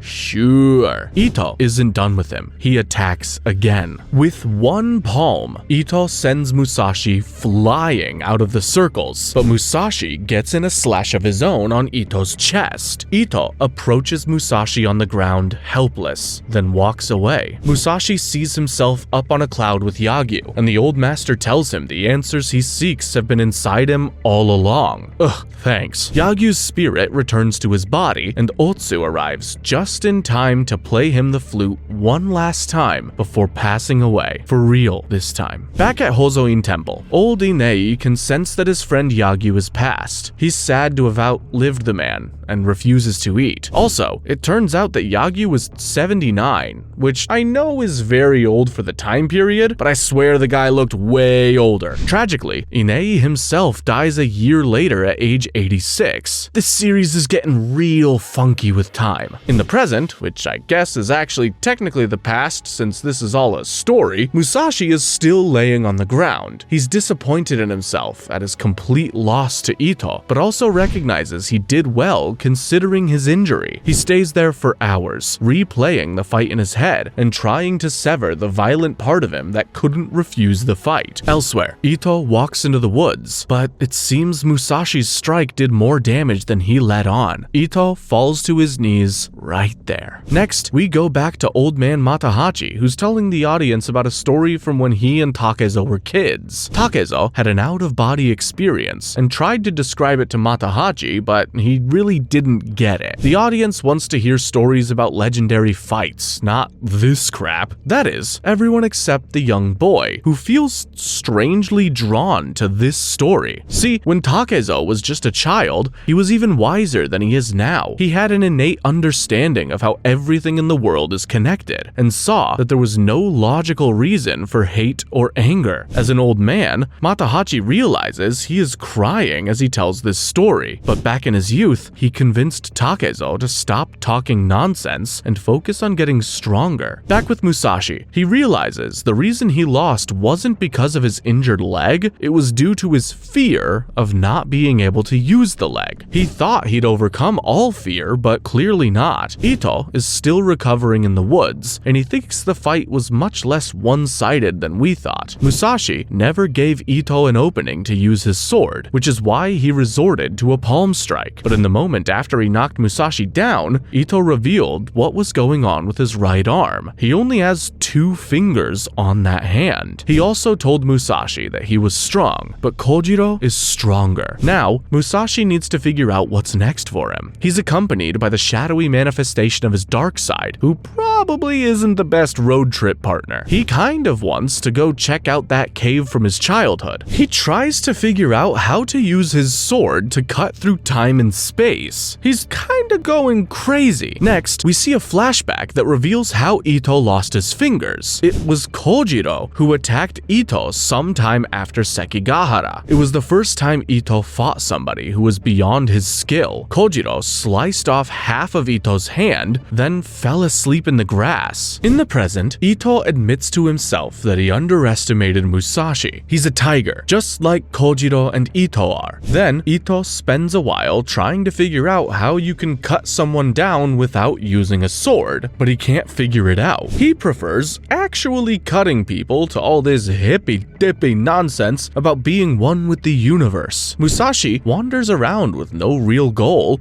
until he encounters another swordsman he's forced to kill. He thinks about how Ito told him that the most important part of fighting is make sure you have fun. Facts. It sounds kinda stupid, but somehow that triggers a huge breakthrough for Musashi. He recalls when he was a young child training with the sword he found in that cave. He wasn't doing it to be the strongest, he was doing it because it was fun, and he hasn't felt that same sense of joy since, except when he was playing with Kojiro in the snow. Suddenly, Musashi desperately wants to see Kojiro again. Next, we get a little more of Matahachi's story. After burying his mother, the monks at the temple suggested that Matahachi should become a monk there himself. He turned them down and instead traveled to Kokura, where Kojiro was working, to finally deliver his father's certificate to him. Then, in the future, the old man Matahachi says he's done telling his story for the day and sends everyone home. Everyone is bummed. They love listening to Matahachi's tales. Once everyone is gone, Matahachi is left with the young boy again. Matahachi warns that the story is not very pleasant from here on out. I'm not sure I would describe any part of it as pleasant up until now either. And then, here's some sweet panels of Musashi with a crow.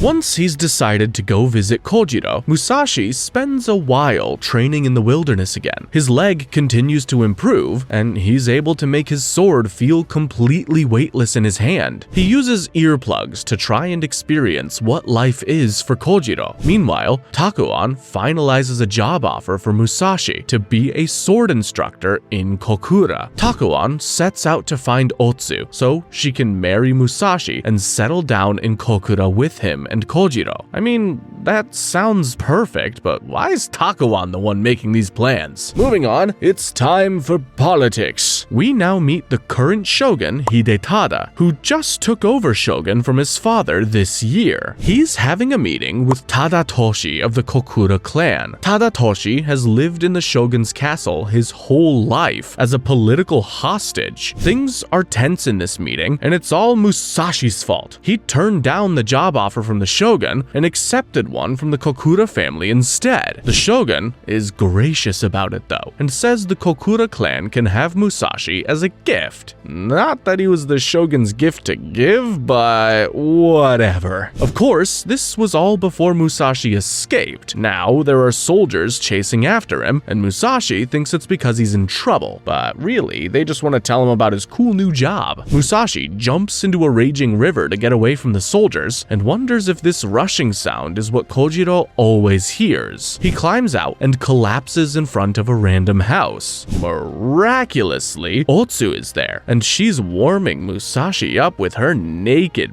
body. Oh wait, nope, that was a dream. It's actually some random woman. Musashi has been taken in by another nice old couple. This time, it's a sculptor, his wife, and their 5 kids. He introduces himself to the family as Takezo, not Musashi, and starts helping them out on the farm to earn his keep. Back to old man Matahachi, he tells his audience that the big duel they're all waiting for, the fight between Musashi and Kojiro, is coming in 7 years. Yeah. Apparently Musashi doesn't make his way to Kokura until he's 29. Matahachi doesn't even know what Musashi did in those 7 years because he was in Kokura himself, but that won't stop him from sharing rumors he heard. So allegedly, Musashi spent a good amount of time helping out this peasant family. He hunted food for them, played with the kids, and learned carving from the father. Or more realistically, the father learned carving from Musashi. Eventually, the youngest child tragically falls sick and dies. Musashi is moved by this experience, yet he continues going out into the woods and training with earplugs in. As he trains, Musashi can tell he's worse than he used to be. Covering for his right leg's weakness, he basically has to learn the basics all over again. A while later, he watches the mother of the family give birth to a new baby. Then, Musashi reveals his true identity to the sculptor. The man told Musashi that when he sculpts, it helps to bring him back to center. But when Musashi swings his sword now, he feels like there's a thick mist wrapped around him. He can't find his center. Is he even strong anymore? Later, the mother lets Musashi hold the new baby. She asks if he ever wants to settle down and have kids, but Musashi says that's impossible. He's killed over 100 men with his hands, and he says that in front of children. They really don't mind though, because he's such a humble and helpful guy. Eventually, Musashi tells the family he must leave. The father offers to let him stay forever and become a full-time sculptor, but Musashi says he wants one more chance to fight someone truly strong. He thinks that will allow him to understand what Yagyu and Inei understood. Otherwise, not only will Musashi feel like his whole life was in vain, but his father's whole life too. The kids beg him to stay, but Musashi wanders away. He feels like the second he tried to quit the spiral of killing, he felt completely adrift. Now, he just wants to reaffirm his strength. Oh, and looky here. Some chump who thinks he can fight Miyamoto Musashi. Next, old Matahachi says we need to spend a little time in Kokura. At the time when Kojiro first arrived, as soon as Ogawa's ship lands in Kokura, Kojiro just wanders off and finds some kids playing with a beach ball on a bridge. He starts bouncing the ball on his head, playing keepy-uppy to keep the ball from hitting the ground. Kojiro bumps into some men who get pissed off, but he doesn't care. He just needs to keep this beach ball in the air. The men attack Kojiro, but he dodges them all while still juggling the ball in the air. Now this is how you make a first impression in a new town. Also, before he even met Tadatoshi, Kojiro managed to tame an unruly horse that nobody else was ever able to tame, because he's just that good. Inside, everyone's kinda laughing at Kaeda, because his hair is a mess, he smells bad, and he's kinda chubby. Plus, he was late to work because he got wasted last night, and they're worried about Kojiro becoming an instructor here. The fight starts, and it doesn't go how you'd expect. Kojiro tosses his sword aside, strolls right up to Kaede, and opens up his shirt to reveal his or her breasts. Wow, I know you've never fought a woman before, Kojiro, but this is not the way. Kojiro is actually only interested in a cross necklace Kaede is wearing, because it's so shiny. While he's examining the necklace, Kaede smacks his shoulder and knocks Kojiro to the ground. Turns out, nobody here is very happy about a woman being one of the instructors. She must be really good to have earned this position. Anyway, Kojiro didn't make a very good first impression on anyone. He's introduced to the head instructor here, Uji Magoshiro. Kojiro can sense the man's skill immediately and runs away to keep his distance. Everyone takes this as a sign of disrespect, but Uji recognizes it's just pure battle instinct. Apparently, Uji is deeply respected by everyone, but he's a bit of a loose cannon who doesn't always listen to his lord. Tadatoshi hopes that Kojiro will be able to smooth out Uji's rough edges somehow and make him more of a team player. Anyway, enough playing around. Uji tells Kojiro to show them who he is and uses the sword. And back to Musashi. He's looking for someone to fight when a man with a nice sword stops him. The man sees how deadly serious Musashi is and turns to run away. Smart move. With his injured leg, Musashi can't even hope to chase after the guy. At this point, Matahachi is interrupted by his audience, who ask how he knows that this stuff really happened, and basically, he doesn't, but they want to hear the story anyway. Musashi soon comes across another nice man who shares some food with him. As they talk, Musashi realizes the man is a student of Yoshioka who left the school decades ago. He has no idea he's sharing food with the man that slaughtered his old school. Wait, he knows exactly who he's sharing food with. The man draws his sword and attacks, and once more, Musashi is forced to take a life. Another man appears and compares Musashi's situation with the Yoshioka to a raging wildfire. He may not have done much to start the inferno, but it's still his responsibility. He needs to face every Yoshioka student that wants him dead. Musashi kills 2 more men, but he feels terrible about it. He drags himself on his injured leg, exhausted, until he eventually collapses. He feels like he's at rock bottom, and that's exactly what he needed. He doesn't feel like Musashi anymore, and for the first time, he can admit to himself that he wants to live with Otsu. As the sun rises, Takezo smiles. And now for the moment that you have all been waiting for. The farming arc. What is this? Vinland Saga all of a sudden? Musashi, who I guess now is Takezo again, is wandering through the forest when he smells some food and hears a sword being sharpened. He follows the sound to find a young boy who is the one doing the sharpening. The boy takes his sword, enters his own house, and stands above his sleeping father, a situation Takezo knows all too well. He raises his sword, but Takezo grabs his arm to stop him. It turns out this kid isn't trying to kill his father. The truth isn't that sad. It's sadder. His father died from illness, and since the boy couldn't carry the body to a grave by himself, he was gonna chop it up into smaller pieces. Takezo helps the boy bury his father properly, and the two share a meal together. Throughout all this, the boy seems unbothered, even uncaring about his father's death. Takezo catches himself for judging the kid though, because people called him heartless when he was a kid too. And he did try to kill his own dad, so he can't judge. In the morning, Takezo sees the kid hugging a tree and sobbing. He was just acting tough. The boy introduces himself as Iori, the poor son of a farmer. Takezo tells him that he'll have to farm the land himself now, and he'll help Iori get started by plowing the soil. Some neighbors tell Takezo he's wasting his time, and that the land in this village will never bear harvest, but Takezo keeps on plowing. The next day, it rains and floods all of Takezo's hard work, but Iori just sees an opportunity. Fish come swimming into the channels Takezo dug, and the two make a delicious seafood stew that night. Takezo goes outside to swing his sword in the water for a while, then tells Iori it's time to eat. After this, Takezo keeps trying to plow the field. The rain keeps muddying it all up again, and Iori keeps splashing around catching fish. Takezo and Iori have an adorable mud fight, and it looks like the kid is having a blast. While watching Iori sleep, Takezo thinks about Jotaro, the apprentice he's never given a crap about. Iori wets the bed, but Takezo pretends to be asleep so the boy won't get embarrassed. Aww. The next morning, Takezo tells the boy he has to leave, but Iori hugs him and asks him to stay. Takezo leaves anyway, so Iori picks up a sword and starts trying to kill the neighbor kids who bully him.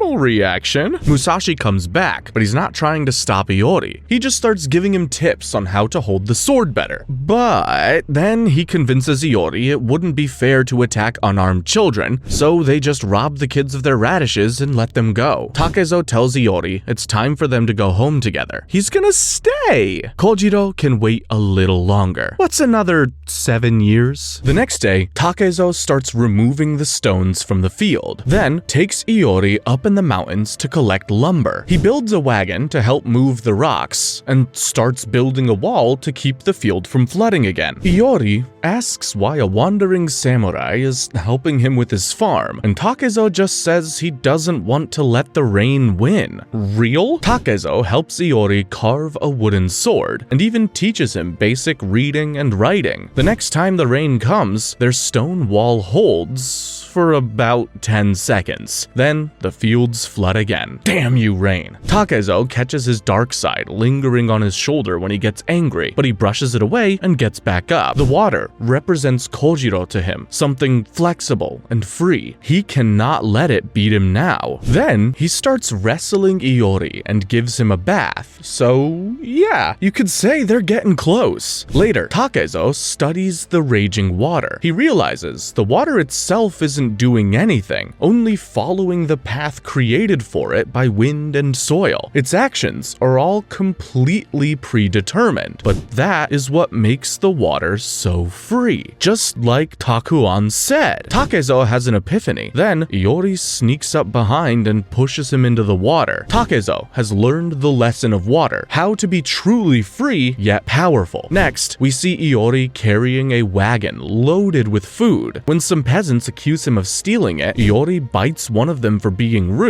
and then tells him he actually traded for all of this food. His grandfather left him a pouch, but he never even looked inside. But it must have been something nice, because he traded it for all this stuff. Later, the entire village comes to visit Takezo and ask why he's living with Iori. It took him a while, but I'm relieved they weren't just gonna let a stranger start living with this orphan and not ask any questions. Once they realize he's not a bad guy, Takezo asks them why they've all given up on trying to overcome the rain. They tell him it's useless to try and fight against the heavens, but Takezo would beg to differ. He keeps studying the water and digs a deep channel near Iori's house. It would take forever to do alone, but the villagers decide to all pitch in. Several months go by and their work is complete. They've essentially dug a whole new offshoot of a river to divert the water away. Teamwork makes the dream work, baby. Summer arrives, and now that the water has been beaten into submission like the friggin' loser it is, Takezo gets back to work plowing the field. He also keeps training, trying to recover the feeling of freedom and joy he had as a child, when he was one with the world around him. He gets so into it that he pretends to be a cat for a second. The path to enlightenment isn't an easy one, but Takezo keeps trying. Later, Iori confesses to Takezo how much he misses his father. Takezo says he understands, and as he looks out on the horizon, he sees the faces of all the men he's killed. Next, a man comes by to give Takezo farming tips. Right now, he's treating the soil like it's an enemy, but he has to treat it right, like a good woman. At night, Iori keeps pushing Takezo to share more of his life story and asks for sword training. Takezo tries passing on his deep wisdom about being one with the world, but Iori doesn't seem to be getting it. Takezo thinks back to a fight he won when he was 14 and knows he needs to get that joy back. The next day, he goes to buy some rice seed from Shusaku, the villager that gave him farming tips. Shusaku refuses to share any seeds because apparently the seeds told him they didn't want to go. They knew Takezo would kill them before they could grow into rice. He still treats farming like a fight. While Takezo is enjoying his new Stardew Valley life, Tadatoshi is still searching for Musashi to offer him a job. He sends his top man, Toyoziman, to find him and bring him to Kokura. Toyoziman has already found him, but he can tell Takezo wouldn't agree to come if they asked, and trying to force him is out of the question. In the meantime, Takezo's leg continues to heal. He throws himself off a 10-foot jump to test it and is happy with his progress. Right then, the heavens throw another obstacle at Takezo. A swarm of locusts approaches the village to destroy all the crops. Takezo goes to ask Shusaku for advice, but before they can figure that out, a horde of bandits charges the village. Now that's a problem Takezo knows how to solve. His dark side, which is basically like the Venom symbiote now, tries to convince Takezo to become Musashi again and go back to the spiral of killing. But he's not swayed. Takezo chooses the biggest guy in the group, a bandit twice his size, and beats him so thoroughly that all the other bandits run in fear. He beat them without taking a life. Toyoziman and his co-worker Sado saw this whole thing, and they're thinking, hell yeah, we need this guy on our crew. Takezo hasn't told anyone his alter ego yet, but when they see him dismantle the giant, the entire village knows this is Miyamoto Musashi. Once Iori realizes who he's been living with, he throws the farming tools in the river and tells Takezo that he should be serving an important lord somewhere, not slumming it on the farm. Takezo ignores him and keeps working on the field, but right then, the locusts arrive and completely destroy the village's crops.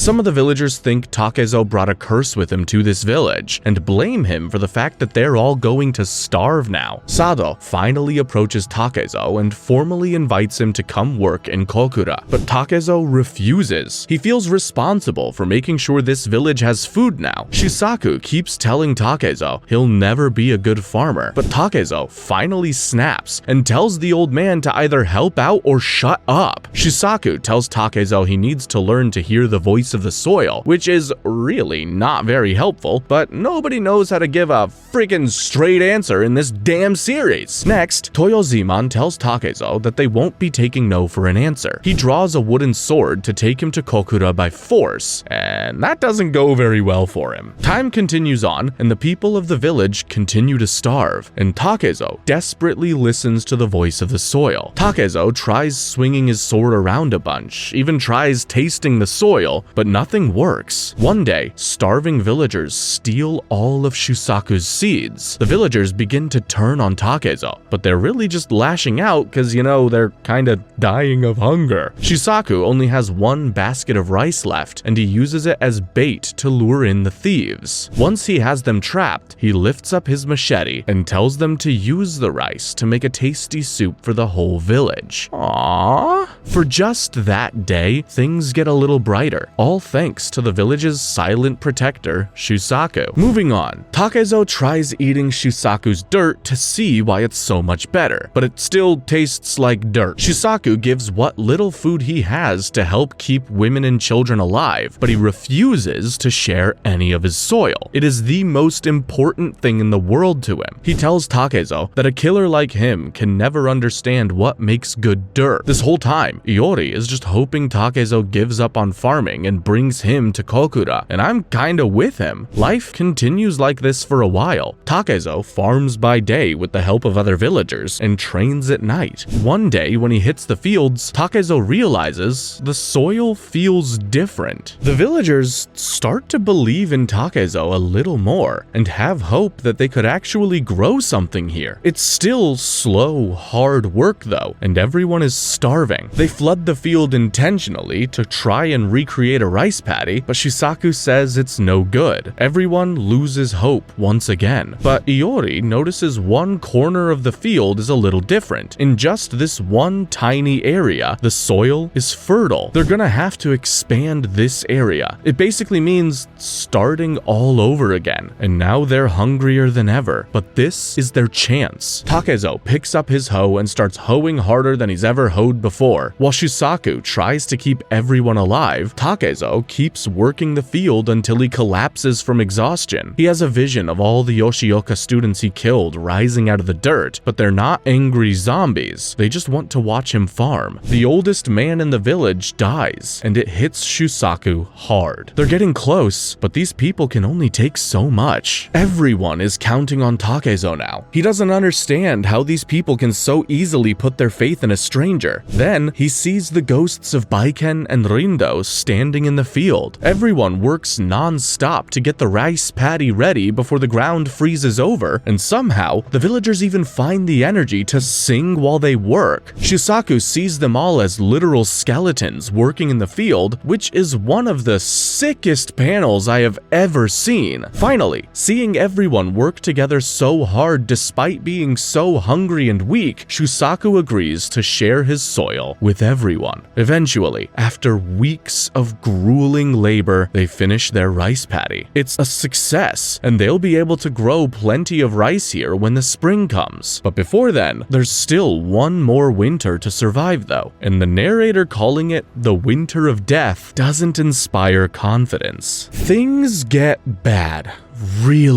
Really bad. Takezo is seeing ghosts everywhere, and he knows they'll be lucky if even a single villager survives this winter. They all eat grass, roots, acorns, whatever they can find. By February, men have started taking their own lives, so there's more food for the women and children. Takezo has to face the idea that after all of his battles, this might be the place where he dies. Then, Takezo finds Iori unresponsive and on the brink of death. He thinks about where he is, who he could be and whether he should just completely abandon this place. But underneath the gallons of blood on his hands, there's a good person inside Takezo. There's one more thing he can do for this village. He travels to find Sado and begs him for help. When Iori wakes up alone, he assumes that Takezo has left him, just like his father did. Meanwhile, Sado can't believe that this emaciated man in front of him is Musashi. Sado agrees to send food to the village on the condition that Takezo agrees to take the job in Kokura. Takezo returns to the village triumphantly, beside a horse loaded up with food. As part of their agreement, Toyoziman is going to live with Takezo to make sure he doesn't try to run away again. Next, Takuan wanders into Sado's camp. Sado tells him what Takezo has been up to, and Takuan can't believe the guy actually begged on his hands and knees. He's really grown. The villagers start to recover their strength, and as soon as the ground thaws, Shusaku teaches his farming secrets to the whole village. Toyoziman is frustrated that Takezo beat him so easily, so let's keep an eye on that guy. Toyoziman keeps trying to get Takezo to spar with him, but Takezo refuses. When a group of women from the village ask for self-defense lessons, Takezo tells them Toyoziman would make a great teacher, but they only wanted to be taught by dark, handsome Takezo. Then, the villagers ask Shusaku if they can just expand on his field instead of making their own. At first, he's outraged at the thought of people using his hard-earned dirt, but then he realizes the ground doesn't belong to anyone. They can use his field, but he still calls them scum. They're finally ready to plant the rice seeds, and they know that if this fails, it's game over. Meanwhile, Takuan keeps reflecting on Musashi's growth. He believes that Musashi now understands something very important, which is that life has no purpose if you only live for yourself. Relying on others and being relied on, that's what gives life meaning. Takuan departs again, but anticipates he will meet everyone again in Kokura. Back in the village, the rice seeds start to sprout. Shusaku tells everyone they can't relax just because the rice is starting to grow. They must do everything they can to ensure their harvest is as bountiful as possible. The women keep asking Takezo to train them, and he finally gives in. You can tell he's new to teaching though, because all he says is swing as if you have no arms. The men all continue planting in the rice paddy, and Iori says if they get a good harvest, he'll set some rice aside for his father. Takezo keeps training the women, but he's a little too nervous around them to be a good teacher. Not because they're all women, but just because he's never really had to talk for long periods of time before. Then, Shusaku tells Takezo that his work here is done. He's saved the village, the rice will grow, and Takezo can go to Kokura now. Takezo wants to see this through, and feels like he's being kicked out, but Shusaku says this is for his own good. If he stays here too long, he'll get soft and won't be able to fight anymore. And that's a bad thing? Takezo ignores him and stays in the village. Toyoziman watches every one of Takezo's lessons with the women, but he doesn't really understand how anything Takezo says relates to sword fighting, and he's not alone there. One night, a terrible storm comes. All the village can do is pray that their rice crops survive. They lose a couple, but the overall damage isn't too bad. Iori, Toyoziman, and the village women all try to make sense of Takezo's lessons, but the guy pretty much only teaches in riddles. Then, Shusaku explains to Toyoziman why he's always been so reluctant to trust Takezo. As a farmer, his life is dedicated to prolonging people's lives as long as possible by feeding them. A swordsman's life is antithetical to that, because Takezo cuts men's lives short, but even he can admit that this village would have been doomed without Takezo. Iori finally makes some progress with his sword swings and jumps for joy. Takezo sees him and knows that for Iori, this is just like the time when Takezo found a sword in a cave. It's a moment of pure joy that he can use to give himself strength for the rest of his life. Takezo then farms with Shusaku some more, and the old man keeps talking about how he'll never understand the life of a swordsman. That same day, Shusaku falls ill. Takezo visits him every day, wanting to learn as much as he can to ensure a good harvest. Shusaku keeps working despite his illness, saying he feels best when he's out in the fields. The poisons of mankind, like hatred and jealousy, they don't exist out here in the field. Toyoziman writes a letter to his lord, telling him he'll return to Kokura with Takezo as soon as the harvest arrives. Shusaku's life nears its end, but he spends every minute he can by Takezo's side. I think this year will be one of the best harvests this village has ever seen. The harvest is finally here. They lost about a third of the crops, but Shusaku says that is a great ratio. I mean, nobody is perfect. Trying to make sure all your crops survive would be like trying to become an invincible swordsman. It'd be insane. Takezo gets the hint. Shusaku asks Takezo what he learned in his time here, and Takezo just smiles. Shusaku feels immense gratitude for the circle of life that has always sustained him, and then he falls to his knees. The only thing he was missing in his life was someone he could share his wisdom and curiosity with. In Takezo, he found exactly that. Shusake tells Takezo to go enjoy his life in Kokura, but to always keep one foot planted firmly in the soil. Then, tragically, Shusaku passes away right there in the field, surrounded by all the villagers he saved. Rest in peace, you beautiful man. Takezo is finally about to head to Kokura with Iori at his side. He's confident that this village will be alright, thanks to all the gifts Shusaku left them with. Takezo prepares for the next stage of his adventure, and you know what? I think it's time to start calling him Musashi again. He's earned it. That brings us to the Hosokawa arc, which is where the series currently stands on hiatus. Heads up, there are only 4 chapters in this arc, but that means we're almost at the finish line. On their way to Kokura, Musashi suggests that they make a stop at the Yagyu estate so he can see Otsu and Jotaro again. Toyoziman says they don't have time for pit stops. Musashi breaks off from the group to piss, and he's confronted by some more samurai looking for a shortcut to fame. We don't exactly see how Musashi deals with them, but considering where he is on his spiritual journey, I think it's safe to say he didn't kill any of them. Maybe just broke a couple of bones. Then we see Otsu seems to have a nice life working at the Yagyu estate again, and Jotaro, he's now 15 years old and is a promising student at the Yagyu school. All the men on the estate are still hopelessly in love with Otsu, but Jotaro knows she only has eyes for one man. Then we jump back to Kojiro. Remember, he's at Kokura Castle, showing off his moves to Lord Tadatoshi and the head instructor Ujii. Well, not so much showing off his moves as actively trying to hide from Ujii, who he can tell is a real beast. One of the other instructors decides to face Kojiro first and gets taken down in a split second. Right then, Tadatoshi's father, the previous lord of the castle, Tadoki, arrives. Kojiro continues to beat all the other instructors, then runs away before Ujii can challenge him. Tadaoki says that Kojiro is clearly talented, but unrefined like a monkey. He assigns Ogawa and Kaede as Kojiro's instructors, specifically to teach him some manners. Kojiro explores Kokura on that wild horse he tamed, and before long, he runs right into Matahachi, who introduces himself as Kojiro again. No, not this again. Matahachi tries to deliver the certificate to Kojiro, but Kojiro's kinda sick of this weird guy stalking him and just rides away. Matahachi feels like complete crap once again. He sees a Christian missionary spreading religion to the townsfolk here. The preacher implies that anyone who doesn't convert before death will go to hell, which includes Matahachi's mom, and pisses him off. But he doesn't actually do anything about it. Kojiro rides his horse to the beach and swings his stick for some local kids. Back at the castle, everyone talks about Kojiro and agrees that his skill is pretty much unmatched. Kojiro's etiquette lessons start, but the guy does not have the patience to sit through them. Meanwhile, Matahachi is now experiencing a religious crisis because why the hell not? He meets some locals, and despite promising his dying mother he'd be an honest man, he can't help but tell them his last name is Sasaki. Kojiro's lessons are not going well, and Ogawa has to restrain him to keep him from drawing on the wall. Tadatoshi begins to wonder if it was a mistake to hire Kojiro, but